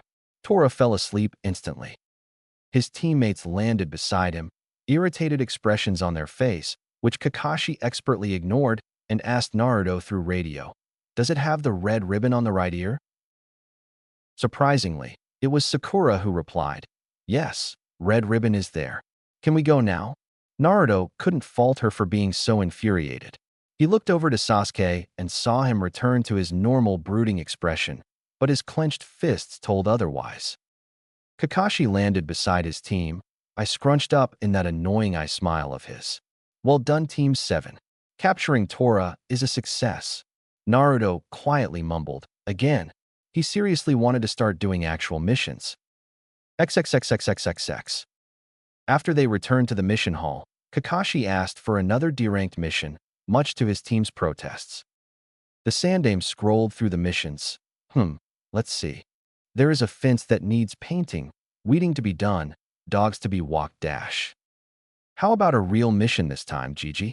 Like a C rank? He asked the Hokage, tired of doing the chores these people called missions. Sakura was quick to scold Naruto. Naruto, show respect to Hokage-sama. Surprisingly, she didn't try to hit him.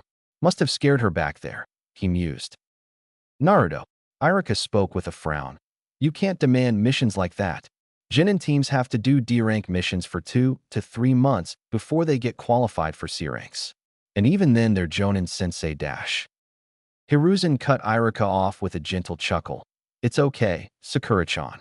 He has called me that ever since he was little. Sakura's eyes widened a bit in surprise, as did Sasuke's.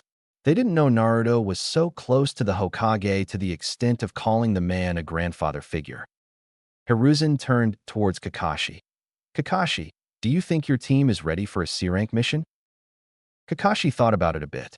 Naruto, Sasuke, and Sakura's teamwork had progressed at a slow rate, but he can say that their teamwork had become decent. One development worth mentioning was that Sasuke now held a one-sided rivalry with Naruto. With Naruto starting to hide less of his abilities, it became even more clearer that he had Sasuke outmatched in ninjutsu because of his wider repertoire of jutsus. Not to mention that Naruto had shown he could use 3 elements and had monstrous chakra reserves due to being a Jinchuriki and an Uzumaki, easily dwarfing Sasuke's reserves. Fuinjutsu already gave Naruto an edge that Kakashi knew Sasuke would not be able to match.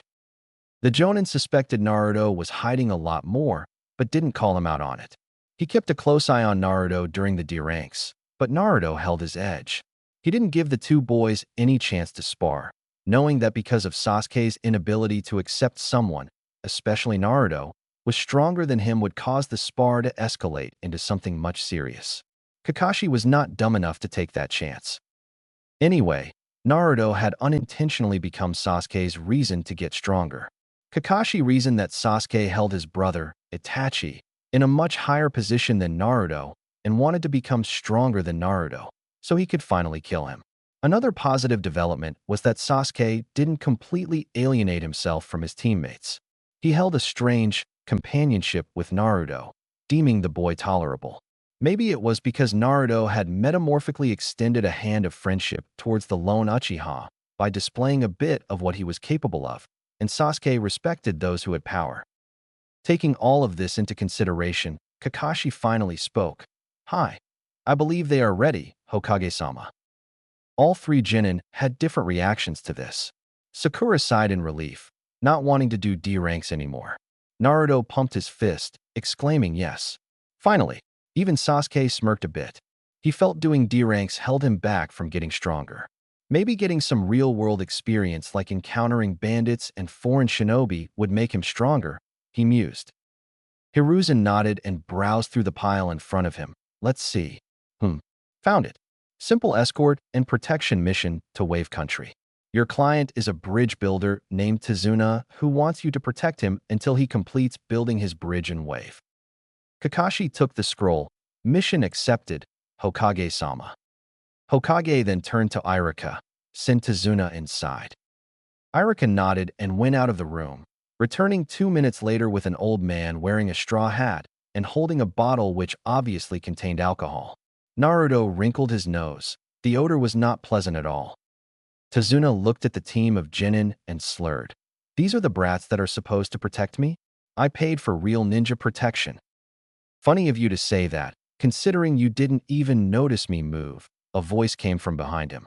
Tazuna whipped around with wide eyes, but couldn't spot the owner of the voice. Over here, you drunkard, the same voice drawled, making the man whip around again, eyes locking onto a mop of blonde hair. Intense blue eyes stared back at him, silently mocking him and his earlier statement. Kakashi intervened before Naruto could scare Tazuna even more. Naruto, please don't scare the client, he reprimanded in his usual lazy voice, which didn't sound like a reprimand at all. Kakashi-sensei, you're no fun at all, Naruto sighed despondently, walking back to his place beside Sasuke. Kakashi assured the builder, you have nothing to be afraid of, Tazuna-san. My genin are among some of the best upcoming ninjas of this village. We can easily take care of a few bandits.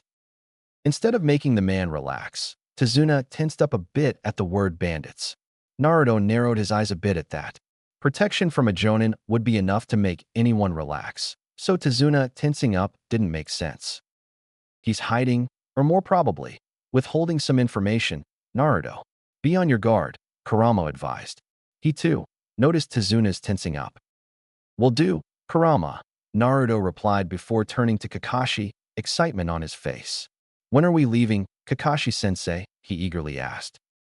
We will leave tomorrow morning at 7, he answered. He then lazily waved them away. That's all for today. Take full rest for tomorrow. The genin dispersed to do their own thing for the remainder of the day. Naruto and Sasuke went separate ways to do their own training, while Sakura headed home. XXXXXXX. Naruto headed to the abandoned Senju compound, more specifically the Nidame's library. He figured that this C rank might take them 2 to 3 weeks, so he might as well collect 2 jutsu scrolls to learn in the meantime. Browsing, he picked up a Suiton and a Futon scroll. Suiton, Suidanya, Water Style, Water Severing Wave, was a powerful A-rank jutsu. After infusing chakra in your stomach and then converting it to water, the user spit the water out in highly pressurized, razor-sharp jets of water, sharp enough to cleanly cut through rock and barks of thick trees if used perfectly. Naruto was pleased to note that like all Suiton jutsus he had learned from the library until now, this one had 2 types of learning as well. One for a normal water user, another for a user who had extremely high affinity like Tobirama, who could perform the most complex water techniques with only one-hand seal. Futon, Kaze Jirai no Jutsu, Wind Style, Wind Torpedo Technique. A powerful C-rank jutsu that Tobirama himself created keeping explosive tags in mind. I'm starting to think our esteemed Nidame was a man obsessed with explosives, he thought as he read on how to perform the jutsu. After infusing wind chakra in your lungs, It is expelled as a highly explosive ball of wind, near invisible. Upon contact, it will explode with the force of 2 standard explosive tags. It required 3 hand seals of oxhorse snake. Should be enough to last this mission, he mused as he exited the library. Extending his senses, he checked if anyone was nearby. Finding no one, he shrugged and simply flashed into his apartment. He had no idea what he was in for in this mission. Chapter 9. Naruto woke up at his usual time of 5 o'clock, refreshed and recovered from yesterday's training. He got up from his bed, rubbing his eyes a bit. Walking to the bathroom, he finished his morning rituals and almost put on his regular running clothes, before remembering that he had a C-rank mission today. He shook his head and just put on a lower and shoes. He opened the door to his balcony and breathed the fresh, cool morning air. He shivered once as the air hit his bare upper body, but soon adjusted to it. He flipped onto the roof and began a series of stretches to simply warm his body up. Wouldn't want to exert too much today before the mission, he thought as he stretched every part of his body. With that being the last thought, he emptied his mind and enjoyed the silence that the village experienced in the early mornings before it began its daily chaos. After 1 hour, he had sufficiently warmed up his body and decided to have breakfast before heading to the gates. Making a half-ram seal, a shadow clone popped into existence, already knowing to make breakfast. It flipped his way into the apartment and into the kitchen while Naruto sat there, simply taking in the peace for a few more minutes. Kurama, in your ridiculously long life, have you ever taken time to breathe and admire the sunrise? What brought this on, Brad? Kurama's voice was a bit laden with sleep, signifying that he was napping as usual. Naruto shrugged, just asking. Despite what people tend to think about me, I don't rampage all the time, you know. Even I take time to appreciate the simply joys of nature, he grumbled. Naruto lifted an eyebrow. Wow, people really don't understand you as well as they think they do. Kurama nodded mentally before shooing him away. Now go away, let the me rest in peace, he said, cutting off their conversation. Naruto shook his head. He must have a passionate hobby of sleeping which he adheres to like anything. He flipped himself back into his apartment, walking to his bathroom to freshen up. 10 minutes later, he was eating 4 scrambled eggs, all the while mentally compiling a list of what he should take with him. He created a shadow clone to clean up while he got ready. He dressed up as usual and sealed up whatever supplies he would need in a large sealing scroll which he brought from the Higurashi weapons shop. The folks over there didn't up the prices for him. He was considering selling his ideas for a modified explosive tag over there in exchange for a discount on his future purchases and a bit of secrecy. After all, he also needed those in the future. After double-checking everything, he picked up his scroll, slung it around him, and walked out of his apartment. He activated the trap seals which he had designed himself. While he knew no one had any reason to come to his apartment, he couldn't help but create them, just to test himself. With that, he flashed the Hiratian seal on top of the gates of Konoha. XXXXXXX. Kakashi, Sakura, and Sasuke each had different thoughts concerning this mission. Kakashi didn't lose his sleep over it, figuring this would be a normal C-rank mission. Truthfully, he didn't think his team was ready to take on a C-rank. While Naruto and Sasuke had established a sort of friendship, this would be the first time their coordination would be tested. Naruto was clearly skilled. His taijutsu was between Michunin to High Chunin level, but Kakashi suspected Naruto had some sort of seal, probably weight or resistance, on his body to increase his overall speed and strength. Naruto hit it well, but the occasional stumble in places where there was no reason to stumble gave him the idea of speed and strength increasing seals. Naruto already had an effective arsenal of jutsus at his disposal. Kakashi deduced that Naruto must have very high chakra control to perform the jutsus that he did. While he only witnessed them in the bell test, he saw enough to put together that Naruto had no problem in ninjutsu. He also knew that he didn't have to worry about Naruto succumbing to chakra exhaustion, considering his status as Jinchuriki of the Kyuubi and an Uzumaki. Fuinjutsu was a branch of the ninja arts that not many chose to explore, considering how complex and vast it was. However, Naruto had already shown his proficiency with seals. It wasn't hard to believe that Naruto would use seals, knowing who his parents were. Sasuke was also skilled, but outclassed by Naruto. The boy had a loner personality, but had mellowed a bit in the last 2 months. Kakashi knew that the credit went to Naruto, who knew exactly how to push the Uchiha's buttons and had somehow created a bond of friendship between them. The boy's taijutsu was good, but he could only go so far without the Sharingan. Kakashi didn't worry about it, knowing that once Sasuke awakened it, he would close the gap between him and Naruto. While the Sharingan was an excellent tool to use for ninjutsu, it really depended on the size of the person's chakra reserves. And he didn't even need to speak about Sasuke's proficiency in using ninja tools. Sakura was perhaps the only problem in Team 7. Her actions leaned more towards an obsessed fangirl than a kunoichi, focused on her career. She would always be asking Sasuke out for dates, leading Kakashi to consider if the girl only became kunoichi to get close to Sasuke. She wasn't physically strong, did not know any useful jutsu, proficiency with ninja tools was mediocre at best, and tried to make others feel bad to make herself feel better, as was the case with her and Naruto. Thankfully, Naruto seemed to be well versed in the art of ignoring Sakura. The only good thing about her was that she had excellent chakra control and intelligence, but that was of no use to her if she couldn't find a way to apply it on the battlefield. He had only taken this C rank to show his team that the ninja world wasn't as easy and forgiving as it seemed. They hadn't even experienced their first kills, though that could change if they came across bandits. Sasuke had his normal, neutral expression on his face as he walked to the gates for his mission. His thoughts, however, were anything but neutral. Sasuke couldn't understand Uzumaki Naruto, no matter how he tried. Every time he thought he had figured Naruto out, the blonde would seemingly switch angles and leave Sasuke confused again. At first glance, he gave off the impression of a clown, but that quickly changed on the day of the graduation exam. Since then, Sasuke kept a close eye on Naruto. On the day of the bell test, Sasuke had been outraged at the skill that was displayed by the blonde. He suspected Naruto's taijutsu was at par, if not greater than his own. But to engage in a spar with a jonin, attacking and countering all attacks with a precision and fluidity Sasuke did not possess, was enough to ignite jealousy inside Sasuke. His ninjutsu was something Sasuke did not expect, but didn't exactly know why he was upset about it, so he didn't think much about it.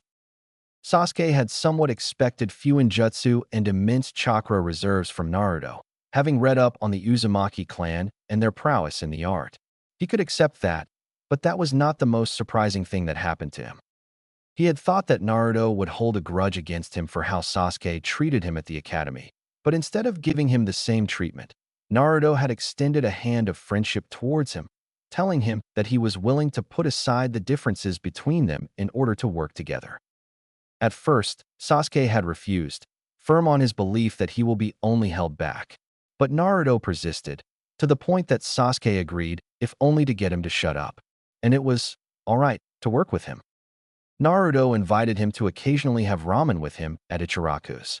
Sasuke had accepted every time, desperate to piece together the puzzle of Naruto. They usually talked about their training schedules. More like Sasuke wanted to know how Naruto became so strong. They talked about their childhoods, surprising Sasuke just how similar they were. Sometimes, they just complained about Sakura, with Naruto rambling and Sasuke pitching in every 5 minutes. And the weird thing about these meetings, it became easier to talk to him every time. Sasuke was now pretty sure that he did not consider Naruto as a weakling to be dismissed at the first glance, but rather as a scale to measure himself against. He respected him. He wanted to become as strong as Naruto, in hopes that he would surpass him and finally become powerful enough to kill his brother. He had accepted Naruto as a comrade for now. Sakura happily made her way to the gates, Sasuke being the main thought on her mind. She was sad how Sasuke always denied her a date, but kept her spirits high, just in case he decided to accept the next time. But in the past 2 months she had spent with her team, she was witness to some rather troubling developments. The first was that she was forced to accept that she could not use Naruto as a step to boost her confidence anymore. He had made it very clear that he would not tolerate her picking on him anymore. That made her realize with a small amount of shame that she had very unnecessarily picked on Naruto, who had no hand in anything that upset her. The second was that Naruto was strong, easily stronger than Sasuke, and she was not just talking about chakra reserves. She knew about the Uzumaki clan. Naruto was the physically capable of them all, proven when he could physically exert even more than Sasuke.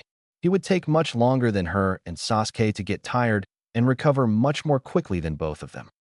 The third and hardest to accept was that Naruto and Sasuke came from very similar backgrounds. She refused to believe that at first, going so far as to call him an orphan and could never match Sasuke.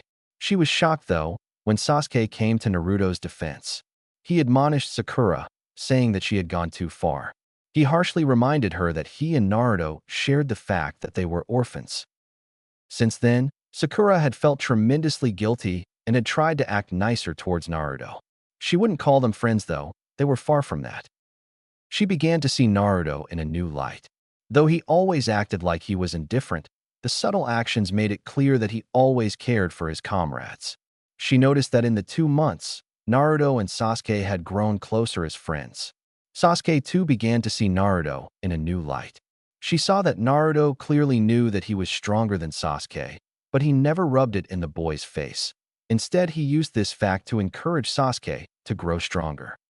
She was, by no means, a friend to Naruto, but hoped that he would at least consider her a worthy comrade in time.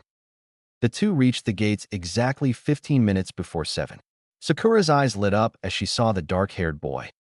"Sasuke-kun," she waved enthusiastically, and like always, was disappointed when he replied with his customary "Achin." Sasuke looked around, trying to find Naruto. Perhaps this mission may force Naruto to reveal what he is hiding from us, he thought. A hand fell on his shoulder, and he barely caught himself from yelping. Instead, he turned his head back as calmly as he could to see Naruto's smirking face. Sasuke tried to play it cool, but knew Naruto had already seen his moment of weakness. Before he could do anything else, Naruto chuckled and patted his shoulder. "It's okay, Sasuke. Even A and B, you would be hard-pressed to detect me in the middle of my pranks." Sasuke raised an eyebrow at that, silently waiting for Naruto to elaborate, but he didn't. Naruto simply leaned against the wall, waiting for their sensei. Sakura had a confused expression on her face. "Naruto, why don't you have a backpack like me and Sasuke-kun?" Naruto replied, "Well, for one, sealing scrolls are just more practical to use. It takes time to take of your backpack and rummage through everything to find what you need. All you need to do in a sealing scroll is unroll it, push chakra into the required seal, and voila. So much quicker than backpacks, don't you think? Also, I modified this scroll to suit my needs. I trust my creation more than anything else." "That's an interesting outlook, Naruto." The three genin turned around to see Kakashi and their client coming. Tazuna was still drinking, but he didn't seem as drunk as he was yesterday. Kakashi looked at Naruto. "While your logic isn't wrong, it is a bit unconventional for shinobi to use sealing scrolls instead of backpacks. However, if it works for you, I have no problem with it," he finished, shrugging in the end. Turning towards his other two students, "Are you two ready?" Seeing them nod, he turned to their client. "Let's go, Tazuna-san." XXXXXXX. They had left the gates over 4 hours ago. For hours of torturous silence. While Naruto appreciated silence, 4 hours of traveling with someone and not talking at all felt really awkward. He would talk with Tazuna, but nothing came to mind about what to talk. Talking with Kurama wasn't an option. The fox was easily snoring away. Sakura seemed to sense the awkwardness as well, and she did not have the same problem as Naruto of finding a topic to talk about. Tazuna-san, you are from Wave Country, right?" Tazuna turned his head towards her. "Yeah, what about it? Do you have a ninja village in that country?" Surprisingly, it was Kakashi who answered. "Actually, Wave does not have a ninja village. Each of the elemental nations has their own hidden shinobi villages. But the smaller countries don't have the resources to fund, let alone maintain their own hidden village. Budget, people, missions. There are so many resources to account for that the smaller nations can't afford. So they prefer to hire ninjas from other countries." Naruto only paid half attention to the explanation. The other half of his attention focused on the puddle to the side of the road. It looked so out of place on the sunny day that a word automatically rang through his mind. Trap. He glanced at Kakashi-sensei, who had also seen the puzzle and figured out it's a genjutsu. He nudged Sasuke. motioning him to glance at the puddle. Sasuke raised an eyebrow, for he didn't understand what Naruto was trying to imply, but it suddenly clicked after a moment. He nodded his thanks to Naruto, who nodded back. They subtly repositioned themselves in front of Tazuna. As soon as they passed the puddle, Naruto's sense of danger buzzed loudly, and he called out, "Watch out!" He and Sasuke both jumped back in time, but Kakashi was apparently too slow to react. Two ninjas jumped from the puddle and attacked Kakashi with a bladed chain, tearing him to shreds. At least that's what Sakura and Sasuke saw. Naruto's senses were fast enough to follow the kawarimi, followed by a minor genjutsu. "One down," the one on the right declared. They both then turned their attention towards the genin. "Sakura, guard Tazuna," Naruto shouted. He then turned his attention towards the one who was closing in on him. Holding a half-ram seal, a shadow clone popped up beside him. Together, they both held kunai in their hands, reverse grip and coated with wind chakra. Due to his excellent chakra control and the chakra-conducting metal of the kunai, the wind chakra got shaped like a second and a longer skin to the kunai. Not wasting any time, both of them engaged the ninja from different sides. The ninja scoffed and tried to use his chain, but both the Narutos easily dodged it. One of them attacked the chain, while the original attacked the ninja. The ninja, whose eyes were wide after seeing the wind chakra on the kunai, was sufficiently distracted with trying to hold of the clone from cutting his chain off. Naruto took advantage of this and executed a diagonal slash along the torso of the ninja. The wind chakra easily tore through and made a deep cut. Not enough to be fatal, but deep enough to hurt. The ninja cried out in pain and instinctively held his left hand to the cut. The clone took full advantage of the opening and hit the back of the ninja's head with the blunt head of his kunai, rendering him unconscious. Naruto and his clone smirked down at the fallen ninja and bumped fists, the action causing the clone to disappear. He looked over to Sasuke, who was about to clash with his opponent, a kunai and shuriken in hand. But before he could do that, a hand appeared in the ninja's path, right in front of his throat. Needless to say, Kakashi's block easily knocked out the ninja cold. Smiling at his students, he said, "Good job on taking him out, Naruto. You too, Sasuke, keeping the enemy away from the client. Sorry, Sakura, I didn't know you would freeze up like that." He tied up the two ninja against a tree. He missed the frustrated look on Sasuke's face, which turned into jealousy as he gazed at Naruto, who was watching Kakashi. He was easily able to knock out the ninja in less than half a minute. Why couldn't I do that? I got stuck in engaging the ninja instead of trying to take him out as quickly as possible. He clenched his fists in agitation. Kakashi explained, "These guys are known as the Demon Brothers. They are rogue chunin of Kirigakure no Sato. They are somewhat dangerous." Tazuna looked scared out of his wits. "If you were not skewered to pieces, why did you let your genin handle them?" Kakashi, I smiled. "I had to test them how they would perform in the field. Besides, I had to find out who they were attacking. Us because of the grudge between our villages, or you," he finished with a serious expression. At that moment, the ninja with one horn, the one whom Naruto had knocked out, seemed to wake up. He groaned in pain. "How did you know? We were going to attack." Naruto spoke up before Kakashi could.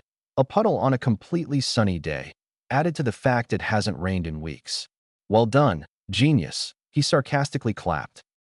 Sakura let out a light giggle at this. Naruto's snark was funny when it was aimed at others. Kakashi narrowed his eye at Tazuna. "We need to talk." Tazuna adopted a nervous expression. "About what?" "It was stated in the mission scroll that you needed protection from bandits, not rogue ninjas. Especially from Kirigakure, where the ninjas complete their missions no matter the cost. Why would they be after you?" His tone was light, but the suspicion was heavy.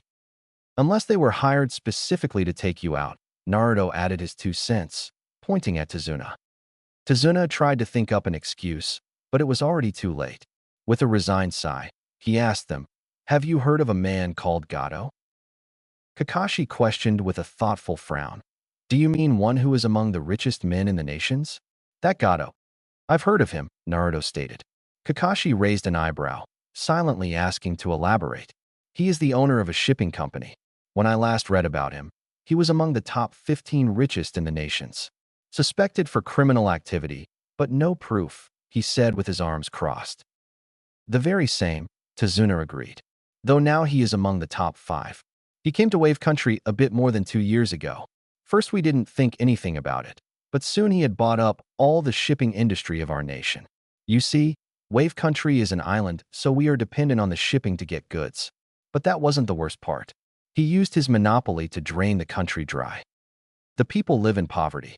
Many lost their houses to Gato. Whoever protested is killed. He takes what he wants with his hired thugs, making sure nobody dares to oppose him. His shipping business covers his criminal activities. He deals with drugs, alcoholics, rare goods, even slaves. Everything and anything that brings him money. The only thing he fears is the bridge I'm building. If I finish my bridge, his monopoly will be rendered obsolete and our country will be back in business because we will be connected to the mainland. So why didn't you just tell the truth to Hokage-sama? Kakashi glared at him. Tazuna threw his hands up. I couldn't. Wave Country has been sucked dry. We don't have enough money to pay for more than a C-rank mission. Kakashi shook his head. While that is sad, you had no right to lie to the Hokage. This mission is now at least a B rank, requiring a team of Chunin and Jonin. This is not a job my genin are suited to perform. Glancing at his students briefly, he said, but as they are ninjas of Konoha, they have a say in this as much as I do now. He then turned to his students. What do you think we should do? Naruto was the first to answer. Protocol dictates that during times like these, the assigned genin team is to immediately abandon the mission and report back to the village for reassignment. Sasuke glared at Naruto, but before he could speak, Naruto continued. But I say we continue, Kakashi-sensei. This mission is not just about Tazuna wanting to save money. A whole country is about to lose the last shreds of its economy because of one man who wants too much. Surprisingly, Sasuke brought up a good point, and we can't afford to let people think that Konoha will let a country fall to such a man. I say we continue, Kakashi-sensei. Kakashi looked at the two genin and then at Sakura, who still looked a bit scared. What about you, Sakura? Sakura looked less scared than before, but still scared. I say we go forward, Kakashi-sensei. Kakashi gazed at her a moment longer. He sighed and then said, very well, let's go. They missed Tazuna's sigh of utter relief. XXXXXXX. Naruto put seals on both the brothers' foreheads, putting them to sleep. Kakashi told him the Konoha shinobi would be arriving to take them, so he should leave instructions for them on how to release the seal. After that, the team and Tazuna continued without any further delay until they reached a coast where Tazuna had organized transport to Wave Country. The man greeted Tazuna and cast a wary eye on the Konoha shinobis, but kept his words to himself. He stirred them, appearing extremely nervous despite of the dense cover from the morning fog. As soon as the bridge came into view, Kakashi let out a low whistle. That is one impressive bridge, that is. Naruto shook his head in wonder. I've never seen anything as awesome as that bridge before. Sakura was gaping at the sheer size of the bridge and Sasuke was, like always, neutral-faced.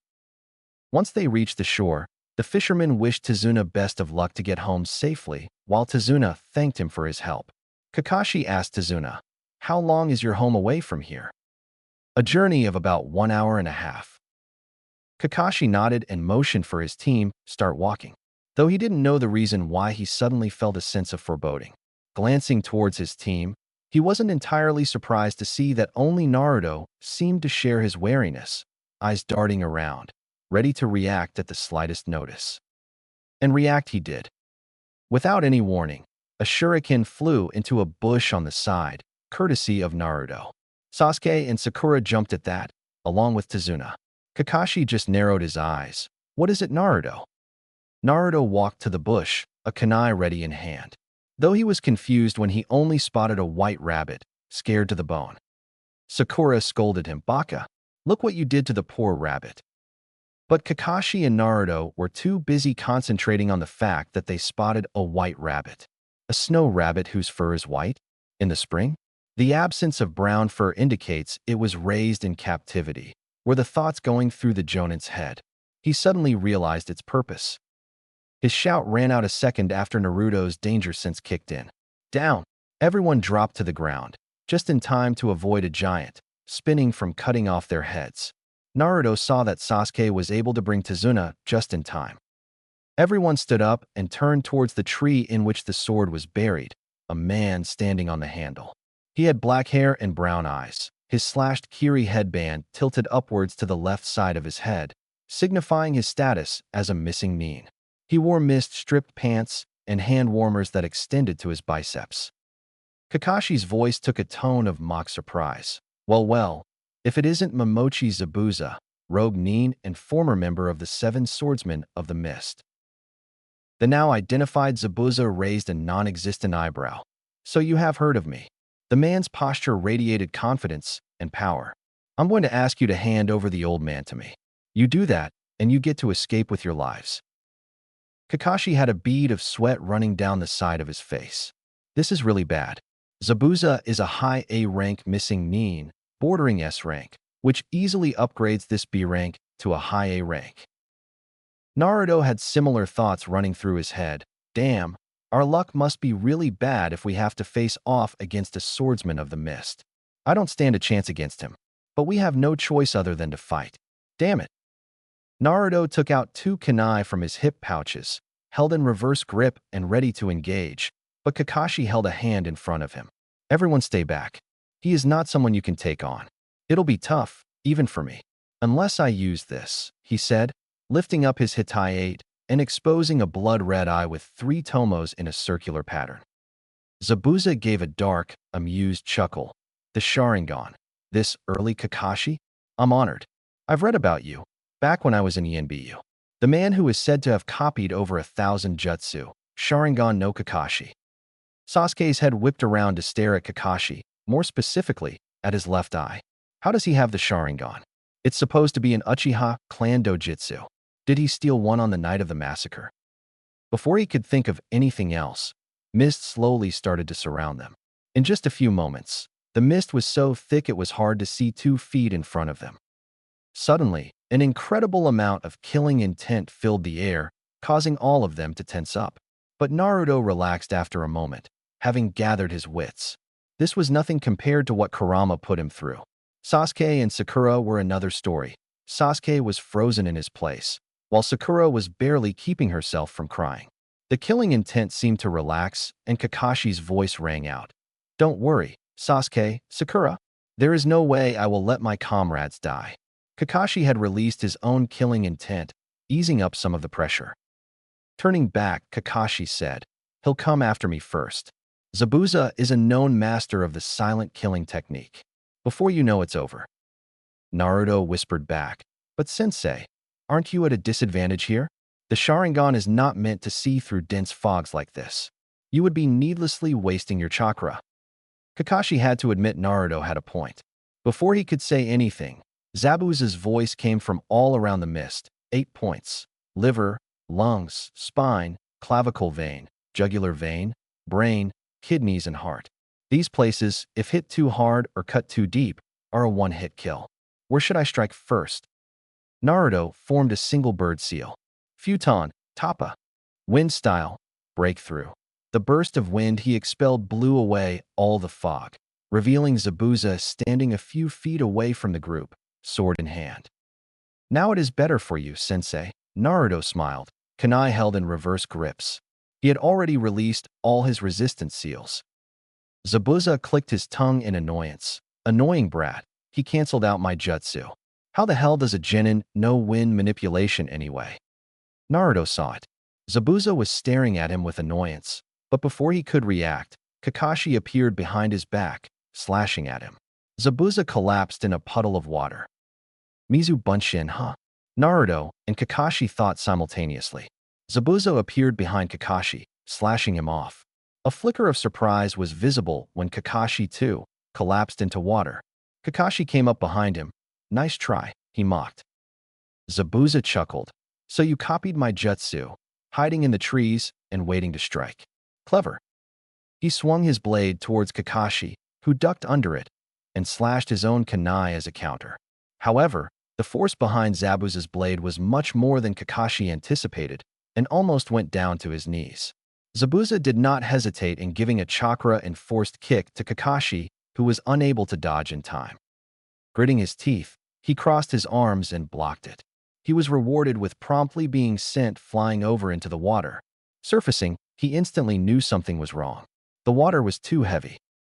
Too slow, Zabuza said as he appeared behind Kakashi, weaving hand seals. Suetun, Suiro no Jutsu. Water style, water prison jutsu. In a matter of seconds, Kakashi was trapped in a dome of water maintained by Zabuza. Though both of them didn't notice Naruto's smile, having successfully copied the jutsu. None of you know what it means to be a ninja. When I was your age, brats, I already had blood on my hands. Sakura asked, "What do you mean?" Kakashi said, "He is talking about the reason he became known as the Demon of the Mist. 15 years ago, a child killed over 100 students. A child who wasn't even a ninja." Naruto lamely uttered, "Oh." However, he was quick to recover. "Well, here goes." Kakashi tried to stop him. "Don't, Naruto. We have lost. Take the client and run." "Hell no, sensei.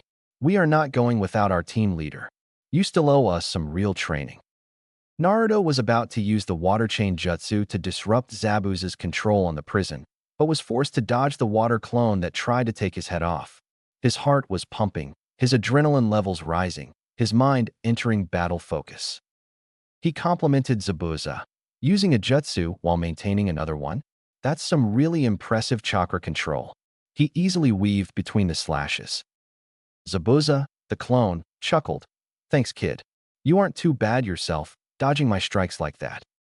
Naruto flipped back, putting some distance between him and the clone. "Well, having a giant butcher knife like that doesn't exactly do you a favor in the department of speed, pal," he offhandedly commented. Forming the hair sign, he thought, "Suetun, Mizurappa." Water style, wild water wave. A wave of water rushed at the clone from his mouth, who jumped up to dodge. Smirking, Naruto formed the half ram to weave the water towards the clone, who couldn't dodge midair. He was expelled into water. Not wasting any time, Naruto maintained the half ram and formed over 20 shadow clones, who moved to engage the real Zabuza, who scoffed and easily dealt with them with his blade one by one. While this was happening, Naruto took the opportunity to shake Sasuke out of his stupor. Gripping his shoulders tightly, he harshly whispered, "Get your head back in the game, Sasuke. I need your help to free Kakashi-sensei." It seemed to do the trick as Sasuke snapped back into awareness. In a moment of acknowledging Naruto as leader, he asked, "What should we do?" Naruto unrolled his scroll and slapped his hand onto a seal. A puff of smoke revealed a Fuma shuriken, folded. Naruto rolled the scroll back and slung it. All of this happened in just 10 seconds. He handed the folded shuriken to Sasuke, who glared at him. "A simple Fuma shuriken won't work, dope." Naruto thrust it into his hands anyway, an impatient look on his face that said, "Just follow my lead." As soon as Sasuke held it, a look of realization came onto his face, and he looked at Naruto with wide eyes, who smirked and winked at him. A predatory smirk of his own appeared as he prepared to follow Naruto's plan. Zabuza had just finished off the clones when he spotted the Uchiha holding a Fuma shuriken and running at him. The brat leaped impressively high and threw it at him. Zabuza was not impressed. He simply plucked the shuriken from air as if catching a frisbee. "Is that all you can think of, brats?" Suddenly, another shuriken appeared, hidden in the shadow of the first. Zabuza scoffed angrily. "You are underestimating me, brats. Still not good enough." He simply jumped over the shuriken, his other hand still maintaining the water prison. "Got him," Sasuke murmured with a smirk as Naruto beside him disappeared into smoke. Zabuza's eyes widened as he heard a poof behind him, seeing the second shuriken turning into Naruto, who had a kunai in hand. Naruto figured with a tiny smirk that just throwing a kunai won't do the job, so he would let loose the flying thunder god just this once. The kunai he was holding had his jutsu shiki on the handle. Just to maintain the appearance of a kawarimi, he had another kunai ready. He threw the kunai with his formula towards Zabuza, who cursed mentally. "I can't dodge that unless..." He released his hold from the water prison, jumping to the side. Just as the kunai cut Zabuza, Naruto threw the normal kunai a little bit upwards beside him and vanished in a blue flash, holding the handle of the marked kunai in his left hand. Spinning midair once, he landed a clean, open palm thrust into Zabuza's chest, who was too stunned at the fact that Naruto appeared in front of him in an instant. The purpose of the thrust was not to injure, but rather to mark Zabuza so he would know where he is. Still, Zabuza skid back a few feet from Naruto, who landed on the water. Zabuza glanced to where Naruto had thrown the kunai from. He saw the kunai buried in a rock over there. Was that Kawarimi? No. If it was, the brat wouldn't snatch the kunai midair, but would appear with the kunai. Just what was that? His thoughts were spinning furiously as he gazed at Naruto, who was now holding two kunai in reverse grip, dark blue wind chakra, sharpening them into mini swords.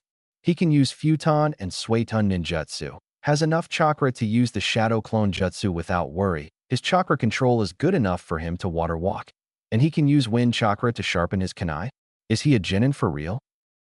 He dashed towards Naruto, who prepared to flash step away and, if necessary, defend himself. That's enough from you, brat. Just as he was about to stab Naruto, he was blocked by none other than Kakashi. He had halted the sword using a reverse-gripped kunai, rage swimming in his eyes. You've got some nerve. The whisper was deadly enough that even Naruto shivered a bit. He was not only angry at himself for making a rookie mistake and getting himself caught, but the man had the gall to attack his genin. Your trick won't work twice, Zabuza, he promised the man, slowly.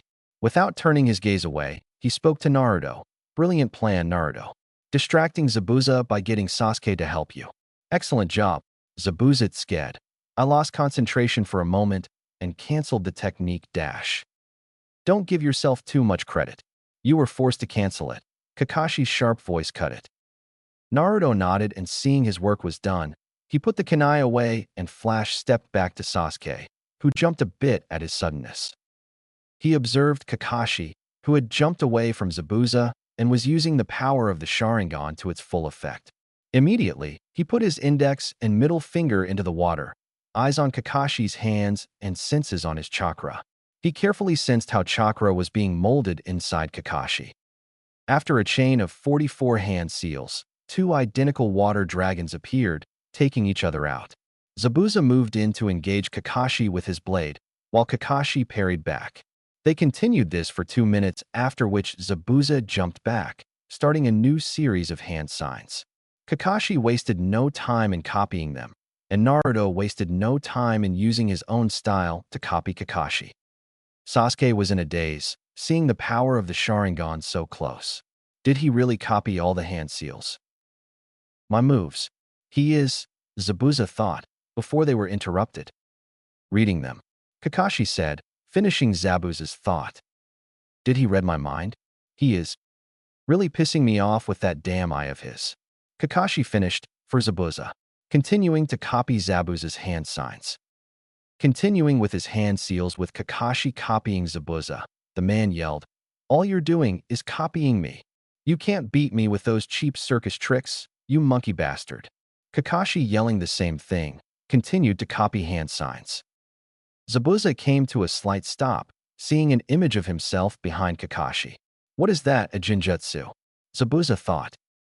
His slight falter cost him the victory as Kakashi finished the jutsu ahead of him. Suiton, Daibakufu no Jutsu. Water style, giant vortex jutsu. Literally, a giant vortex formed around Kakashi, much larger than his body. It approached Zabuza at incredible speeds, who was unable to do anything. It slammed into him, and he was washed away like an insect under the force of the jutsu, slamming roughly into a tree and leaving him dazed. Kakashi approached Zabuza with a kunai in hand, intent on finishing him off. Groaning in pain and bracing himself for his death, Zabuza asked him, "Can you see the future?" Kakashi answered, "Yes, and your future is death." Naruto's sweat dropped. What a corny guy. Just as Kakashi was about to finish the job, two Senbon came out of nowhere, hitting Zabuza in the neck. The man fell to the ground with a thud. All of them looked around to spot where the Senbon came from, but Naruto pointed towards a tree, from which came a soft chuckle. A masked person was standing on a branch. Looks like you were right. The person had long black hair along with a slender frame. The outfit was Kirigakure pinstriped, which stopped at his knees. There was a brown sash around the waist with a tail, wrapped around twice. But the most identifying thing about the person was the mask they wore.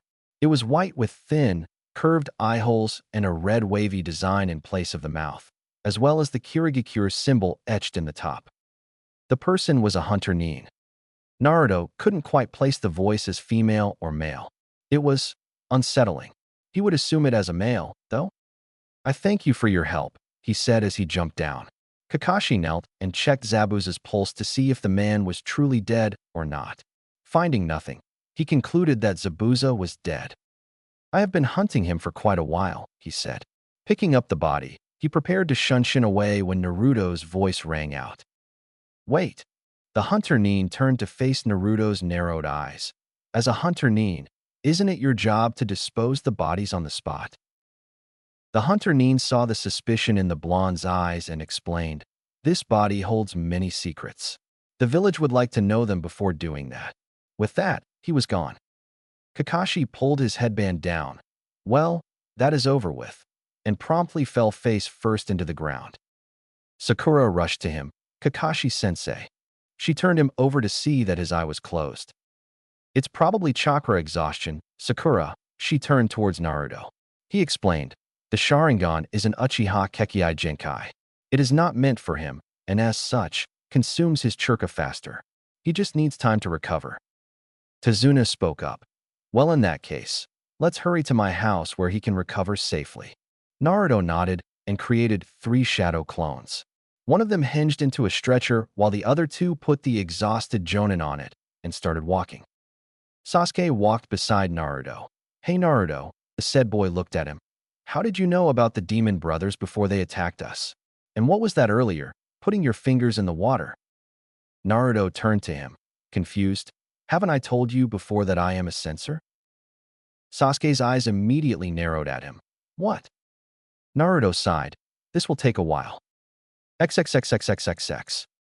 Meanwhile, back in the village, the Sandaime was sitting in the meeting room with the Shinobi Council on one side and the Civilian Council on the other. The 3 elders, Hamura, Koharu, and Danzo stood on his right side. A civilian spoke up. "Why have you called this meeting, Hokage-sama?"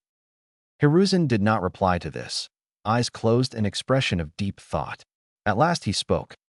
"Do you all, especially the Civilian Council," he glared at the mentioned council, "know why the Civilian Council was established by my sensei Naruto-sama?" There was no answer from both the sides, but the elders and Shikaku seemed to grasp the true purpose of the meeting from the question. Koharu moved forward.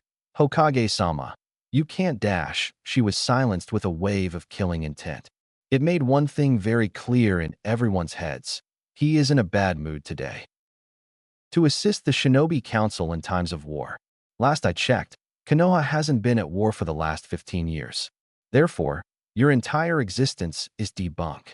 Outraged cries came from the civilian section, but killer intent from the Shinobi side for interrupting the Hokage silenced them.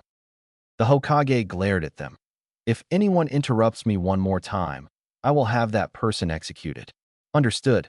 He enforced that threat with killing intent. After seeing their urgent nods, he continued.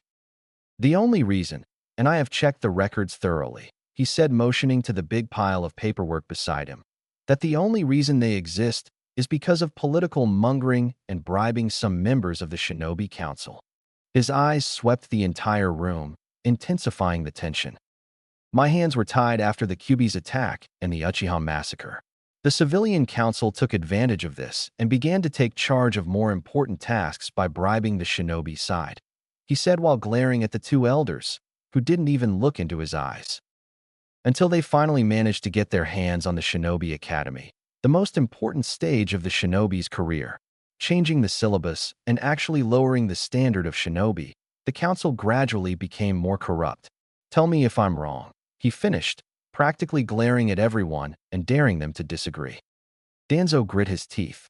The Civilian Council was easily manipulated and, as such, was a form of power that he could control, not the Hokage. But it seemed Sarutobi had finally had enough of their bullshit and was going to dissolve the council. The worst about all of this, he could not lift a finger to do anything without resorting to Shirsue's eye, and he would rather die than attempt something that foolish. No one spoke in the council room, which was enough of an answer that the Hokage had hit the bullseye. I will hold a vote now. To dissolve the civilian council, he declared. A fat man stood up, face red and red to shout at the Hokage. He didn't even finish the first word that came out of his mouth before his head rolled on the ground, courtesy of the ANBU. They cleaned up and vanished back into the shadows. Suddenly seeming to remember something, he turned to the elders.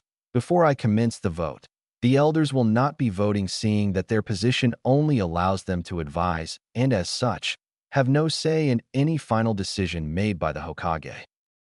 Koharu and Hamura had a defeated posture, heads down, shoulders sagged, an aura of dismay.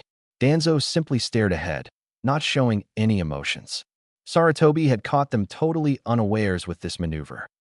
All against dissolving the civilian council on basis of the charges that I have read. The entire civilian side raised their hands, but they knew that they were defeated. All in favor of dissolving the civilian council on basis of the charges I have read. The entire shinobi side raised their hands. Their numbers were equal to that of the civilians, but the air of smugness was unmistakable in the room. A tie-breaking vote was required of the Hokage, who said, "I am in favor of this notion." Straightening up, he declared, "The civilian council is dissolved as of today. I will appoint a shinobi committee to review all the corrupted laws they have passed related in favor of themselves. A separate division will be responsible for reviewing shinobi areas. The civilian council can leave now." All of them slowly got up, an air of defeat around them all. They filed out of the chamber one by one. "The elders, please leave. I have some important things to discuss with the shinobi clan heads." The elders couldn't protest against this as well. Clan business was serious, and no one, even the Hokage, was to interfere unless it concerned the integrity of the village. As soon as they left the room, Hiruzen snapped his fingers. An ANBU appeared with a scroll held in his hand. He put it on the Hokage's desk and went back to his post. A signal from the Hokage caused all the ANBU to leave the room. Hiruzen opened it, revealing it to be a storage scroll. He slapped his hand on the scroll, and in a puff of smoke, a bottle of sake and the same number of cups as the shinobi council appeared. Hiruzen smirked. "Who wants drinks?"